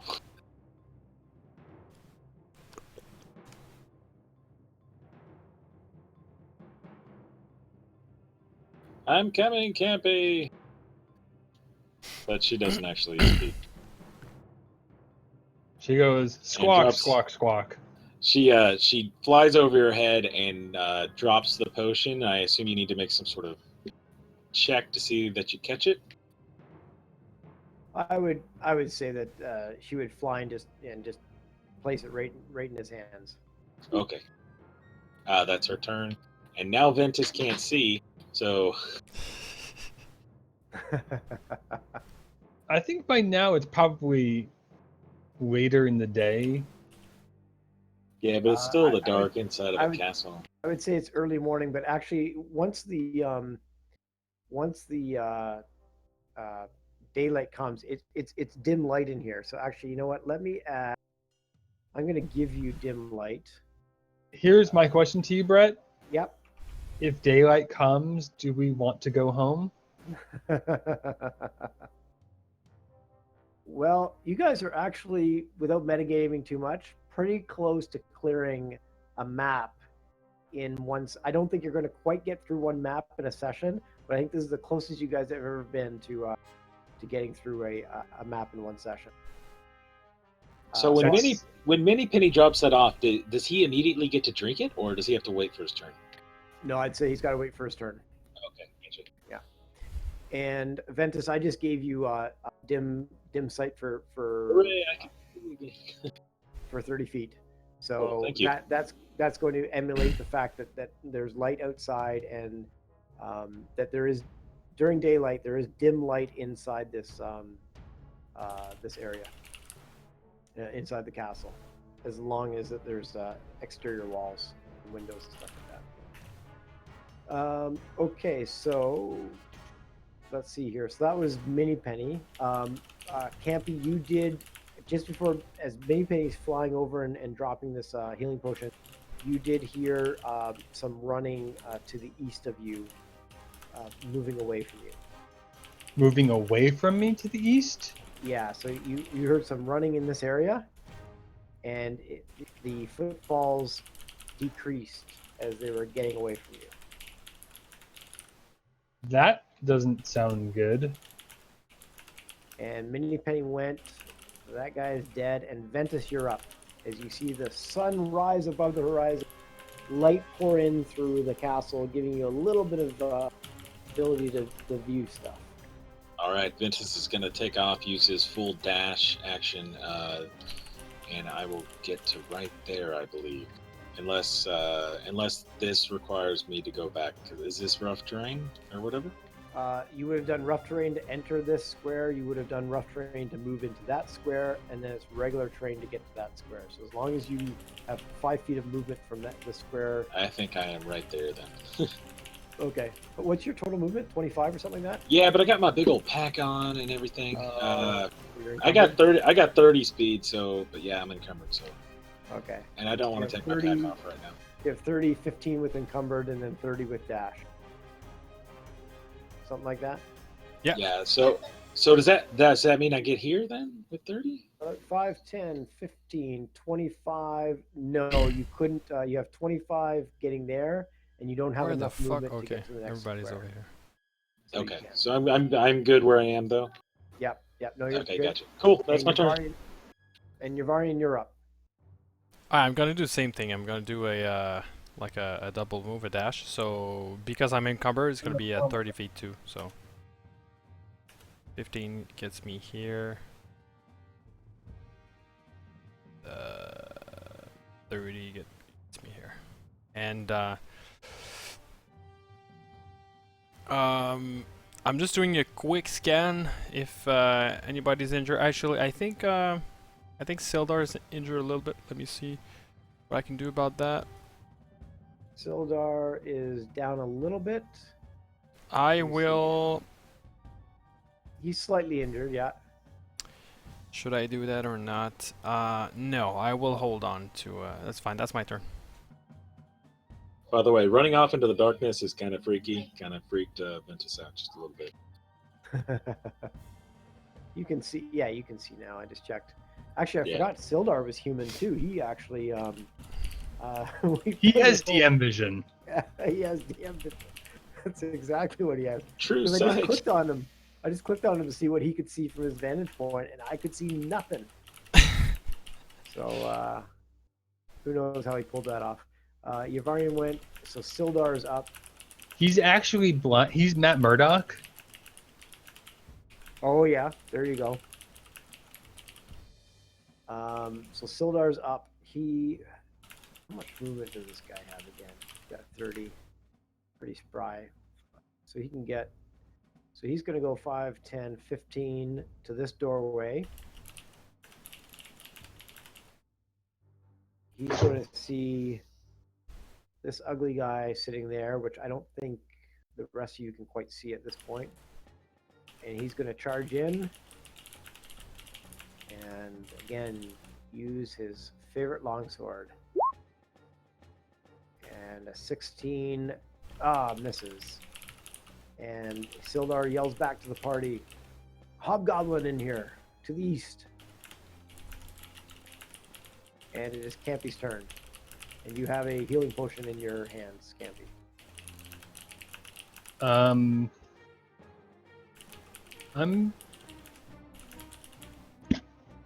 don't know if I should drink 2. It's okay. I have another one. Yeah, so do I. I bought 2 from your buddy. I'm gonna run over here behind Sildar, pick up my spear that I chucked, and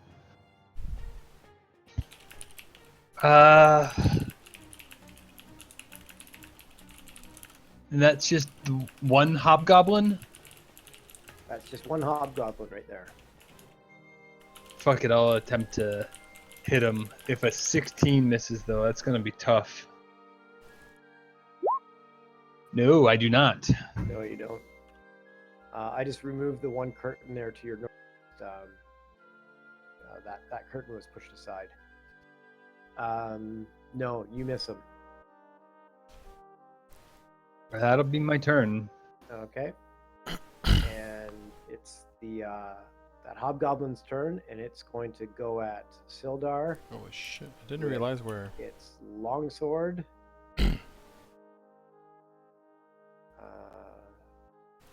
Reading something here. Okay. And 17, I believe. Yes. He can choose to Sildar. parry. Oh, good call. Thank you. So he gets a 1d6 if I remember on that parry. Yeah. Which he needs more than a 1.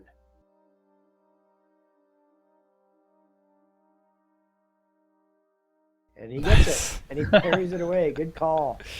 Very good call.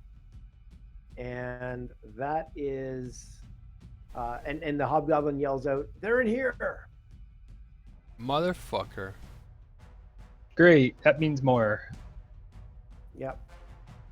And it's Mini Penny's turn. All right, she's going to fly up, and this time she's going to be assisting Campy. Just sitting on his arm or shoulder, waiting for him to melee attack anything. And then she'll flutter off in the direction of the enemy target. Okay. And that's Ventus' turn. Alright, I'm going to get to right there with my movement, and then I'm going to do. I don't think I can hit that guy from here, can I? Probably not. Nope, that's a wall.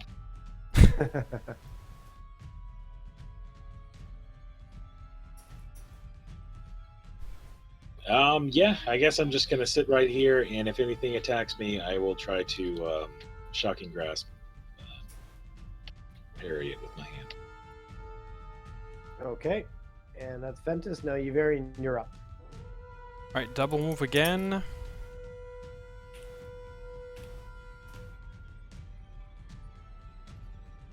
I think it's 30.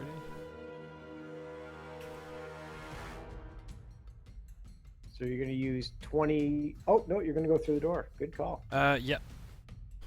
And that's as far as I go. Is the door open? Yeah, the door to your east. Yeah, right in front of me. And Yeah. you think I could shoot an arrow at this guy? Oh no, never mind, because I don't have an action. I guess that'll be the end of my turn. Oh yeah, because you dashed, so you used a Yeah, dash. correct. Yeah. You can shoot from either that square or maybe even this square. Anyways, yeah, you'll be able to tag him on your next turn. Okay, cool. Sildar is up, and longsword time again.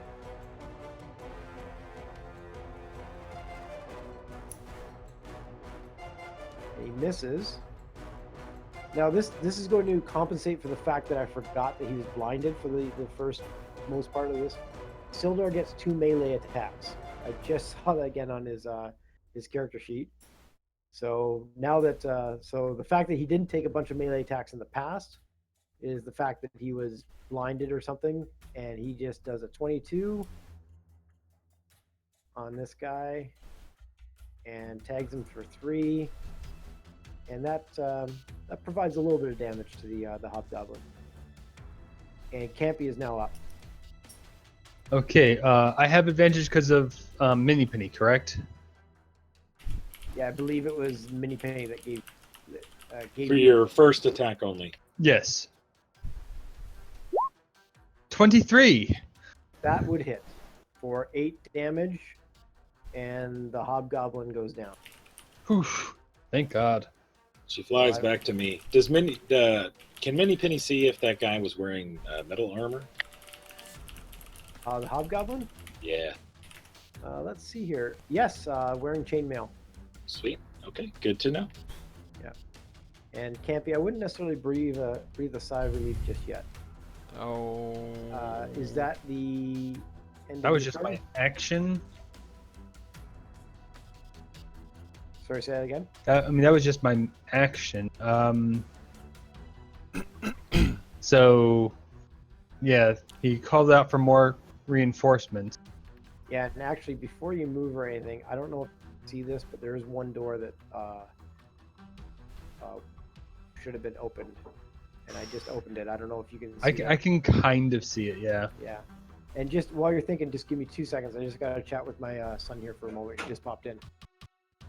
Okay. I need to start wrapping this up, though. Yeah, Gonna go I was catch just Pokemon. about to say.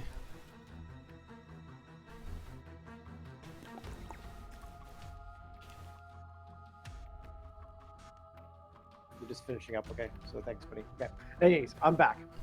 And I heard Vax, you just mentioning you've got to start wrapping up at some point too, as well, eh? Yes. Okay. Meaning right now or in a few? Like, This is a good stopping point. yeah, I think this Yeah. might be a good stopping point. Campy, you're at the bottom of the turn order anyway. So so you used your action and attacked him. Yes, you did. So is there any move? Is there anything else that you want to do before we with your move or your turn? Excuse me. Like any move or anything like that you want to make? I don't know because I don't know what's gonna be happening. So Come on, let's end it on a cliffhanger. yeah, so let's just end it right here. We'll resume with I guess the next turn. I guess. Campy Next sharpens week. his spear. Yeah, exactly. Pretty much. Okay, so we'll go to the top of the turn order for next session. Yeah. Now, Awesome. unfortunately, next session will not be next Sunday because I'll be up at the cottage, and there's no Wi-Fi or any internet connection up there. It's some kind of Luddite cottage that we go to. But the Sunday after that, I will be back. I'm back the following Saturday, so that's August the 8th-ish, August the 7th-ish, something like that. 7th, because August 5th is Suicide Squad. Yes, And and that's a I Friday. decided after Man of Steel and Batman vs Superman that DC Comics are getting any of my theater money. No, Suicide Squad A looks fucking amazing, and B, they're coming out with both Justice League and a Wonder Woman standalone. I've seen the trailer for Wonder Woman, I've seen the trailer for Justice League, and I stand by my comment. Yeah, but Suicide Squad is going to be fucking amazing. I hope you're right, and let me Well, know. at least you'll have Harley Quinn to look at, so there's that. Yeah.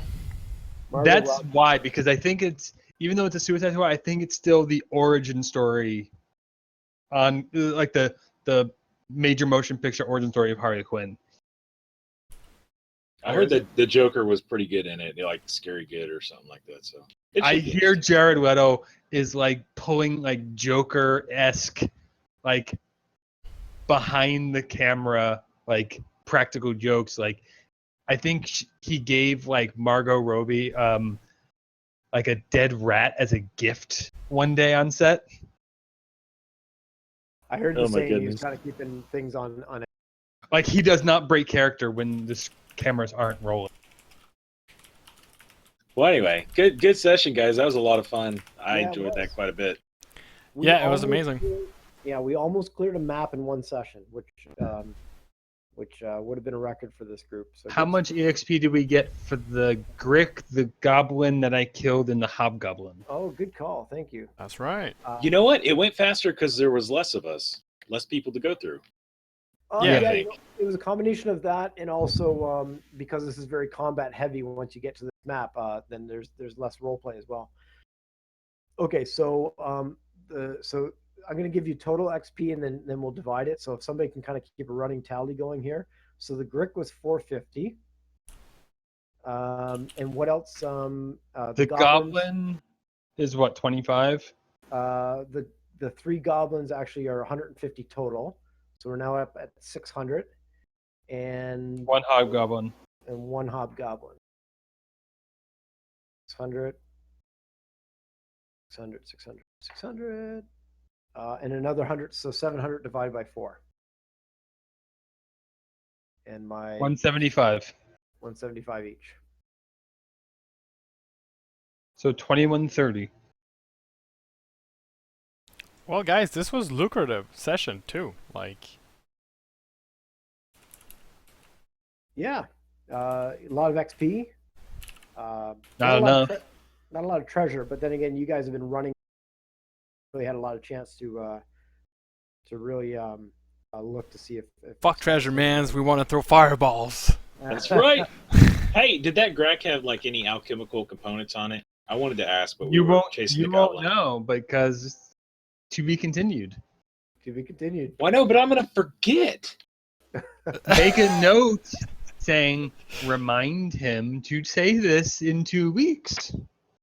You can right on the map there. You can write like you know how you guys draw shapes every now and then, stuff like that. Just I Right draw a text. penis. yeah, exactly. Draw text. That's what I do on the GM layer to remind myself of certain things. Is I just write it on the GM layer. That's cool. I'll just put it right there. I'll see that again. Alrighty. And actually, in Discord, you can potentially put that in Discord and pin it, and so it'll always stay there. You can pin stuff in Discord now, so it'll stay there in DDL until the next session. You might need to be like a moderator to pin. I'm not sure. Yeah, I'll take I care don't of know. that for you. Okay. All right, well, guys. See you next good time. session. We'll see you in 2 weeks. All right, take it easy, guys. All the best, gang. Yeah, See ya. later. All right, boys. That's how we're gonna be wrapping it up for this session. Overall, pretty good. Just to let you know, the level 4. Right now, I'm currently level 3. Level 4, I think it's at 2,700, so we're approaching. So that's pretty cool. And for those, this session eventually is gonna be on YouTube. I know I've been slacking a lot these days with like I'm not up to date. I think I'm 2 or 3 sessions behind. But they're gonna get uploaded eventually. And if you look at the beginning of the session, we were pretty good about storming the castle. Like it went pretty well. Especially like our first scene was like pretty fucking epic. I think I opened up with like a crit and everything went smoothly. So I think we did pretty good actually. And it was awesome to have like Sildar with us. I think he's a pretty cool NPC overall. So it was pretty nice. And yes, we're gonna be skipping next week because our DM's gonna be away. Unfortunately, we really hate to be doing that. We've been doing it like quite a bit during the summer because.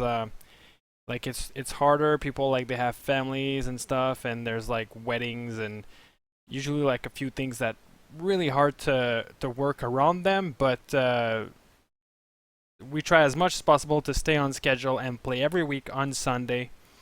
And the thing is, we don't want to move. We don't want to move the day that we're playing because we don't want to confuse people and things like that. So. We want to keep it a Sunday. If we really can't make it, we're just gonna postpone. We're just gonna skip that week, and we try to do it like you know, as least as possible. Other than that, we were missing a few players this week. Hopefully they're back next week. We're down a few players. Unfortunately, some of them had to, life took them somewhere else, so they have to kind of like leave the campaign. I think we will be looking toward like recruiting serious player in the near future. So if it's something that interests you, you're super dedicated, you want to play in a campaign that's going to last years, because we plan to play through all the official adventures, and this is already like this was our 10th session, and this is only the starter set. So this is not even like officially like the first adventure. This is like the adventure from the starter set. So like we have tons and tons and tons of material to cover. So if you have like close friends that are like interested, it's a bit of a process, the recruiting, but we're just gonna go through like an interview, some auditions. We're gonna ask if you're okay with the rules that we're gonna be using. You don't have to be an expert, but you have to be pretty dedicated. Yeah. Other than that, I wish you guys have a good week. Don't play too much Pokemon Go, and if you do, play it safely. Don't run into traffics and things like that. And we'll see you in 2 weeks. So we'll see you on, if I look at the date just to be sure, it won't be the 31st. It'll be, we'll see you in August, I guess. So we'll see you August 7. And in the meantime, you can go, maybe I can throw my YouTube. YouTube is at Ghost One Gaming, I think. I'll just put it in chat. YouTube.com. I think it's /user/Ghost One Gaming, I think. So go ahead and try that if you want to watch like past episodes. In the meantime, they're like 4 hours to 5 hours each episode. Most of them I added music to it to make it a little bit, make it a little bit cooler. So there's dramatic, like a bit of a dramatic score. And I'll do the same for these videos. So in the meantime, while we're away, maybe it's something to to keep you satiated. I don't know if I can say that, but other than that, everybody have a good week. Love you all, and keep on gaming.